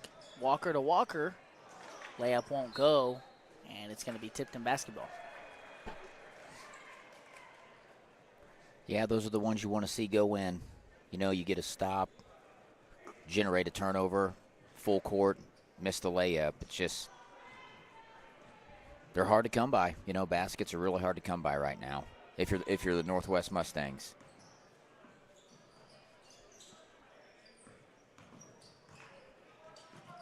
Edwards has her pass kicked away by Carly Smith, and it's going to be Tipton basketball.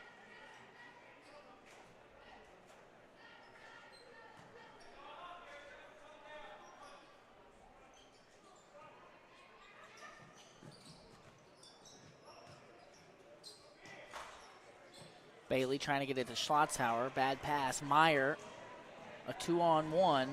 Cut off by Bailey and 1 for Meyer.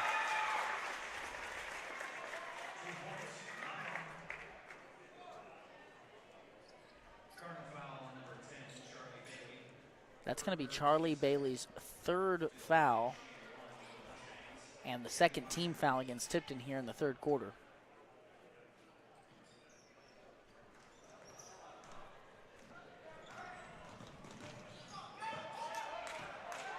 Edwards loses it.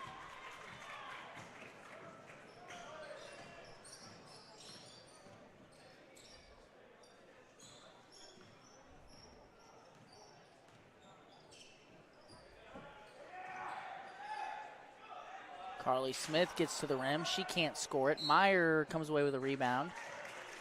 And they're going to call a foul. She's going to be shooting 2.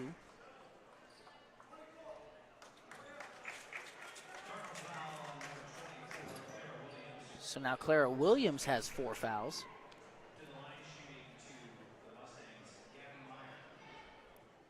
Nice shot. Northwest getting a little bit going here. I mean, as much as I respect Northwest and I think they are a good basketball team, I'm not sure there's any amount of foul trouble that can get them back into this game. Right. I mean, we're talking about 27. You got 12 minutes left. I mean, it's going to take a lot of this, a lot of free throws, and you got to make them all. Right. And you have to prevent Tipton from scoring. Right. You know, you got to still be able to keep pace. But Tipton brings on girls from their bench. They may be young and inexperienced, but they know how to play basketball. Right. You know, they know how to take care of it. They're going to do their best not to play outside of themselves. You know, they know who the best players are. But another stop here for Northwest. Smith, tough turnaround jump shot, won't go. Long rebound to Walker. Now Meyer underneath. And she can't finish. Edwards will have a rebound, and it'll be Tipton basketball again.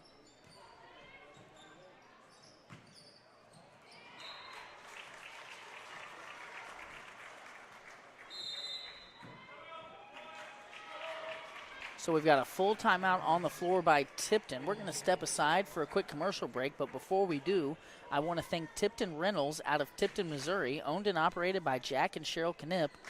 We appreciate their support of today's broadcast. We also want to thank personally Colcamp Pharmacy, owned and operated by Mike Snell and family in Colcamp.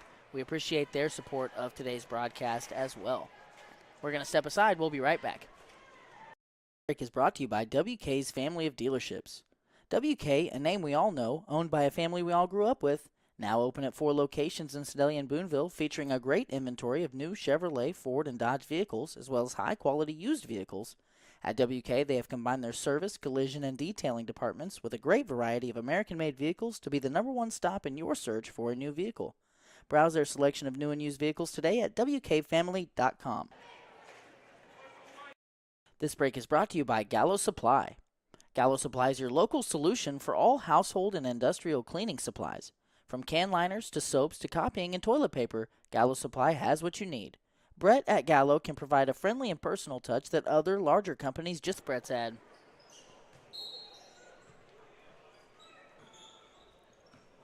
Northwest basketball. 3 minutes and 10 seconds left in the third quarter.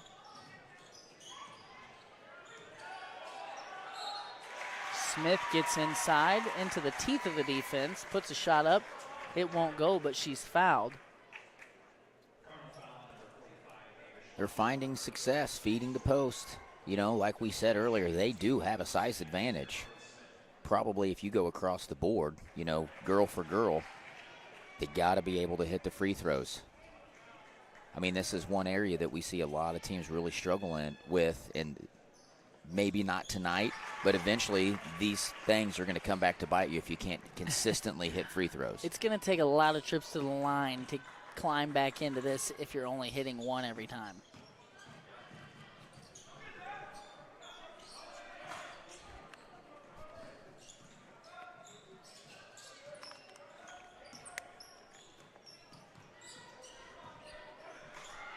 Bailey, three-point contested.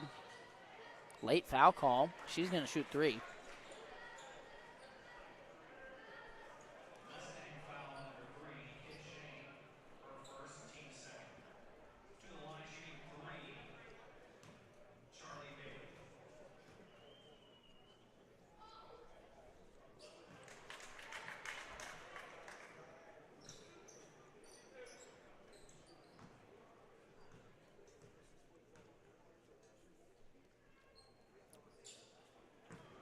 Very rare that Bailey goes to the foul line and misses 2 straight. Yeah. Got a third shot at it here.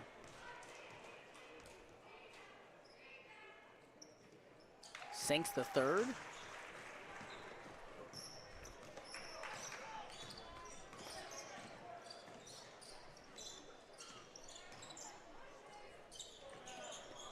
Walker from the corner. She's off the mark. Shane keeps it alive. Now Walker again, fouled by Edwards.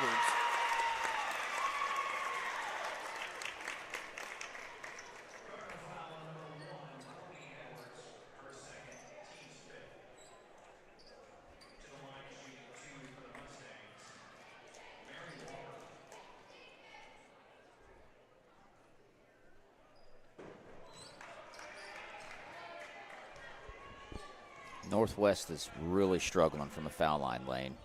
Yeah. You know, it's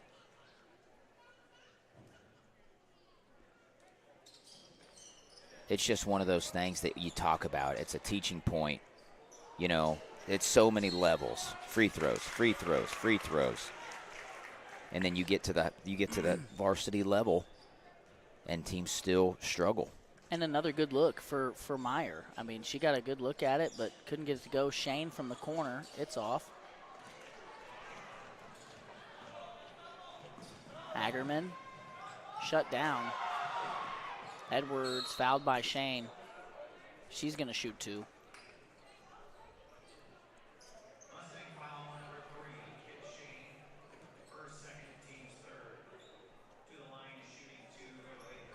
If you're just joining us, this is the third part of a 4-part broadcast. We're excited to be doing it. We just watched an awesome game between Stover and Colcamp, the third place game between the 1 and the 2 seed. Rare that you see that. And it came down to the wire. Gentry Dickman, who put on a show, ended up with, I now have heard, Brett, that Dickman had 32 of the 55 points. I believe it. I bet he had 20 rebounds. I believe it. He was dominant. However, after a 2-hand dunk with a minute left, Colcamp slaps on a half-court trap. Dickman fouls out with a foul in that trap. Colcamp did get a look at the end. Reed Harrison was blocked from behind. And the final score for that was 57-55. And then in our first contest of tonight's game, we saw a shellacking as Stover took it to the Windsor team in the ladies' third place game. And we've got another shellacking going on here. Yep, and I don't even know if, I know they don't have an MVP of the Kaysinger Conference Tournament, but if the 4th place team can get it, I mean, you got to give Diekman a vote, as who's just coming in here and showing out. Because not only did he have 32, right? He didn't have a good first quarter. Right. And he fouled out, with about a minute left. But that final minute, he's getting the ball every single time. Right. Well, and it'll be interesting, though. I think, there's a couple players in this next game that are going to get to make their bid for that. It might be hard to score 32 with the brands of basketball that we're going to see, but Jackson Bailey his sister makes another shot. Jackson Bailey is somebody that I'm looking at on the Tipton side that could make his bid for that same title. And then, a little bit of a dark horse, if you will, somebody maybe a little under the radar if you haven't seen him play. I've really been impressed with Max Van Leer as Walker hits a 3 from the corner. That's Mary Walker, the sophomore guard.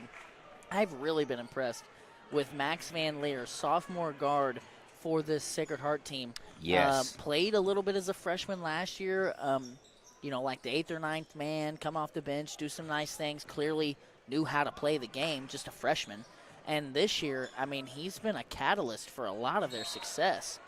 Obviously, they have a ton of experience with senior players here as Charlie Bailey is whistled for a charge. I think that's her 4th foul. They have a ton of experience. It is her 4th foul. But he really seems to be a key cog in what they do. Walker turns it over, going to be Tipton basketball. Well, and Bailey for Tipton, Jackson Bailey, the senior for the Tipton men's team. You talk to coaches around the conference, they say, hey, we did pretty good against Tipton, and then Bailey just took over, and that's a common theme and it seems after the second half, whether Bailey, someone gets in his ear as well, kind of like Diekman did, or if it's just, okay, it's my time to go out there and make it happen. Well, here's what I'll tell you, because I came and watched the Tipton-Colcamp game, and so now we have evidence of Bailey going against Dickman and Harrison. The Northwest crowd very incensed by what's going on the floor. Schlotzhauer, they called a foul on Northwest. It's going to be against number 11, Carly Smith, her fourth. Northwest was not pleased. Schlotzhauer needs to put it up. She does get it off. Got a great look, just didn't get it to go. Brett, when we get back from this break, I want to talk about Colcamp and Tipton from Tuesday night. We're going to go ahead and step aside.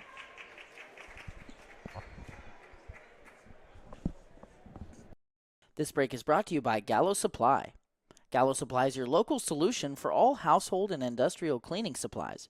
From can liners to soaps to copying and toilet paper, Gallo Supply has what you need. Brett at Gallo can provide a friendly and personal touch that other larger companies just can't.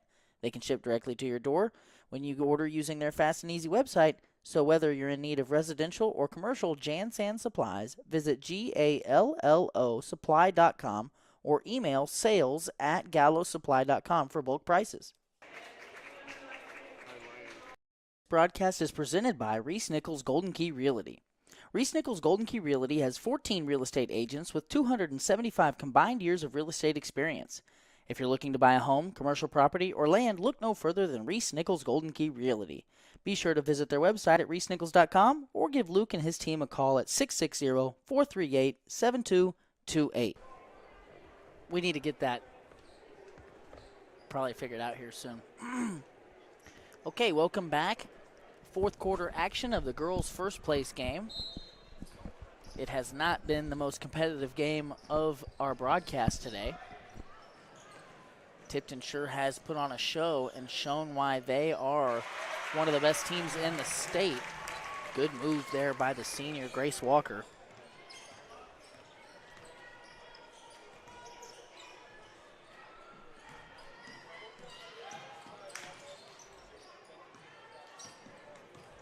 Edwards inside, scoop shot, won't go. Now Meyer has the rebound. She loses it. Kit Shane gets tied up with a couple of Tipton players. It's going to be a jump ball.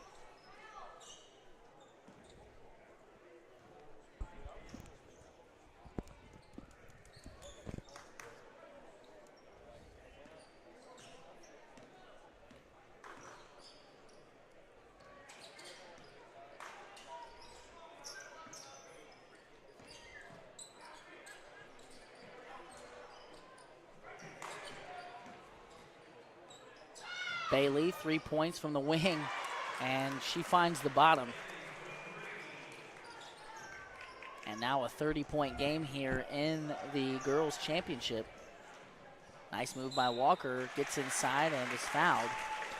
Walker's doing a good job at keeping her dribble alive and attacking the rim.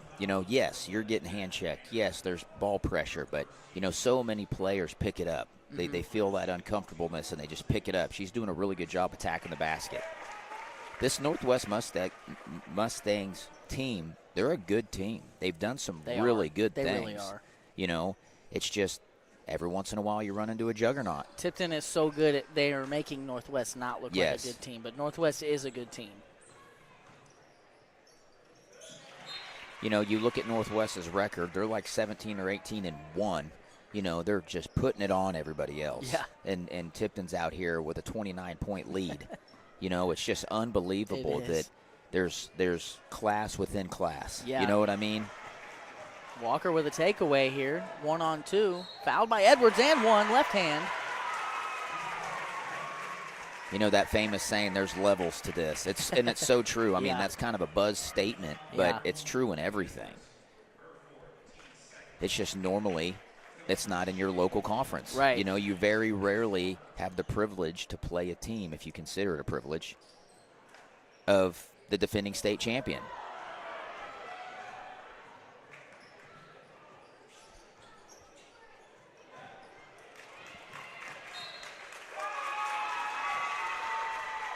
Turnover by Tipton.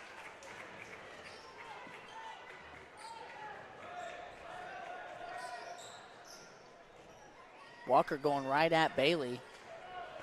I don't know if they saw something they liked, or if Well, Bailey has 4 fouls. Maybe they're just trying to get her out. That's I don't true. know. That's true. And, Walker's been doing, or I'm sorry. Yes, Walker's been doing a really good job of getting there. Being strong with the basketball, so if it's not broke, don't fix it, I guess. But That's a tough three-point shot. Edwards just knocked down with a hand in her face to silence the crowd. Walker is going right at Bailey. Nice dribble, having step success. back. Yeah, that was a nice shot. I mean, she's got to have 6 or 8 in this quarter alone, and we're only 2.5 minutes in.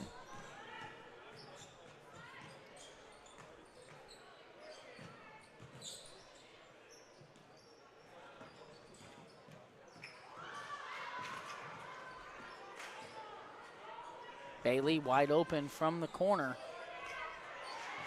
Hagerman offensive board. Bailey draws the foul against the younger Walker. Oh, no, they're going to call that on Kit Shane, number 3, and a timeout on the floor.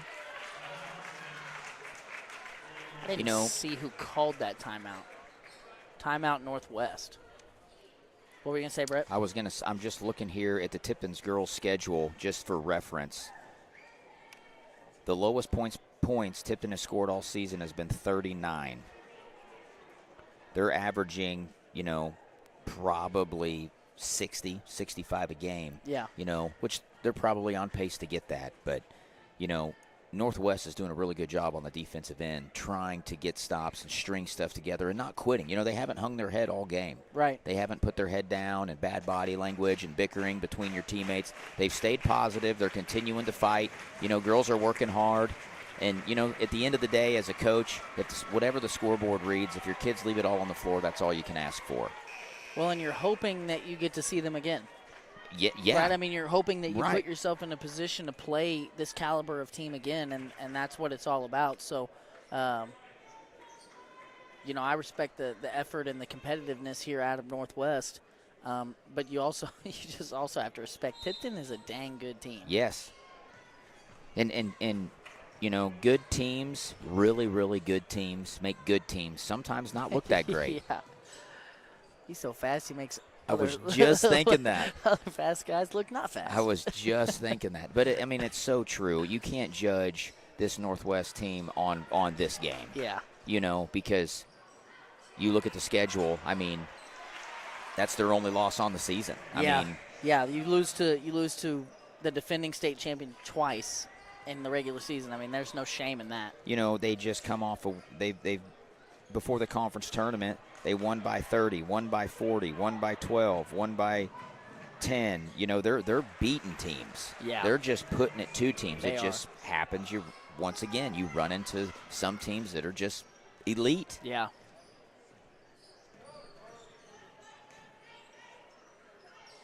We've got 4 minutes to play here.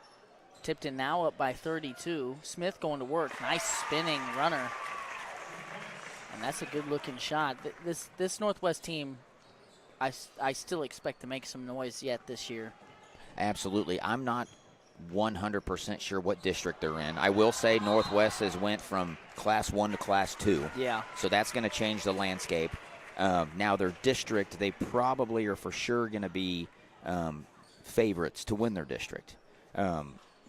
Once you get into the state playoffs, anything can happen. Anything can you play happen. the game for a reason. Yep, anything can happen. If they just gave the game to the favorite every time, then upsets would never happen, and Yep. as we know, they do. 3:15 left. Edwards over to Williams. Now Bailey.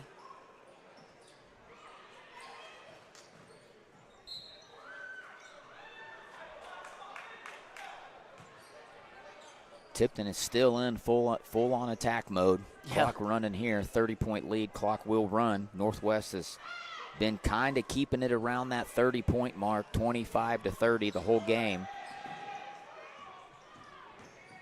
Williams tucked that ball like a football player. I was gonna say, what a great move. It really was. Didn't quite get it to go, but Schlotzauer there to clean it up. And we came in at the beginning thinking that Northwest might be able to exploit a size mismatch. And honestly, that hasn't been the case at all. Schlotzhauer has done a great job down low and, in fact, has been the mismatch at times, on the offensive glass, putbacks, shots underneath the basket. She's lived down there. And just an impressive display of basketball here today by the Tipton Lady Cardinals as Coach Culpepper going to get his 2 freshmen on the floor, Kaylee Kohler and Lara Petrie. Well, and that speaks volumes for Schlotzauer. I'm going to butcher that all day. But, I mean, we'll get ready. She's got a brother on the boys' team. 20 and 12 as a sophomore, that's impressive. That's doing I mean, Clara Williams, number 24, 17 and 7. She's a little guard averaging 7 rebounds a game. Yeah. Because she attacks the boards. And she's their best defender. Yeah. Their best on-ball defender as a sophomore. Super athletic. I mean, we could go round and round about how hard these girls play. And, they deserve what they get. I agree. They're putting in the minutes. You can tell they're playing ball year-round. They're not putting the ball up at the end of February and picking it up in November. They're playing ball all the time. Right. Schlotzhauer in trouble here in the corner. Finally has to get rid of it. Smith ends up with it. Transition look here for Northwest. Smith, jump stop, jumper, rattles around and falls. A friendly roll from the rim there. As we are under a minute and Northwest cuts it to 28. Bailey's going to shoot the ball from 18 feet and hit it. Lead back to 30. Shane into Walker. She's doubled. Gets away from it. 30 now on the clock. Smith inside, tripped. Hits the floor hard. Good step through. It was a good move. Way to draw the foul. Now she's going to see 2 free throws and time's going to expire on her. I don't know if they're going to let her shoot them if she doesn't get both in. Unless coach has got a timeout. Misses the first. 6 seconds. So you don't think they'll let her shoot this one? They didn't to Lincoln one time. Huh. She's already got the ball. I say count it. Yeah. I don't think he did. Oh, he did. They did count it. They did count it? Okay. Okay. Well, a dominant display there by Tipton. We're going to quickly run through the stats. Just some unofficial stuff that we've got from this game. Isaac, let's go ahead and start changing over our stuff while I'm talking here. Schlotzhauer, 8 2-point shots went in for. That's 16. She added 2 from the free throw line. This is all unofficial, of course. We've got Charlie Bailey with 20 points. We've got Clara Williams with 13 points. On the other side, Gabby Meyer, we've got her at 10. We've got Carly Smith at 8. And we had, Grace Walker. We had her at 7. So the tournament champions in their last year in the Kaysinger Conference, the Tipton Cardinals girls, they've won 5 Kaysinger Conference tournament championships in a row. And Tipton ends the game shooting the ball well over 50%. 24 for 45. They out-rebounded Northwest significantly. And just a dominant game here for the Tipton Lady Cardinals. Don't go anywhere. We're gonna step aside here for a few minutes and get ready for the final part of tonight's broadcast. The championship game on the boys' side. Tipton Cardinals versus the Sacred Heart Gremlins. We've enjoyed bringing this game to you guys at your homes or wherever you're watching from. We appreciate the support of all of our sponsors making this possible. We're going to go ahead and step aside here. We'll be right back.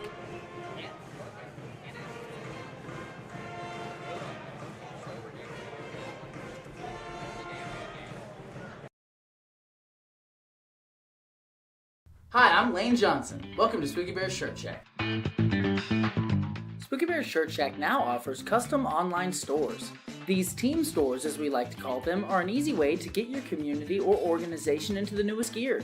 We process and bag every order, and we can even ship it directly to your customers. This process provides a perfect way for booster clubs, sports teams, and other extracurricular clubs or programs to raise money. Why hassle with paper order forms or big companies with long lead times and no personal touch when Spooky Bear can make fundraising easy? Find us online at sbshirtshack.com or at Spooky Bear Shirt Shack on Facebook. To visit more about how a team store can help you, call us today at 660-776-2021. This broadcast is presented by Reese Nichols Golden Key Realty.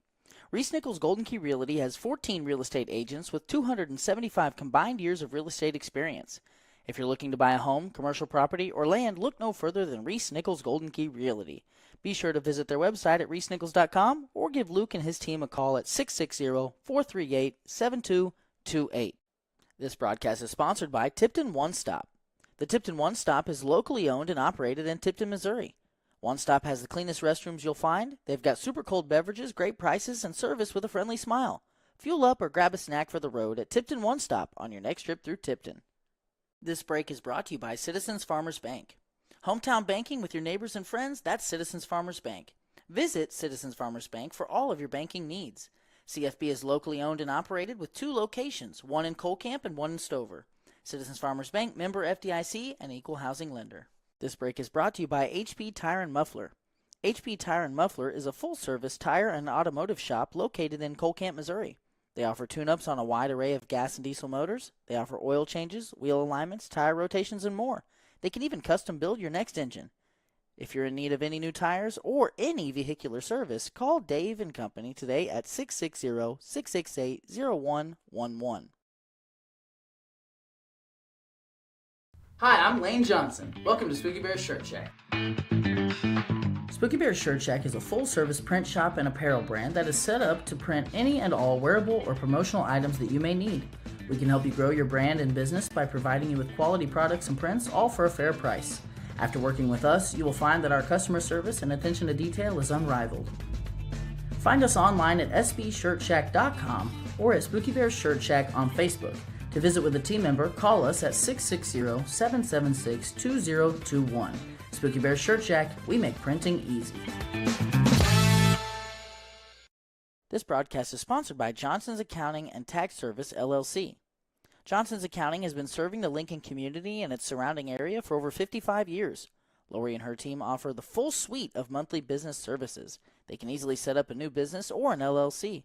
Johnson's Accounting handles personal, small business, partnership, and corporate returns. For Johnson's Accounting, no business is too large or too small. They can handle them all. So give them a call at 660-547-3332 and see what they can do for you. This broadcast is sponsored by S's Drive-In. Looking for a bite to eat or a tasty treat? S's Drive-In has you covered. With a wide array of options and friendly service, you can't go wrong with S's Drive-In. Stop in and eat or call ahead for carryout at 660-547-3516. This broadcast is sponsored by Community National Bank and Trust. Are you missing that human touch with your bank? Come talk to a real person at Community National Bank and Trust. They're your local bank that's small enough to know you, yet big enough to offer the best products. Stop by and see them at 101 South 65 Highway in Lincoln or 1695 Hilltop Drive in Warsaw. Your community, your bank, your relationship. Community National Bank and Trust, member FDIC, equal housing lender. This break is brought to you by WK's Family of Dealerships. WK, a name we all know, owned by a family we all grew up with, now open at 4 locations in Sedalia and Boonville, featuring a great inventory of new Chevrolet, Ford, and Dodge vehicles, as well as high-quality used vehicles. At WK, they have combined their service, collision, and detailing departments with a great variety of American-made vehicles to be the #1 stop in your search for a new vehicle. Browse their selection of new and used vehicles today at WKFamily.com. This break is brought to you by Gallo Supply. Gallo Supply is your local solution for all household and industrial cleaning supplies. From can liners to soaps to copying and toilet paper, Gallo Supply has what you need. Brett at Gallo can provide a friendly and personal touch that other larger companies just can't. They can ship directly to your door when you order using their fast and easy website. So whether you're in need of residential or commercial Jan-San supplies, visit GALLOsupply.com or email sales@gallosupply.com for bulk prices. Hi, I'm Lane Johnson. Welcome to Spooky Bear Shirt Shack. Spooky Bear Shirt Shack now offers custom online stores. These team stores, as we like to call them, are an easy way to get your community or organization into the newest gear. We process and bag every order, and we can even ship it directly to your customers. This process provides a perfect way for booster clubs, sports teams, and other extracurricular clubs or programs to raise money. Why hassle with paper order forms or big companies with long lead times and no personal touch when Spooky Bear can make fundraising easy? Find us online at sbshirtshack.com or at Spooky Bear Shirt Shack on Facebook. To visit more about how a team store can help you, call us today at 660-776-2021. This broadcast is presented by Reese Nichols Golden Key Realty. Reese Nichols Golden Key Realty has 14 real estate agents with 275 combined years of real estate experience. If you're looking to buy a home, commercial property, or land, look no further than Reese Nichols Golden Key Realty. Be sure to visit their website at reesenichols.com or give Luke and his team a call at 660-438-7228. This broadcast is sponsored by Tipton One Stop. The Tipton One Stop is locally owned and operated in Tipton, Missouri. One Stop has the cleanest restrooms you'll find. They've got super cold beverages, great prices, and service with a friendly smile. Fuel up or grab a snack for the road at Tipton One Stop on your next trip through Tipton. This break is brought to you by Citizens Farmers Bank. Hometown banking with your neighbors and friends, that's Citizens Farmers Bank. Visit Citizens Farmers Bank for all of your banking needs. CFB is locally owned and operated with 2 locations, one in Colcamp and one in Stover. Citizens Farmers Bank, member FDIC, and equal housing lender. This break is brought to you by HP Tire and Muffler. HP Tire and Muffler is a full-service tire and automotive shop located in Colcamp, Missouri. They offer tune-ups on a wide array of gas and diesel motors. They offer oil changes, wheel alignments, tire rotations, and more. They can even custom build your next engine.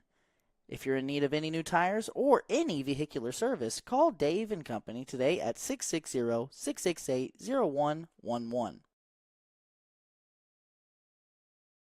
Hi, I'm Lane Johnson. Welcome to Spooky Bear Shirt Shack. Spooky Bear Shirt Shack is a full-service print shop and apparel brand that is set up to print any and all wearable or promotional items that you may need. We can help you grow your brand and business by providing you with quality products and prints, all for a fair price. After working with us, you will find that our customer service and attention to detail is unrivaled. Find us online at sbshirtshack.com or at Spooky Bear Shirt Shack on Facebook. To visit with a team member, call us at 660-776-2021. Spooky Bear Shirt Shack, we make printing easy.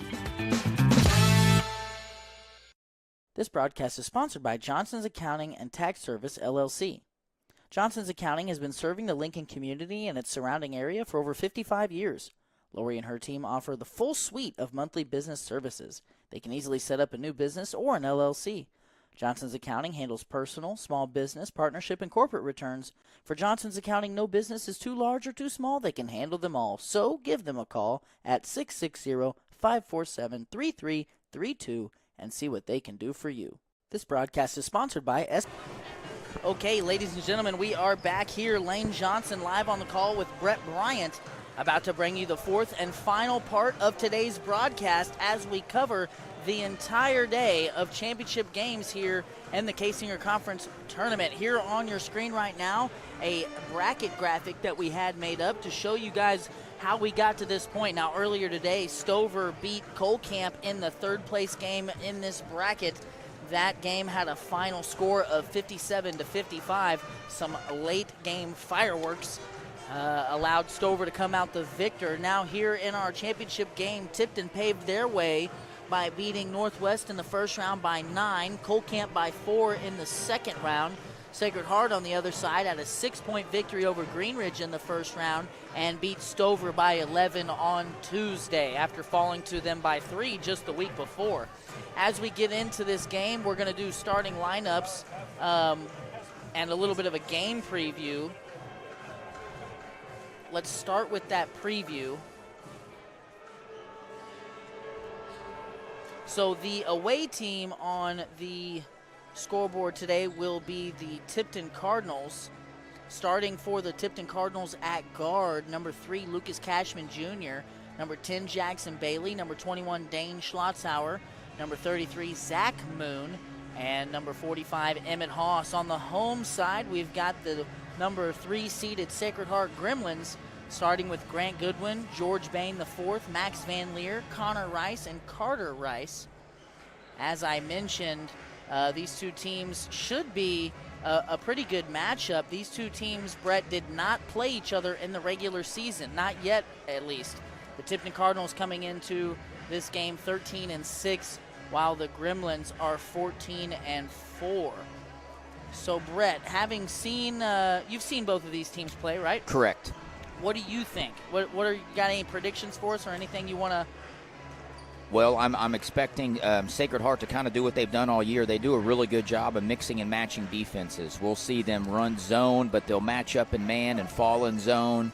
They'll match up in zone and pick up man. They'll trap you. They'll throw two with the ball. They do a lot of things, a variety of things to constantly keep you on your toes. I'm also going to have my eyes on the Rice brothers. You know, very good three-point shooters. They look to hit it from deep. On the Tipton side, you know, like I alluded to a little bit earlier, a lot of teams say the difference maker in their games came down to when Jackson Bailey decided to turn it on. And, you know, I'm expecting here, with this being the championship game in the Kaysinger Conference Tournament, Jackson Bailey's going to be fired up and ready to go from the jump, but sometimes that doesn't happen. And, you know, Tipton, they're going to play man-to-man. When they played the Lincoln Cardinals, Tipton played man, but they kept it kind of tight below the kind of a pack line style defense, below the three-point line, cutting off the dribble drive, stunting, you know, make them kick it out. But the difference maker is going to be Sacred Heart's three-point shooting. If Sacred Heart can hit the three, they're going to be in a position to be very successful. If they can't hit the three, we're going to have a tight ball game. Brett, that's the perfect segue because I want to take our listeners and our viewers back to Tuesday night when these two teams played their semifinal games. The Sacred Heart Gremlins started they started that game off really poorly from the three-point line, 4 for 16 in the first half. Wow. What they did in the second half, they turned it around and went 8 for 14. Wow. Went on a huge run, won that game by 11. Stover in that game could not shoot the ball well. Now Tipton, one of their keys to beating Colcamp the other night was the three-point shooting. And also, like you said, Jackson Bailey. Yeah. He turned it on and really got going. And this, I think, has the potential to be a three-point shooting contest. As I'm looking through the information that Coach Michael Reeves from Tipton prepared for us, Dane Schlotzhauer, 10 points per game on the season. He's made 56 threes. Wow. 48% on his Wow. three-point attempts. I mean, that is a sniper, okay? So I'm interested to see how this is going to go. Yeah, I mean, if you're shooting 48% from three, you're expecting to get a lot of shots. And he averages 10 points a game. So we're about to see the national anthem. We're going to take a break here. We'll be back after this break.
Okay, welcome back. As they do the starting lineups out there, we're going to continue our little pregame here because we're about to get started. Brett, 14-4, Sacred Heart coming in, the 3 seed. Tipton, 13-6 coming in, the 4 seed. Rarely do you see the 3-4 matchup in the championship game, but that's what we have here, and it should be an exciting one. These two teams have not played this season. Your common scores indicate that it's going to be a close one. We mentioned that three-point shooting and execution is going to be a huge key. This Sacred Heart team, very deep with experience. Yes. The Rice boys, have been varsity starters now for several years. So has George Bain has played a lot of varsity basketball. Grant Goodwin has played a lot of varsity basketball. Max Van Leer, who I think is their key player tonight, is a sophomore and has not played a ton of varsity basketball. But I have been really impressed watching him play the few times that I have got to. Van Vlier reminds me of like a football player body, super aggressive, because when he played the Lincoln Cardinals and we were calling that game, he was attacking the rim. Yes, he was. He was just attacking the rim with everything he could do. So I expect to see that as well. So Jackson Bailey comes into tonight averaging 17.5 points per game, 5 rebounds per game, 6 assists per game, 2 steals per game. Second leading scorer for them, Zach Moon. He's got the basketball right now. He averages 12 points, 6 rebounds, and shoots 67% from the field. Schlotzhauer here wearing 21. He's the one that has that clip, shooting 48% from 3. Bailey on the attack, drops it to Moon, across to Haas. Good hands there by Carter Rice, number 23, to tip it out of bounds. A good crowd in attendance here. A lot of red, as both of these two teams wear red. Well, and Sacred Heart picking up in a man look here, something that we don't always see. Right. Sacred Heart is known to game plan one game at a time, and they'll run whatever defense they feel is going to give them the best opportunity. So they must see something here with this man look they like. I expect them to get in and out of man and zone looks throughout the course of the game. Absolutely. Bailey and Van Leer matched up with each other here. That's a matchup I like to see. Van Leer, an aggressive defender. Ball screen for Bailey. Going to go baseline. Nothing there. Well, and it speaks volumes on Van Leer's defense if he's guarding one of the best players in the conference. Right. As a sophomore. Schlotzhauer to Haas. Now Bailey. Little horn set here from the left wing. Bailey, long 2-point shot, won't go. Carter Rice has a rebound. And now Sacred Heart will have the ball. That possession for Tipton lasted 60 seconds. So you called off the air pregame. You thought that the third place game will be a low-scoring game. Yes. It ended up being kind of a not a high-scoring affair as it was 57-55, but a lot of points, a lot of shot making at different times. Maybe this is the one that's a little tighter. Yep. We've seen these championship games, even when two high-powered teams come together, we've seen them end in low-scoring results. We absolutely have, and then you may very well be right. I mean, both teams coming out in man here. Everyone's jazzed up and amped up, and we'll see maybe when they start to settle into the game, things change. But two good, I mean, when I say good, very good defensive teams, and Tipton probably going to stick more of their man stuff than Sacred Heart will. But I think it's so dependent on game flow. What happens? Are they hitting the 3 ball? Is Bailey getting loose? Everything is game dependent. Goodwin misses a 3 on this end, and that's a thing that we're going to watch. 2-2-1 full court pressure here out of Sacred Heart. Moon drives from the corner, lost it. Goodwin took it away and then saved it, but it falls out of bounds, going to be Tipton basketball. The 3-point shooting, something we both circled on the scouting report for both teams. And so far, only one 3-point try. That was for Goodwin, and it was off the mark. I mentioned, and I'll say again, in that game Tuesday night, Stover, Sacred Heart, neck and neck in the first half. 4 for 16. In the second half, 8 for 14 from downtown. That's Sacred Heart. And if they get hot, they can fill it up in a hurry. Yes, they can. Yes, they can. And right now, they've given Bailey 2 different looks. Now you have a Rice brother on Bailey.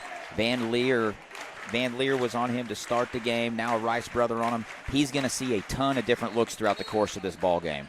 Bailey draws a foul here against Connor Rice, number 20.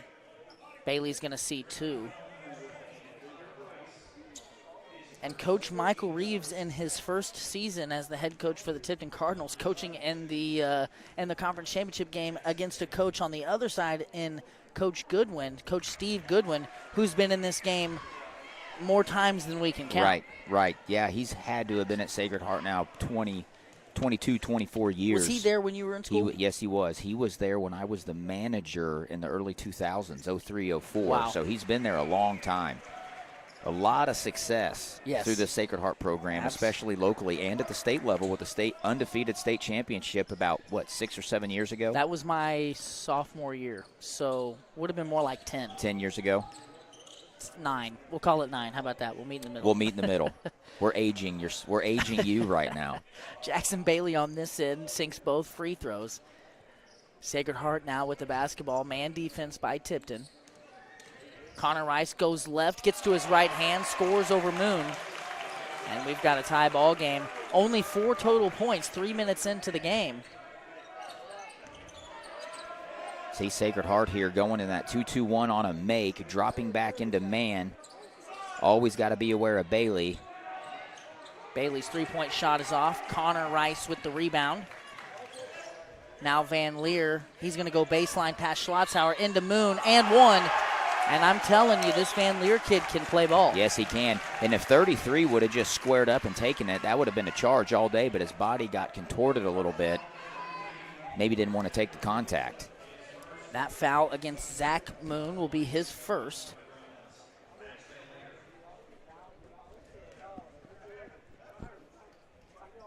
Van Leer can't complete the three-point play. Haas has a rebound.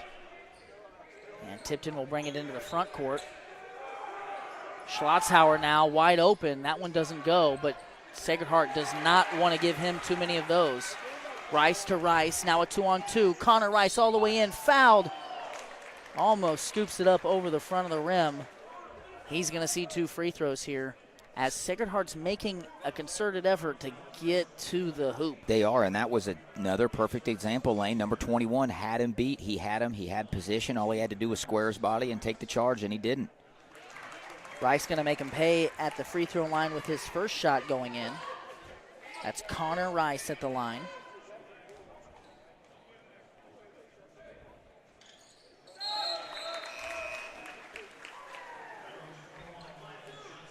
Second one is good.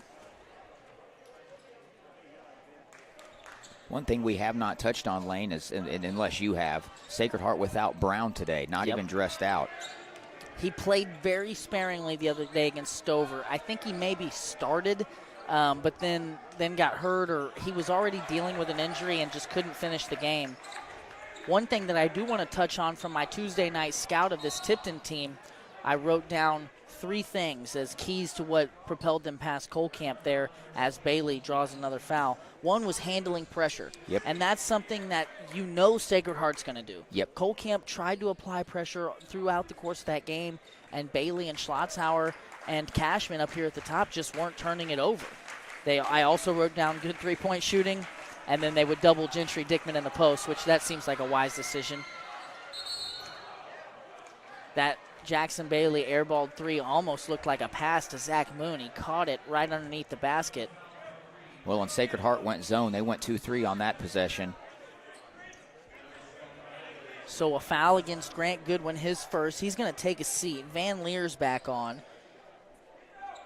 Sacred Heart also has Johnson in, the freshman off the bench, wearing number 21. Each team with 3 team fouls here. 3:45 left in the first quarter. Bailey all the way to the cup. Man. What a tough layup right there. Man, it looked like he had the ball jostled loose a little bit, still able to go up strong and score off the glass. Johnson letting it fly. Moon rebound.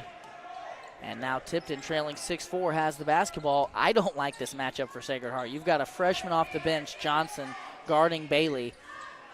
Well, I think it's to conserve bodies and fouls, obviously. You need that Cashman shot. That was a good shot. You need that to fall if you're Tipton. Haas fighting for the rebound, whistled for a foul, and now that was Tipton's foul to give. With 3:13 the rest of the way, the Gremlins will be shooting 2. If you're just joining us or if you're new to the new rule here in Missouri basketball, it is now double bonus after 5 fouls, but it resets every quarter. So there's no longer a 1-and-1 bonus. And that means that Sacred Heart's in the double bonus, and they're a good free throw shooting team. Connor Rice pull-up jumper free throw line, rims out. Schlotzhauer board, and now Bailey with the basketball. Nice backdoor by Moon, and good two-man game between Tipton's two leading scorers. We're going to see a heavy dose of that today. You get the ball in Bailey's hands, you spread the defense, you dribble drive. As soon as that help side defender commits, he's going to dump it off to the baseline. They did that last year and really gave the Lincoln Cardinals fits on that. And the Lincoln Cardinals last year were a juggernaut on defense. Couple adjustments and they fixed it, but tremendous move by Van Leer, just blows the layup.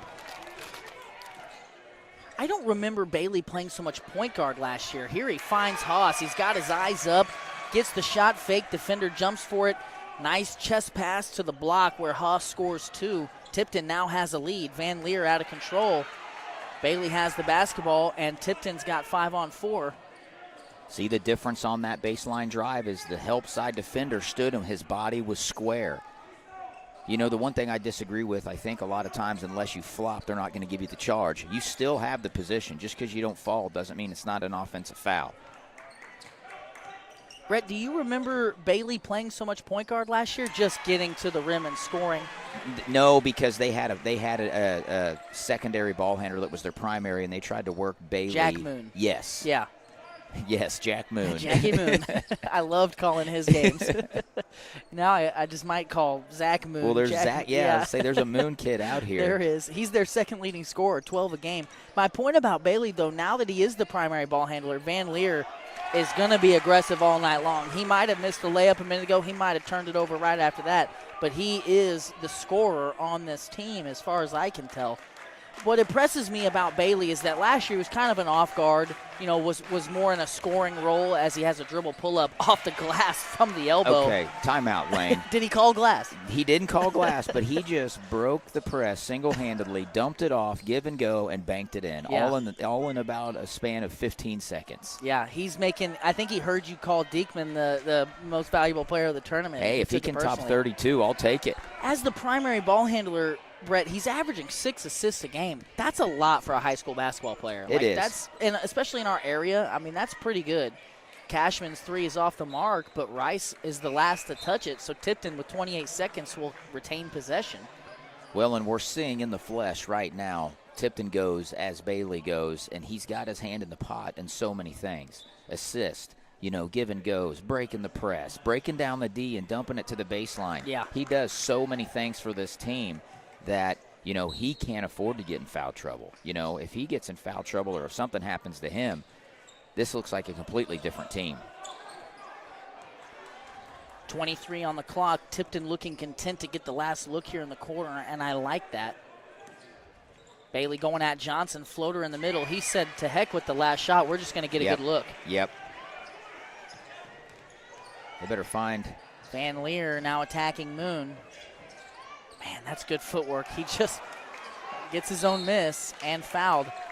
That's a bad foul. That is an awful foul. That's a bad foul. You put him on the foul line with 1.1 to go. They had 2, same team fighting for the rebound. Popped in the hands of the other team. Then you foul him with 1.1 left. He wasn't going to get a quality shot at all. You have him in the short corner. You could have trapped there. And to the point you made in the last game and the point I made about this new free throw rule, you just saw referee Brian Rice, who's a tremendous official, been doing this a long time. The 5 fouls thing, he was about to try and inbound it on the baseline. I don't know if I touched on the referee crew for this game as Van Leer splits a pair, put back, won't go. We've got Sean Campbell and Brian Rice. They did the girls' first place game. Then we've also got Andy Williams out there, and they honored him before the game. 19 years of officiating in the state, and this will be his last game, I believe. Officials are getting harder and harder to find. Especially good ones, and this is a pretty good crew. I mean, this is a good crew. This is an experienced crew. They know the conference. They know the teams. They do both men and women's, so they're doing a good job, and it's going to get physical out there. You can expect kids to be physical. You can expect a little bit of chippiness here. Brett, in the first quarter, Tipton's got 14 points. Bailey's got 10. Yep. So, I mean, that's you said it as well as it can be said. Tipton goes as Bailey goes, and that's really bared out here in the first half. or the first quarter rather. We're going to step aside for a quick commercial break. We'll be right back.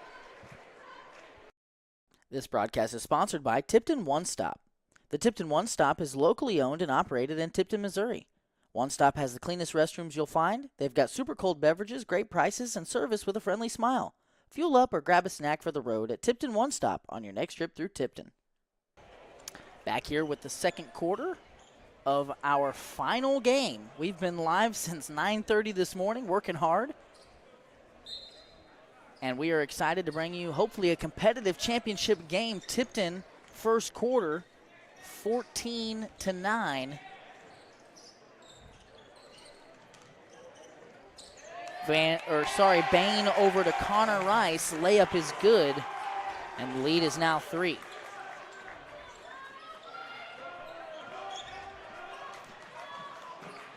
Nice pass by Bailey to Haas, and that's too easy. He spoon-fed him.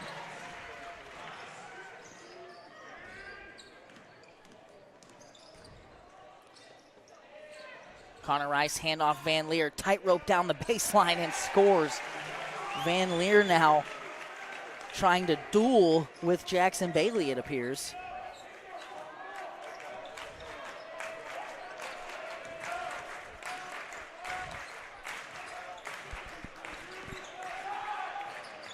Connor Rice gambles, leaves Bailey open, can't make him pay. Moon offensive rebound, loses it. Van Leer's out in front. It's a foot race. And blocked from behind by Bailey. Tremendous hustle, Wow. And they're going to say out of bounds on Sacred Heart. I didn't really see what happened after the block. I didn't either. Heck of a play, though. It was a heck of a play. Wow.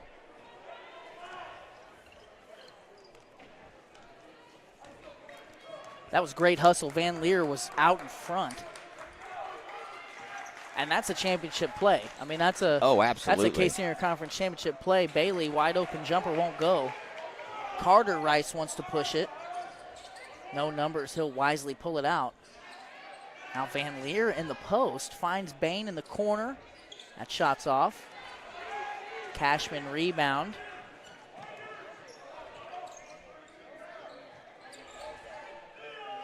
And as this goes along and we start to tally up three-point misses for Sacred Heart, I can't help but think about that Stover game where Stover played better. Now Schlotzhauer says something to the Sacred Heart student section as he hits a three right in front of him. That's 48% on the year. I was just getting ready to say that's Mr. 48%. I mean, goodness. Yeah, that's what you should say instead of Schlotzhauer.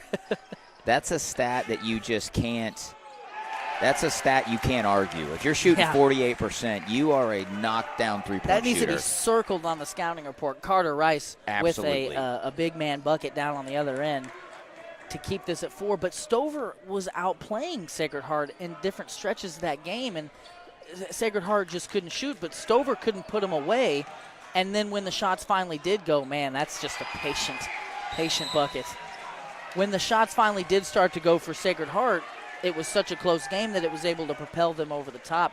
Bailey right now putting on a clinic. He is, and, you know, if you look at Tipton's record, you look at the front half of their schedule, it's a very heavy schedule. You know, so they've played a lot of really, really good teams. You know, them coming in as they were the 4 seed. Tipton's the 4, Sacred Heart's the 3. Tipton is the 4. Their coach even said, like, hey, we're just now starting to play our best ball, right. And what a time to be doing that. It is a good time to do that, absolutely. And this one, as advertised, I think, been a tight game. Yeah, absolutely great game. And at some point, I want our viewers to write this down. At some point, Coach Goodwin's going to pull out defensively something for Bailey. I think so. I don't know when. Yeah. It might be a box and 1. He might run a triangle and 2 with 2 on him. Who knows? Would he run and jump? He You got to could. be careful running and jumping against a kid like Bailey with great vision. Yes. Because when you send 2, if he's got his eyes up, and he's already proven to be a good passer. Yes. You know, that can actually be a detriment. Sacred Heart comes out of the timeout with a lob play. Carter Rice to George Bain, the 4th. Bain can't finish it, but a good-looking play for Sacred Heart. You know, I think the defensive side, and this is just me personally,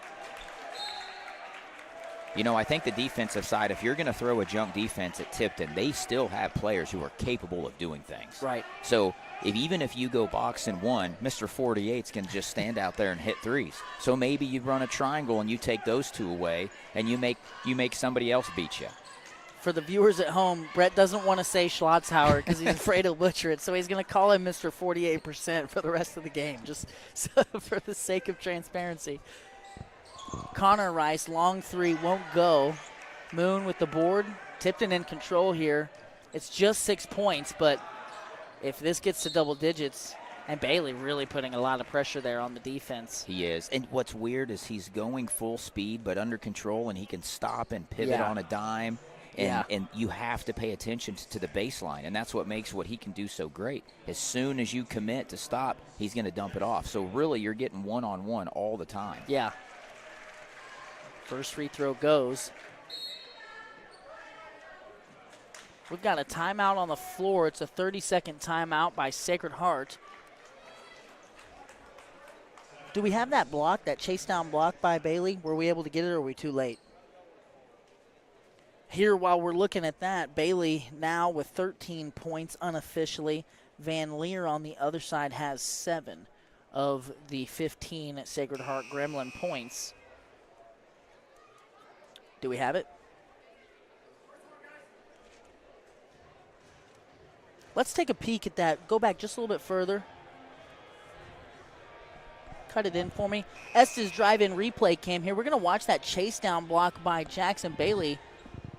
I think as Cashman, it was either Cashman or Schlotzhauer, I can't tell from the replay, as they were trailing the play, the block came to them, and they just threw it at Van Leer, who was out of bounds. And I think that's why it ended up being Tipton ball. Heads up play. It was. It was. Bailey splits a pair. Van Leer's got a rebound.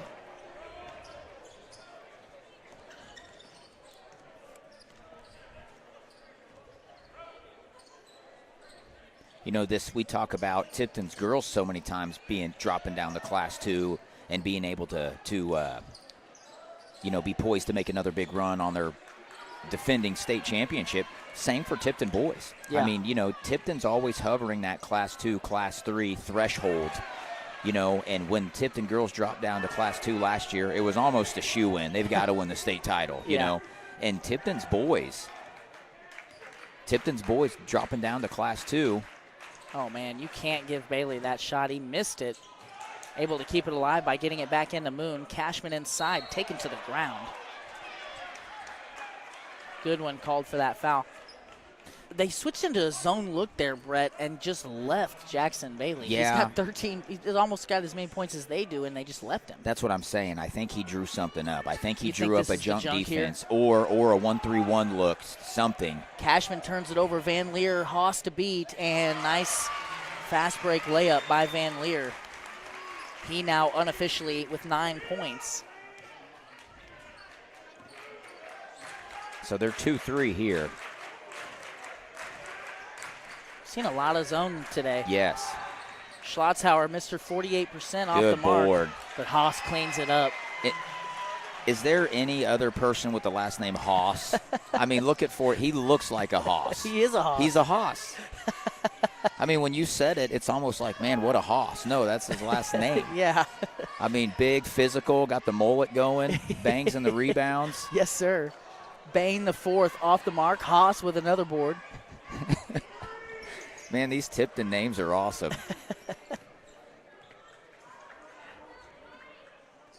Here's Cashman from the corner. Three-point shot goes. The lead is 10. Did you say cash money on that shot? Cashman You can't make is it cash up, money. man. You can't make it up. Van Leer with the answer. No, it's off the mark. Haas draws an over the back against Bain the fourth. Now here's the thing you gotta be able to do if you are Sacred Heart.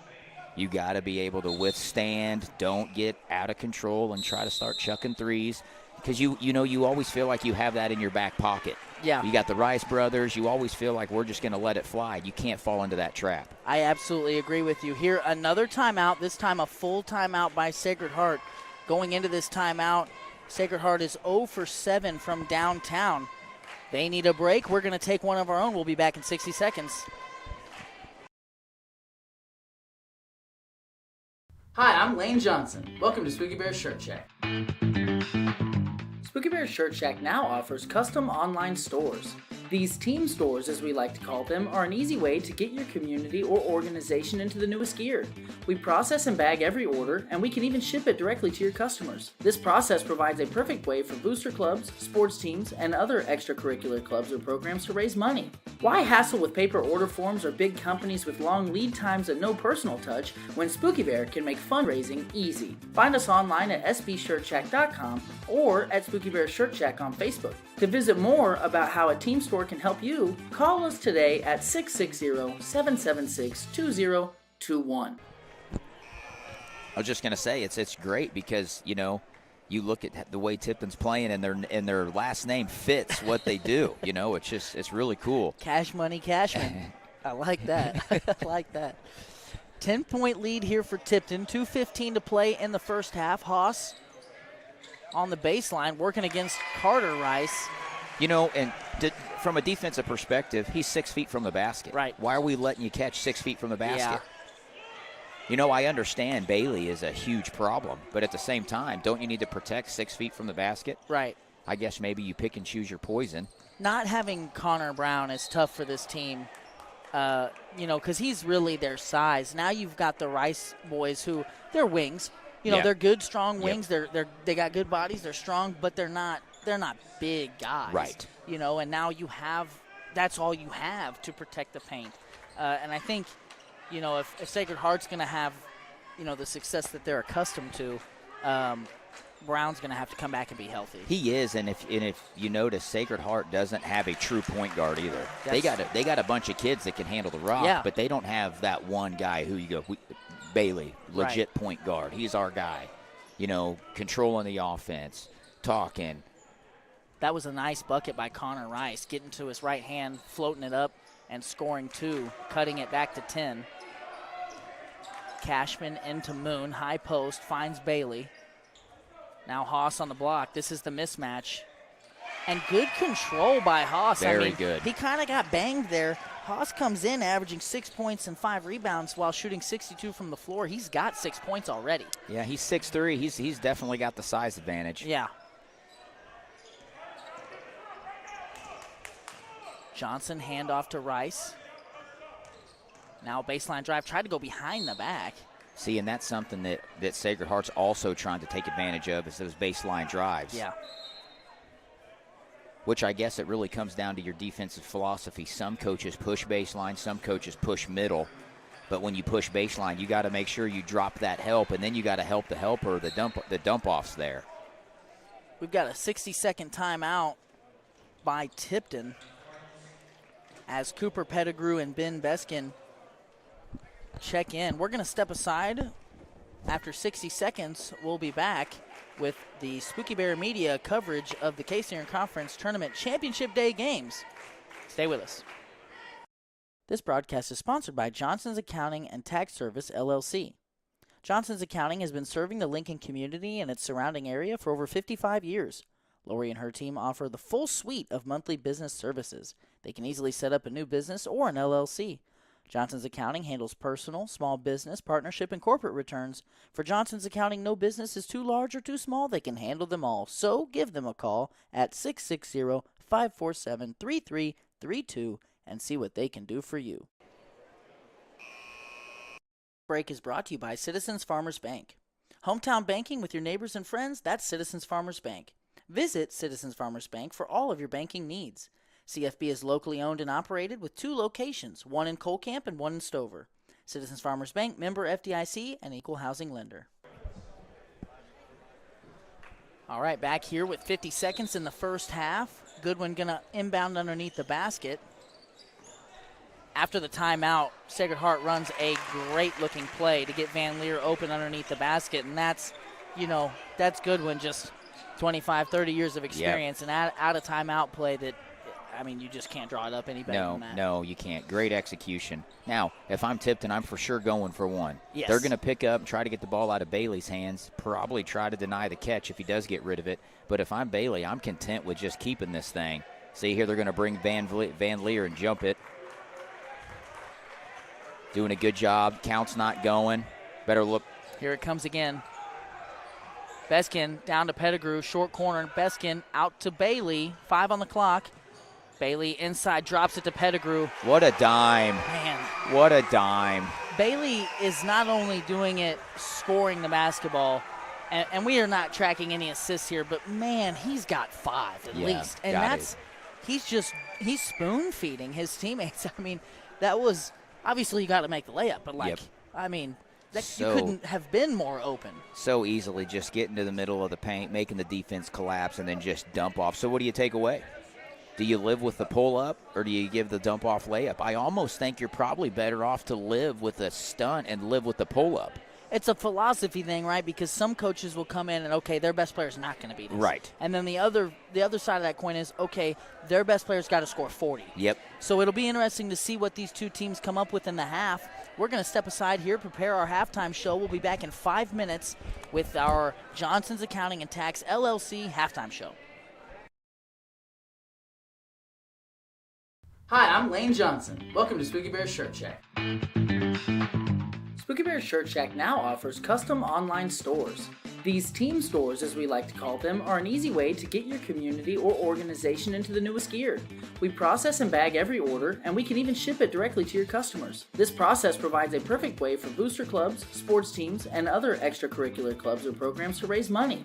Why hassle with paper order forms or big companies with long lead times and no personal touch when Spooky Bear can make fundraising easy? Find us online at sbshirtshack.com or at Spooky Bear Shirt Shack on Facebook. To visit more about how a team store can help you, call us today at 660-776-2021. This broadcast is presented by Reese Nichols Golden Key Realty. Reese Nichols Golden Key Realty has 14 real estate agents with 275 combined years of real estate experience. If you're looking to buy a home, commercial property, or land, look no further than Reese Nichols Golden Key Realty. Be sure to visit their website at reesenichols.com or give Luke and his team a call at 660-438-7228. This broadcast is sponsored by Tipton One Stop. The Tipton One Stop is locally owned and operated in Tipton, Missouri. One Stop has the cleanest restrooms you'll find. They've got super cold beverages, great prices, and service with a friendly smile. Fuel up or grab a snack for the road at Tipton One Stop on your next trip through Tipton. This break is brought to you by Citizens Farmers Bank. Hometown banking with your neighbors and friends, that's Citizens Farmers Bank. Visit Citizens Farmers Bank for all of your banking needs. CFB is locally owned and operated with 2 locations, one in Colcamp and one in Stover.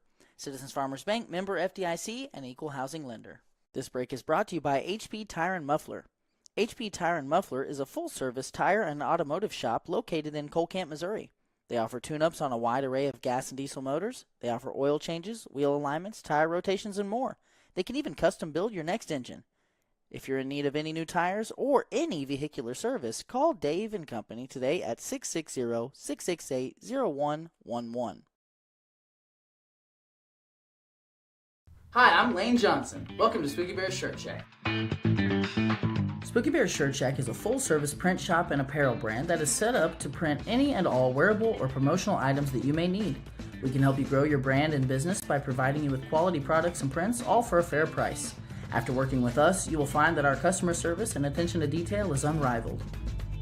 Find us online at sbshirtshack.com or at Spooky Bear Shirt Shack on Facebook. To visit with a team member, call us at 660-776-2021. Spooky Bear Shirt Shack, we make printing easy.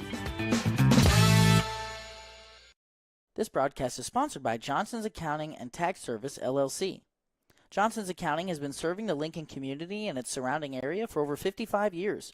Lori and her team offer the full suite of monthly business services. They can easily set up a new business or an LLC. Johnson's Accounting handles personal, small business, partnership, and corporate returns. For Johnson's Accounting, no business is too large or too small. They can handle them all. So give them a call at 660-547-3332 and see what they can do for you. This broadcast is sponsored by S's Drive-In. Looking for a bite to eat or a tasty treat? S's Drive-In has you covered. With a wide array of options and friendly service, you can't go wrong with S's Drive-In. Stop in and eat or call ahead for carryout at 660-547-3516. This broadcast is sponsored by Community National Bank and Trust. Are you missing that human touch with your bank? Come talk to a real person at Community National Bank and Trust. They're your local bank that's small enough to know you, yet big enough to offer the best products. Stop by and see them at 101 South 65 Highway in Lincoln or 1695 Hilltop Drive in Warsaw. Your community, your bank, your relationship. Community National Bank and Trust, member FDIC, equal housing lender. This break is brought to you by WK's family of dealerships. WK, a name we all know, owned by a family we all grew up with, now open at 4 locations in Sedalia and Boonville, featuring a great inventory of new Chevrolet, Ford, and Dodge vehicles, as well as high-quality used vehicles. At WK, they have combined their service, collision, and detailing departments with a great variety of American-made vehicles to be the #1 stop in your search for a new vehicle. Browse their selection of new and used vehicles today at WKFamily.com. This break is brought to you by Gallo Supply. Gallo Supply is your local solution for all household and industrial cleaning supplies. From can liners to soaps to copying and toilet paper, Gallo Supply has what you need. Brett at Gallo can provide a friendly and personal touch that other larger companies just can't. They can ship directly to your door when you order using their fast and easy website. So whether you're in need of residential or commercial Jan-San supplies, visit GALLOsupply.com or email sales@gallosupply.com for bulk prices. All right, ladies and gentlemen, we are back here, Spooky Bear Media, bringing you a halftime show that is presented by Johnson's Accounting and Tax, LLC in Lincoln, Missouri. We appreciate their support. They are our halftime sponsor. Before we get into that, we want to make sure that we thank Tipton Rentals and Colcamp Pharmacy for their support of this broadcast, along with all of our other sponsors. And last but not least here, as we get into the replays, I want to thank S's Drive-In for sponsoring the replay cam. So we're going to start here with a replay from the first half. Jackson Bailey with the basketball, gets into the middle of the lane, drops it to Haas on the left block, and that is that spoon feeding that we've referenced so much in the first half. Bailey with several assists. Here is another Bailey highlight as he chases down Van Leer, and then Cashman throws it off of Van Leer out of bounds to get the possession, and that was just a tremendous hustle play by Bailey. Here at the end of the half, Bailey gets inside, drops it to Pettigrew, and another great assist by the senior guard, who I think was over there when the girls' game was going on, had his phone up listening to you say that Gentry Diekman was the MVP of the tournament. Yeah. I think he heard that, and he came out and he said, I'm going to prove those guys wrong. I did it on purpose. You know, I wanted to be the Michael Jordan, have him take it personal. Well, he did, and he has so far. Let's bring up some stats here, a tale of the tape from the first half, if you will. Tipton shooting the ball better from the floor and from three. Now, the big thing here, Brett, that I want to point out, 0 for 8 from 3 for Sacred Heart. So we'll see if that trend continues. But the big thing, I think, neither team, only 4 turnovers that we've got marked down in the game. The big thing that jumps off the tail of the tape, 15 team rebounds for Tipton, 6 for Sacred Heart. Yeah. Well, and, you know, going back to your first stat with the three-pointers, this isn't the first time Sacred Heart struggled in the first half shooting the three. They're going to keep shooting it. Right. And you get a couple of fall, you start to feel good about yourself, right? So Tipton still has to be aware of the three-point shot. Yeah.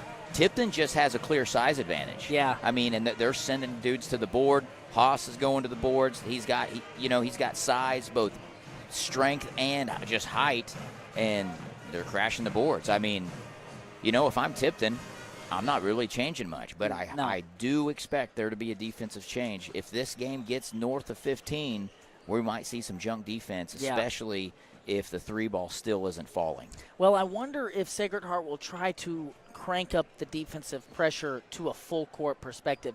I'm not sure that's a good idea because Bailey already twice has broken some press by himself and gotten to the rim.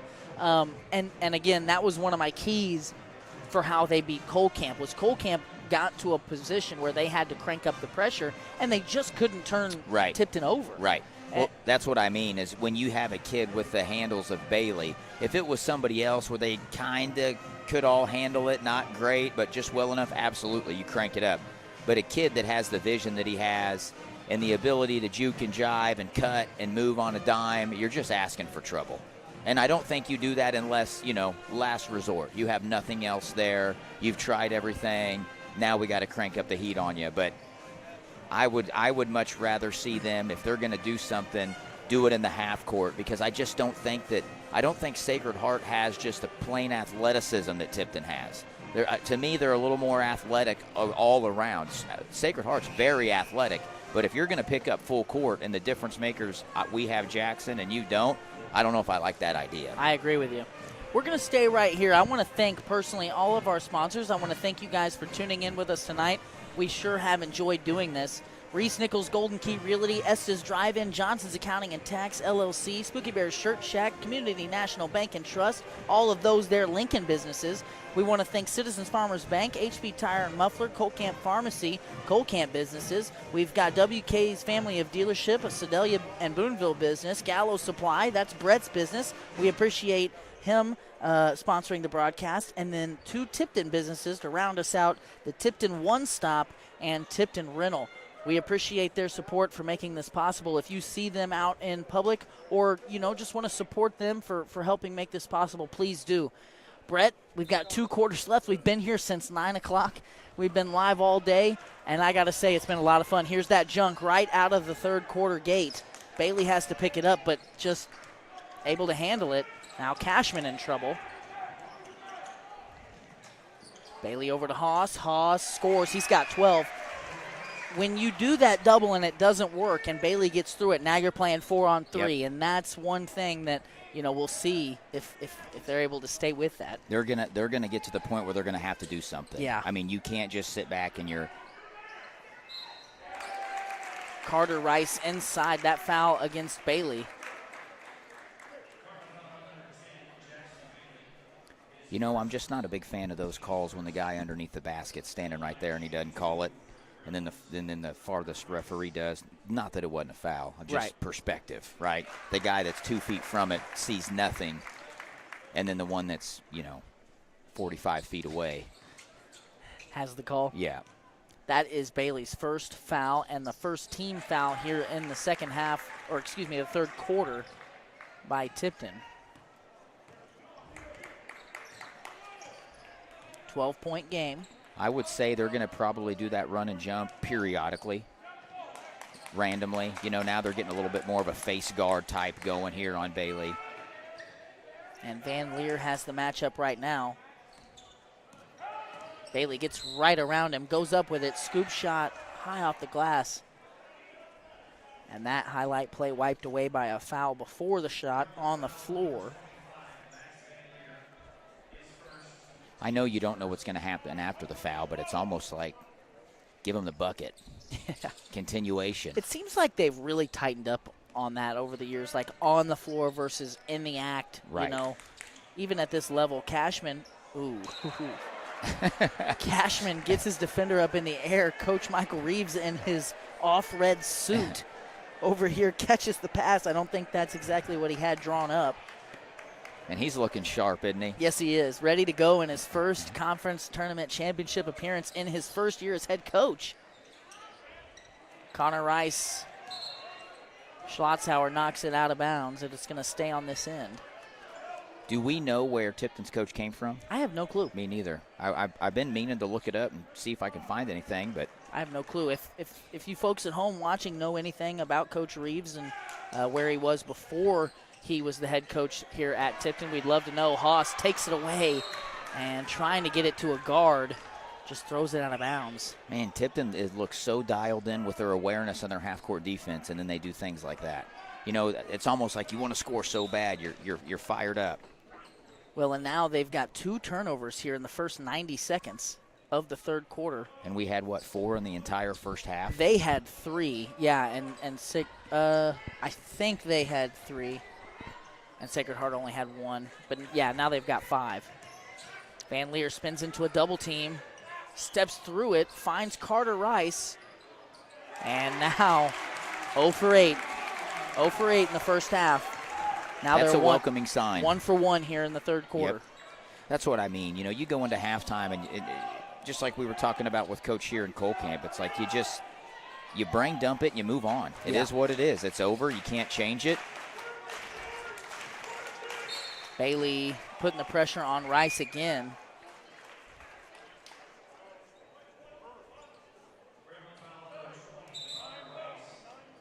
Connor Rice now has 3 fouls. Second team foul against the Gremlins.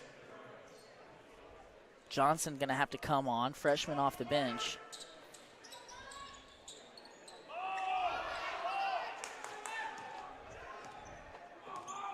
I don't know. Tipton looks to be clearing this out for Bailey to go against the freshman. A little isolation here. Johnson held up well. You know what? I'm content if I'm Tipton with running something. I think that was about as clear as over the back as you can get. It was a really good box out by Carter Rice.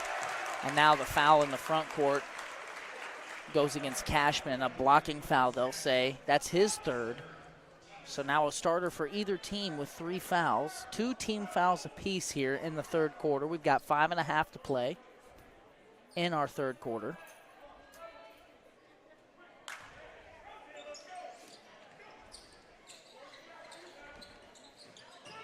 Rice posting up Bailey. Good defense by Bailey. Bain, 3 over Haas. It's off. Moon skies in for the rebound.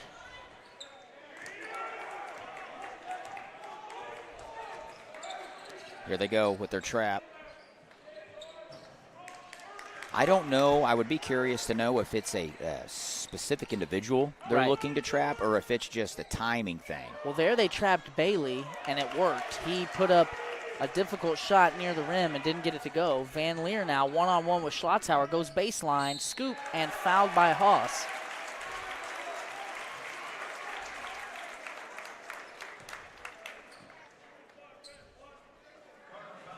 Van Leer will see 2. Third team foul here against Tipton. Haas now has picked up his second foul.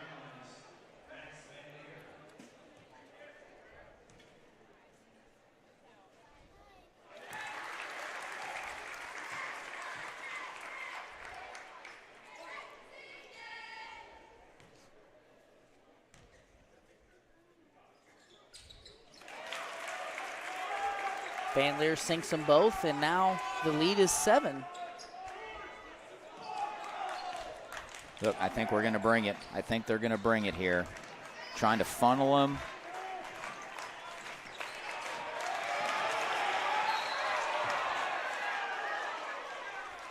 Johnson fouled Bailey there.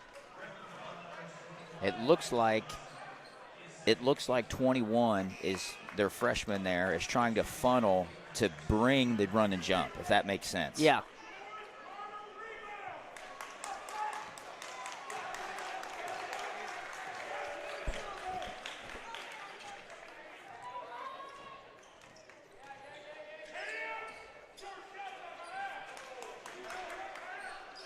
Bailey from 3, off the mark.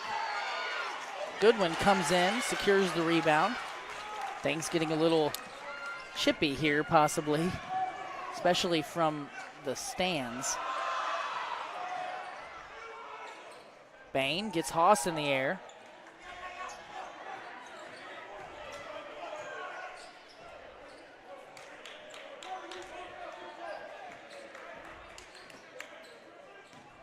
Van Leer probably could have made a case that he was fouled. Yeah, you probably could have.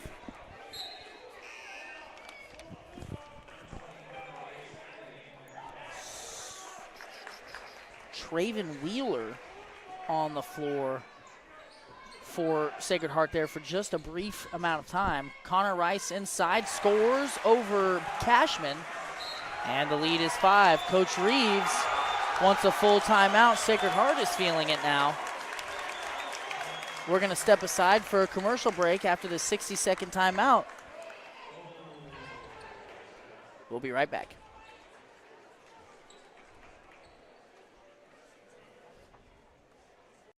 This break is brought to you by Gallo Supply. Gallo Supply is your local solution for all household and industrial cleaning supplies. From can liners to soaps to copying and toilet paper, Gallo Supply has what you need. Brett at Gallo can provide a friendly and personal touch that other larger companies just can't. They can ship directly to your door when you order using their fast and easy website. So whether you're in need of residential or commercial Jan-San supplies, visit GALLOsupply.com or email sales@gallosupply.com for bulk prices. This break is brought to you by Gallo Supply. Gallo broadcast is sponsored by S's Drive-In. Looking for a bite to eat or a tasty treat? S's Drive-In has you covered. With a wide array of options and friendly service, you can't go wrong with S's Drive-In. Stop in and eat or call ahead for carryout at 660-547-3516. Conference championship game. And you were just saying, Brett, Van Leer coming up big in the Kaysinger Conference Tournament Championship game. He's got 13, so does Bailey, both team high figures. Sacred Heart in man here. They've got the freshman Miles Johnson checking all-conference, all-district Jackson Bailey, coming into the game averaging 17 points per game. He gets to that right-hand floater, high off the glass, won't go. Haas just being a Haas, down low, can't finish the three-point play, or start it rather. But he does draw the foul after an offensive rebound, and he's going to shoot 2 free throws. I think if Sacred Heart is going to continue to compete and make a run at this game, because they're being out-rebounded so much, right, by so much, they've got to get the three-point shot going. They do. Which they've kind of started to. Yeah, they've hit that one, but what's crazy is I don't think Tipton scored in this quarter. Well, I was just trying to figure that out. I don't think they've scored. They have 2 points in the quarter, so they now scored 3. 3 points in the entire quarter, and there's 3 minutes to go. Sacred Heart's clearly cranking up the intensity here. Tipton has to match that. Connor Rice inside. Van Leer now attacking Moon. Gets past him. Hit in the face by Haas. Scores with the right hand regardless. He's got 15. Here they're going to bring it. I think right here they're getting ready to bring it. And Coach Goodwin wanting the student section and crowd to start the clap. I was watching Coach Goodwin in a timeout, and I think that what a shot right a there. A little off schedule, yeah. Kind of an awkward approach, but I think him going at a weird time, going up with it at a weird time, gave him the clearance to put it up and score it. Tipton now with 5 points here as a team, 5.5 minutes through the quarter. The Rice 3 is off the mark. Haas with another board. You know, Tipton, if I'm Tipton, it might not be a bad idea to get the ball in transition because you're really struggling against a set half-court defense.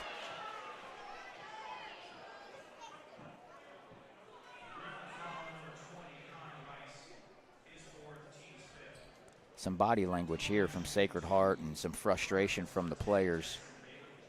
Well, they got Connor Rice here on a foul against Bailey. As Bailey went to the rim, he hits the first free throw. I do see a comment in our stream. The coach, Michael Reeves from Tipton, came from Golden City. Okay. So I don't know if he was a boys coach, a girls coach, an assistant, or what have you, but that's where he's from. Bailey going 1 for 1 there, or I'm sorry, 1 for 2. He's normally a pretty surefire free throw shooter. Carter Rice, now Johnson. Bain in the post. And physical play there by Tipton will be whistled. Tipton does play physical. You know, their bigs are physical. They play big, strong, low-post defense, and they work hard on the offensive side to get the ball. But what I'm most impressive with their bigs is the way they crash the boards. They do a phenomenal job crashing the boards, getting rebounds. That can change the outcome of a game. If you win the rebounding battle, very difficult to make up that gap. So that foul there by Tipton was theirs to give. With 4 team fouls in the quarter, now we will be seeing free throws by both teams here for the rest of this quarter. And this freshman, number 21, he's getting more minutes today than I think I've seen all year. Well, Connor Rice, 4 fouls. Right. And obviously I haven't seen every single Sacred Heart game. Bailey doing a good job getting to the middle again. He just, that up and under, that pump fake, you have to stay at home or he's got those little dink and dunks. He does. That right-handed push shot goes, and he now has, 16 points is what we've got him at unofficially, dueling here with Van Leer, who's got 15. So we called it coming in that those were the two to watch. And, they've been putting on a show, and so has everybody else. This has been a great game to be a part of. We're going to step aside for a quick commercial break. We'll be right back. Broadcast is sponsored by Community National Bank and Trust. Are you missing that human touch with your bank? Come talk to a real person at Community National Bank and Trust. They're your local bank that's small enough to know you, yet big enough to offer the best products. Stop by and see them at 101 South 65 Highway in Lincoln or 1695 Hilltop Drive in Warsaw. Your community, your bank, your relationship. Community National Bank and Trust, member FDIC, equal housing lender.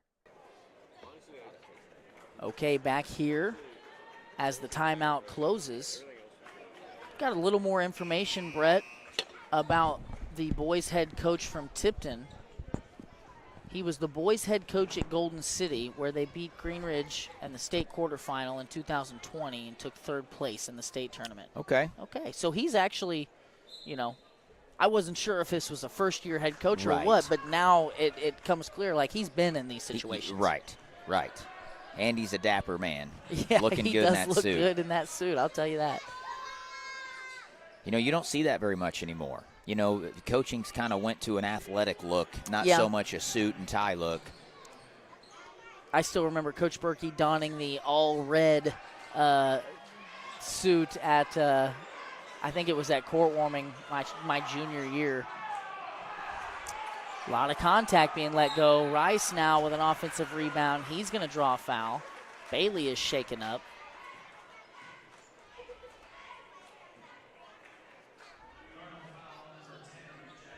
I have a feeling things are going to start to get a little chippy. Words are going to be said to the officials. I've already seen a few whistles go back in mouths with some eyes looking around. So the tighter the game gets, The more scrutiny. absolutely. So Carter Rice here at the line hits the first. He's got a chance to make it a 7-point game here. We've got 46.3 seconds left. He does just that. Both teams in the double bonus. Sacred Heart in a full court pressure look here. Here comes the. I think they're just trying to get it out of Bailey's hands. Yeah, You they're know going what to I mean? double him here. I think they just want to get it out of his hands. Is this now a box and one, Brett? Uh-oh. Man, Grant Goodwin making a living out of drawing charges. Yep.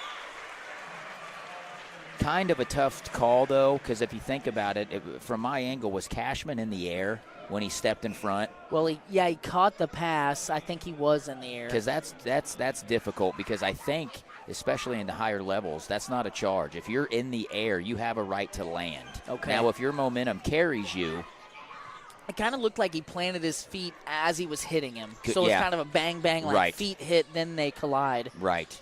Rice working out of the corner, spins back in, finds Bain. Shot fake, now Goodwin wide open. Sacred Heart still struggling from three. Nonetheless, I mean, we're looking at a 7-point game. Moon, You 5 got to seconds. have a shot. Schlotzhauer, 48%, cans it. Mr. the buzzer. 48 at the buzzer, buzzer. to push it to double digits. It's a 10-point lead. At times, Sacred Heart felt like they were in control of that third quarter. I think they had it all the way at 5 points. They did. Tipton, through like 5 minutes, had only scored 4 points in the quarter.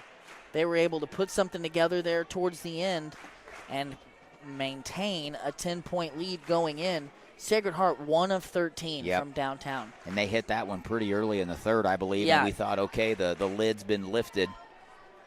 Yeah, so unofficially here scoring, Bailey still with 16, Van Leer with 15. Those are your leaders. However, on the Tipton side, Haas has 13.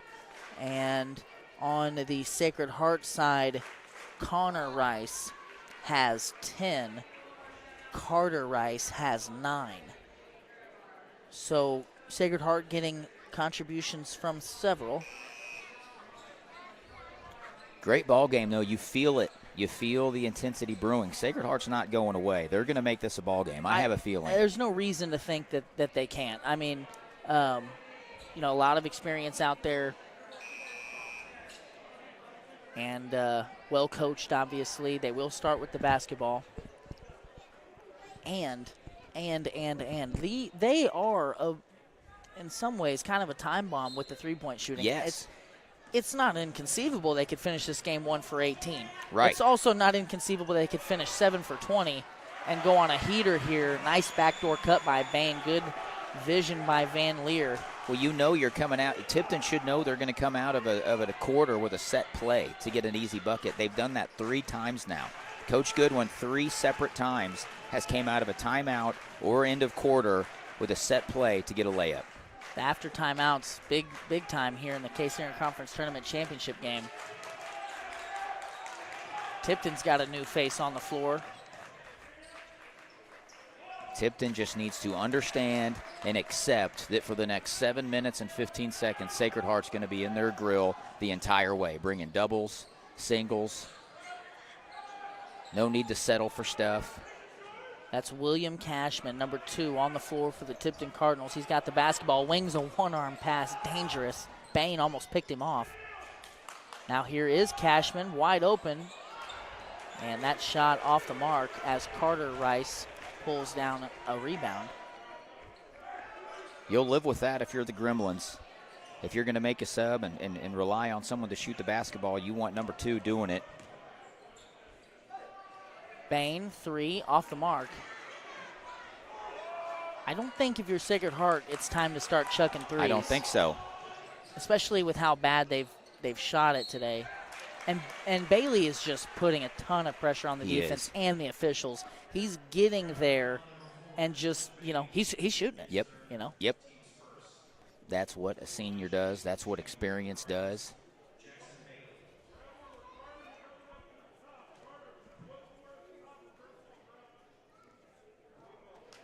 And Bailey's got to finish on the free throw line here. These are the things that can condense this game or extend this game, meaning the score. If Tipton wants to slowly chip away and create a gap, you got to hit him from the foul line. And he misses both. 0 for 2. Connor Rice, rebound. Going to attack Cashman. Handoff Van Leer. Carter Rice spins inside on Moon, scores. Nice basket. He's got 11 points unofficially. And the lead is back to 6. You just cannot sleep on these Gremlins. He's going to go get him. He's going to go get him. Here it comes. It's all to get the ball out of Goodwin's hand, or Bailey's hands. Cashman blocked by Van Leer. Van Leer a little out of control here. Yeah.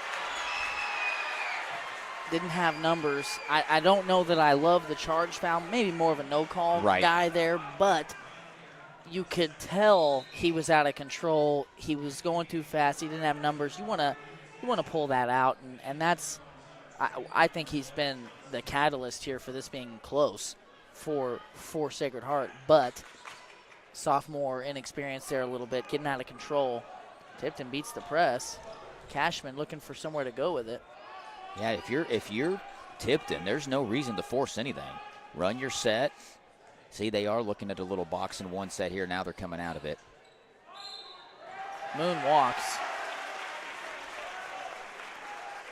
See, and this is the thing.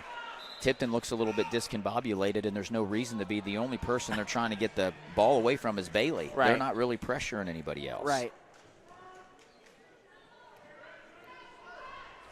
Stay calm, run your sets. The clock is on your side. The scoreboard's on your side,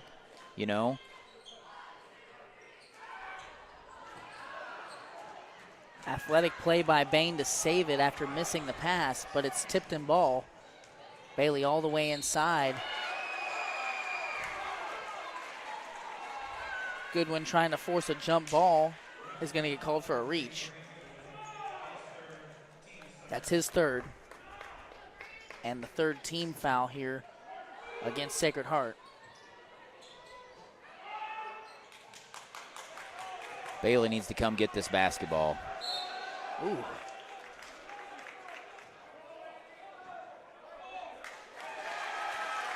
In those situations, I'd like to see Bailey come get the ball. His teammates are really starting to struggle a little bit here. Yeah.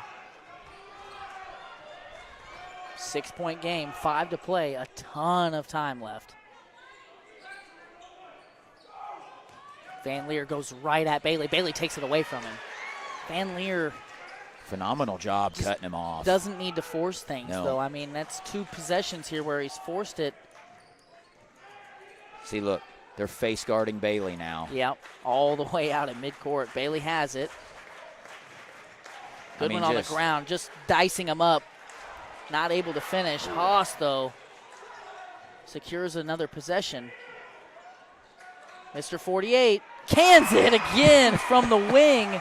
Mr. 48. I bet he's shooting 48%. Oh, heck. Now Connor Rice silencing the crowd, getting him all the way down. Bailey calling to Coach Reeves that he needs a break. I think this timeout is solely to get Absolutely. a little breather here. Well, and that might be why we've seen Bailey kind of hiding in the corner a little bit, trying to get a breather, because you can't rely on one kid to do every single thing for you.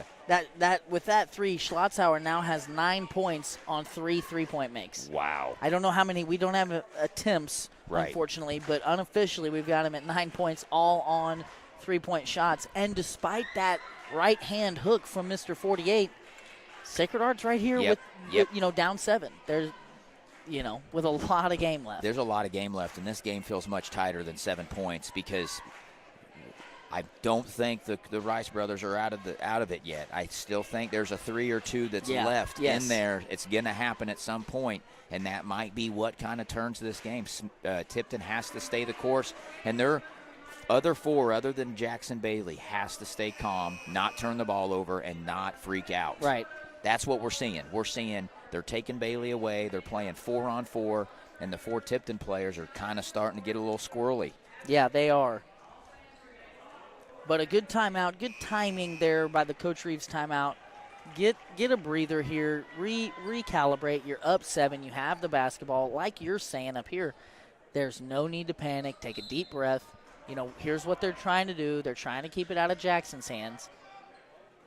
Well, this shows you the importance of having multiple ball handlers. Yep. I mean, right here, it's a just perfect example of if you don't have 2 above-average ball handlers, it can get dicey really, really fast. And you'd like, that 4-on-3 game to net a good look. Right. But Sacred Heart's done well playing, behind, if you will, as far as the numbers go. I'm not opposed here. If I'm Tipton, I'm not opposed to getting in maybe a wide set and burning some clock. Yeah. Especially if you're a little bit discombobulated with your other 4. Get Jackson Bailey some work. Get him running off a screen. Get him some space to get the basketball and eat clock. They are kind of spacing it out. Bailey now going to go around Bain. Euro step, gets to the cup, fouled, and scores. I'm not sure. Connor Rice was in foul trouble. He picked one up there. It's 2-0. That's 5. Is it 5? That's 2-0. That's 5. He has fouled out, and that's a big blow for the Gremlins.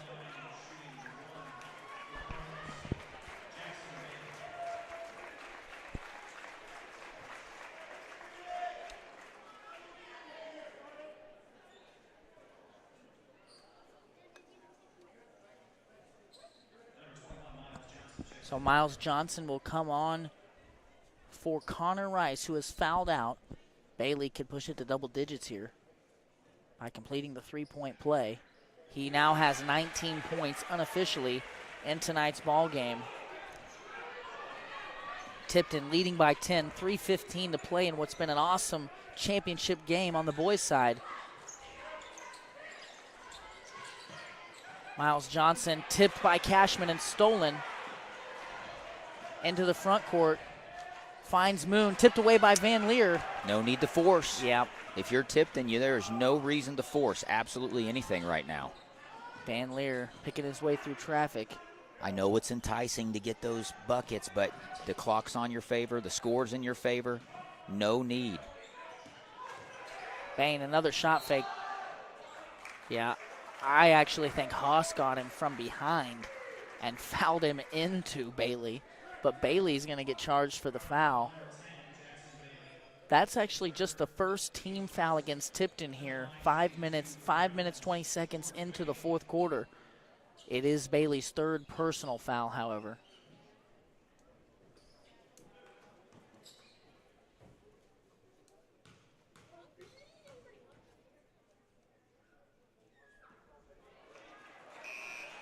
You got to make free throws down the stretch. You got to make them. If they're going to give you free ones, you have to take advantage of them. How many times have we said just in today's broadcast through the course of these 4 games that free throws matter? Yeah.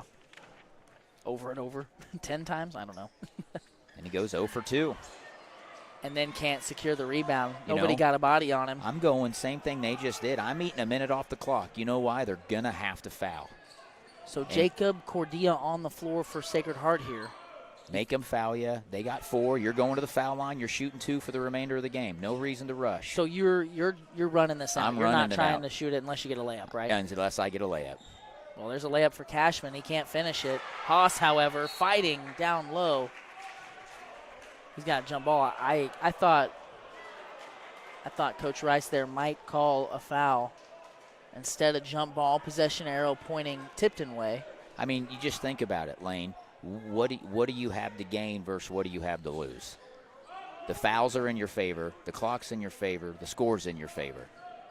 They're going to have to foul you eventually. Yeah, I think it's time. They have to foul you. And normally I would say you don't want to foul Jackson Bailey, but he hasn't shot the ball really all that well from the free throw line. He's got 19 points unofficially. He's left 3 or 4 at the stripe. I think you just... There it is. There's the foul. Jacob Cordia fouls Cashman. I think you just put it in Jackson's hands because he's the guy you're most confident not to turn it over. Right. Well, Tipton was able to roll that thing for about 30 seconds before finally being fouled.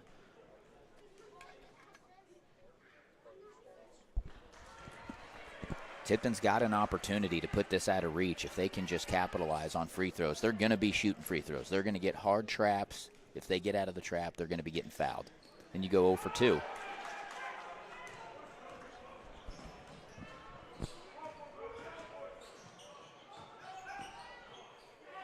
Van Leer blocked from behind by Bailey. Carter Rice goes up, power dribble, and one, fouled on the layup try.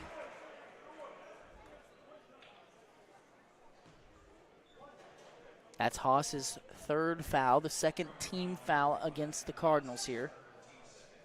Rice caps off a 3-point play. Coach Goodwin calls a 60-second timeout. We're going to step aside here for a 60-second commercial break. Stay with us. We'll be right back for the final bit of the last part of tonight's broadcast.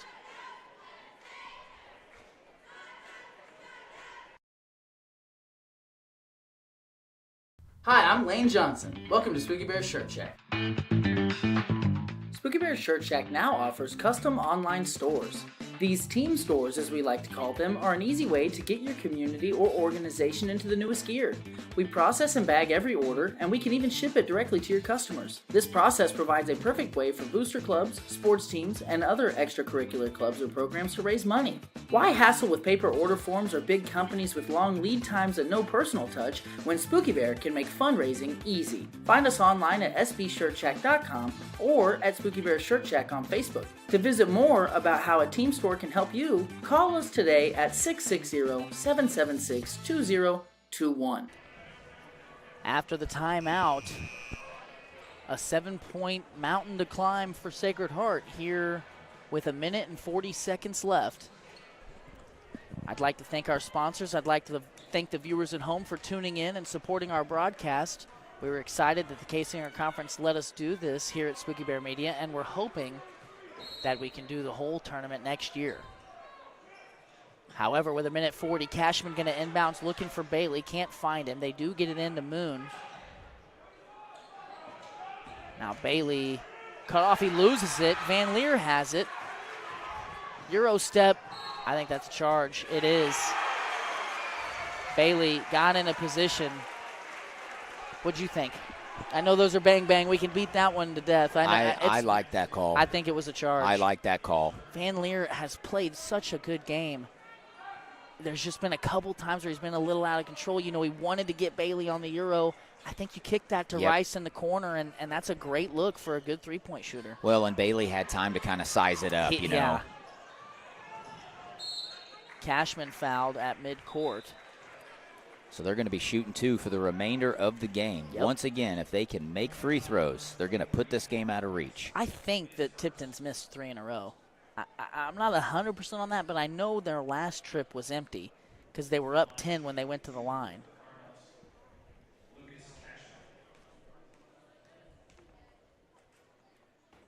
Cashman off on the first. Coach Reeves telling Cashman to take a deep breath, settle in here, make the second.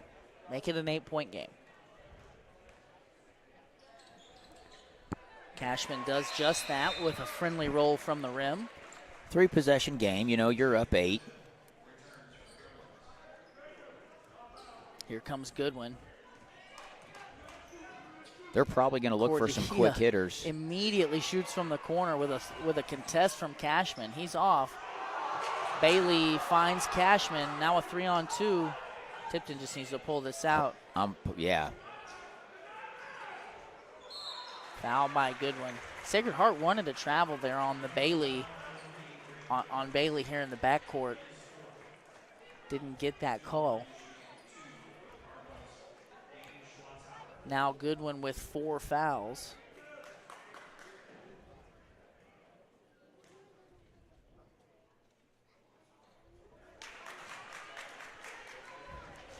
.48% from 3, Man. but off on the free throw shot. It's unbelievable. I mean, this would be about a 12 to 14-point game if they just made their free throws. Yeah. Hits the second. There we go. Now a 9-point 43-52. Yeah, 9-point game. Sacred Heart still got an opportunity to do something if they can score quick. Carter Rice and nearly had another and one. Able to get the foul call. And this is what, I mean, Sacred Heart can't buy one from downtown. Right. As a team from 3, they're currently shooting 1 for 15. Wow. You're not going to win many games like that. Well, and you know, you made the point about if Tipton had just made their free throws, they'd be up 14. If Tipton was 4 for 15, you know, it'd be a tie game, or they'd be up 1 actually. Instead, they're down 7 with under a minute to play. Got to force a turnover here. Moon has it. Back to Cashman. Cashman goes around him, and now a lot of time coming off here. Inside to Cashman. One more. There you go. Clear it out. Now and run Bailey's clock. got it. They got to foul you. They're trying to. There it is finally. Van Leer gets it.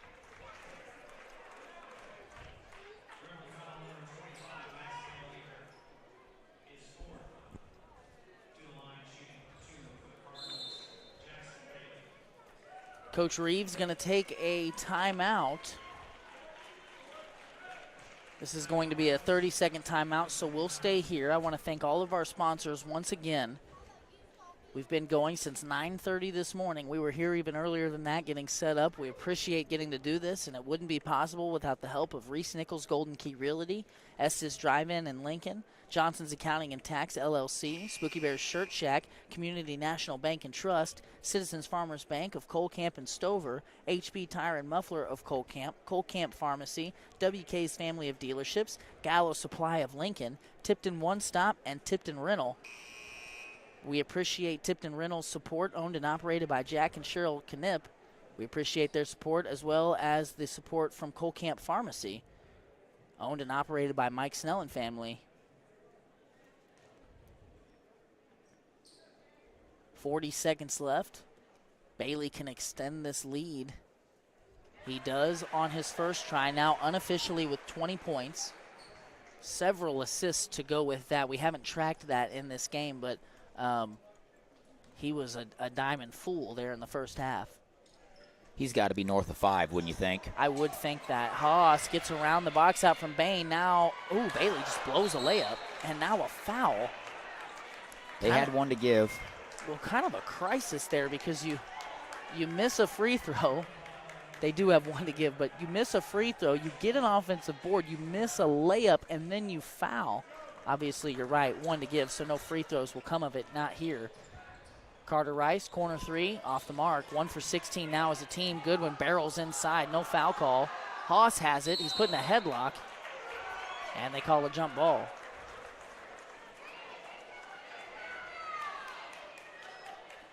And the crowd's getting a little restless here with 25 seconds left. And it's just pure desperation now if you're Sacred Heart. Carter Rice inside, left hand goes. Tipton can run 5 seconds off the clock if they don't inbound it, but Steve Goodwin calls a timeout before that can happen. 6 points, 20 seconds. We've got a full timeout, so we'll step aside and be back in 60 seconds. here on Spooky Bear Media's coverage of the 2024 Kaysinger Conference Tournament Championship games. We'll be right back. Break is brought to you by WK's Family of Dealerships. WK, a name we all know, owned by a family we all grew up with, now open at 4 locations in Sedalia and Boonville, featuring a great inventory of new Chevrolet, Ford, and Dodge vehicles, as well as high-quality used vehicles. At WK, they have combined their service, collision, and detailing departments with a great variety of American-made vehicles to be the #1 stop in your search for a new vehicle. Browse their selection of new and used vehicles today at WKFamily.com.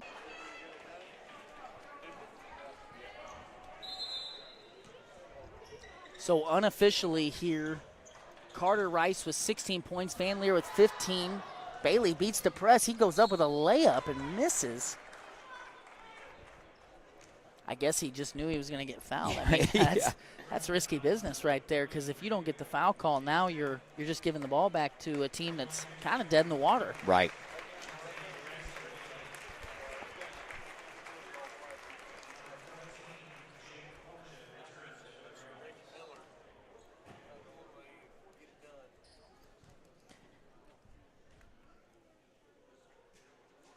Bailey's left quite a few at the free throw line. If you're Tipton, I know what you're working on Monday. Well, especially if the aspirations of a playoff run are what's on your mind.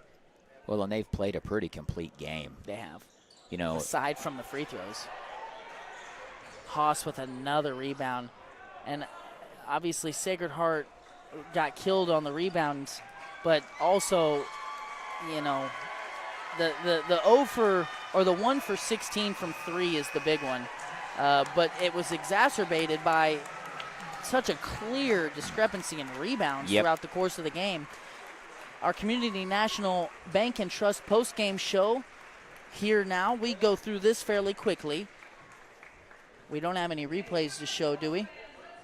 I don't think we do there from the second half. Not super highlight-worthy play in the second half is from a replay perspective, but what we do have are some unofficial stats.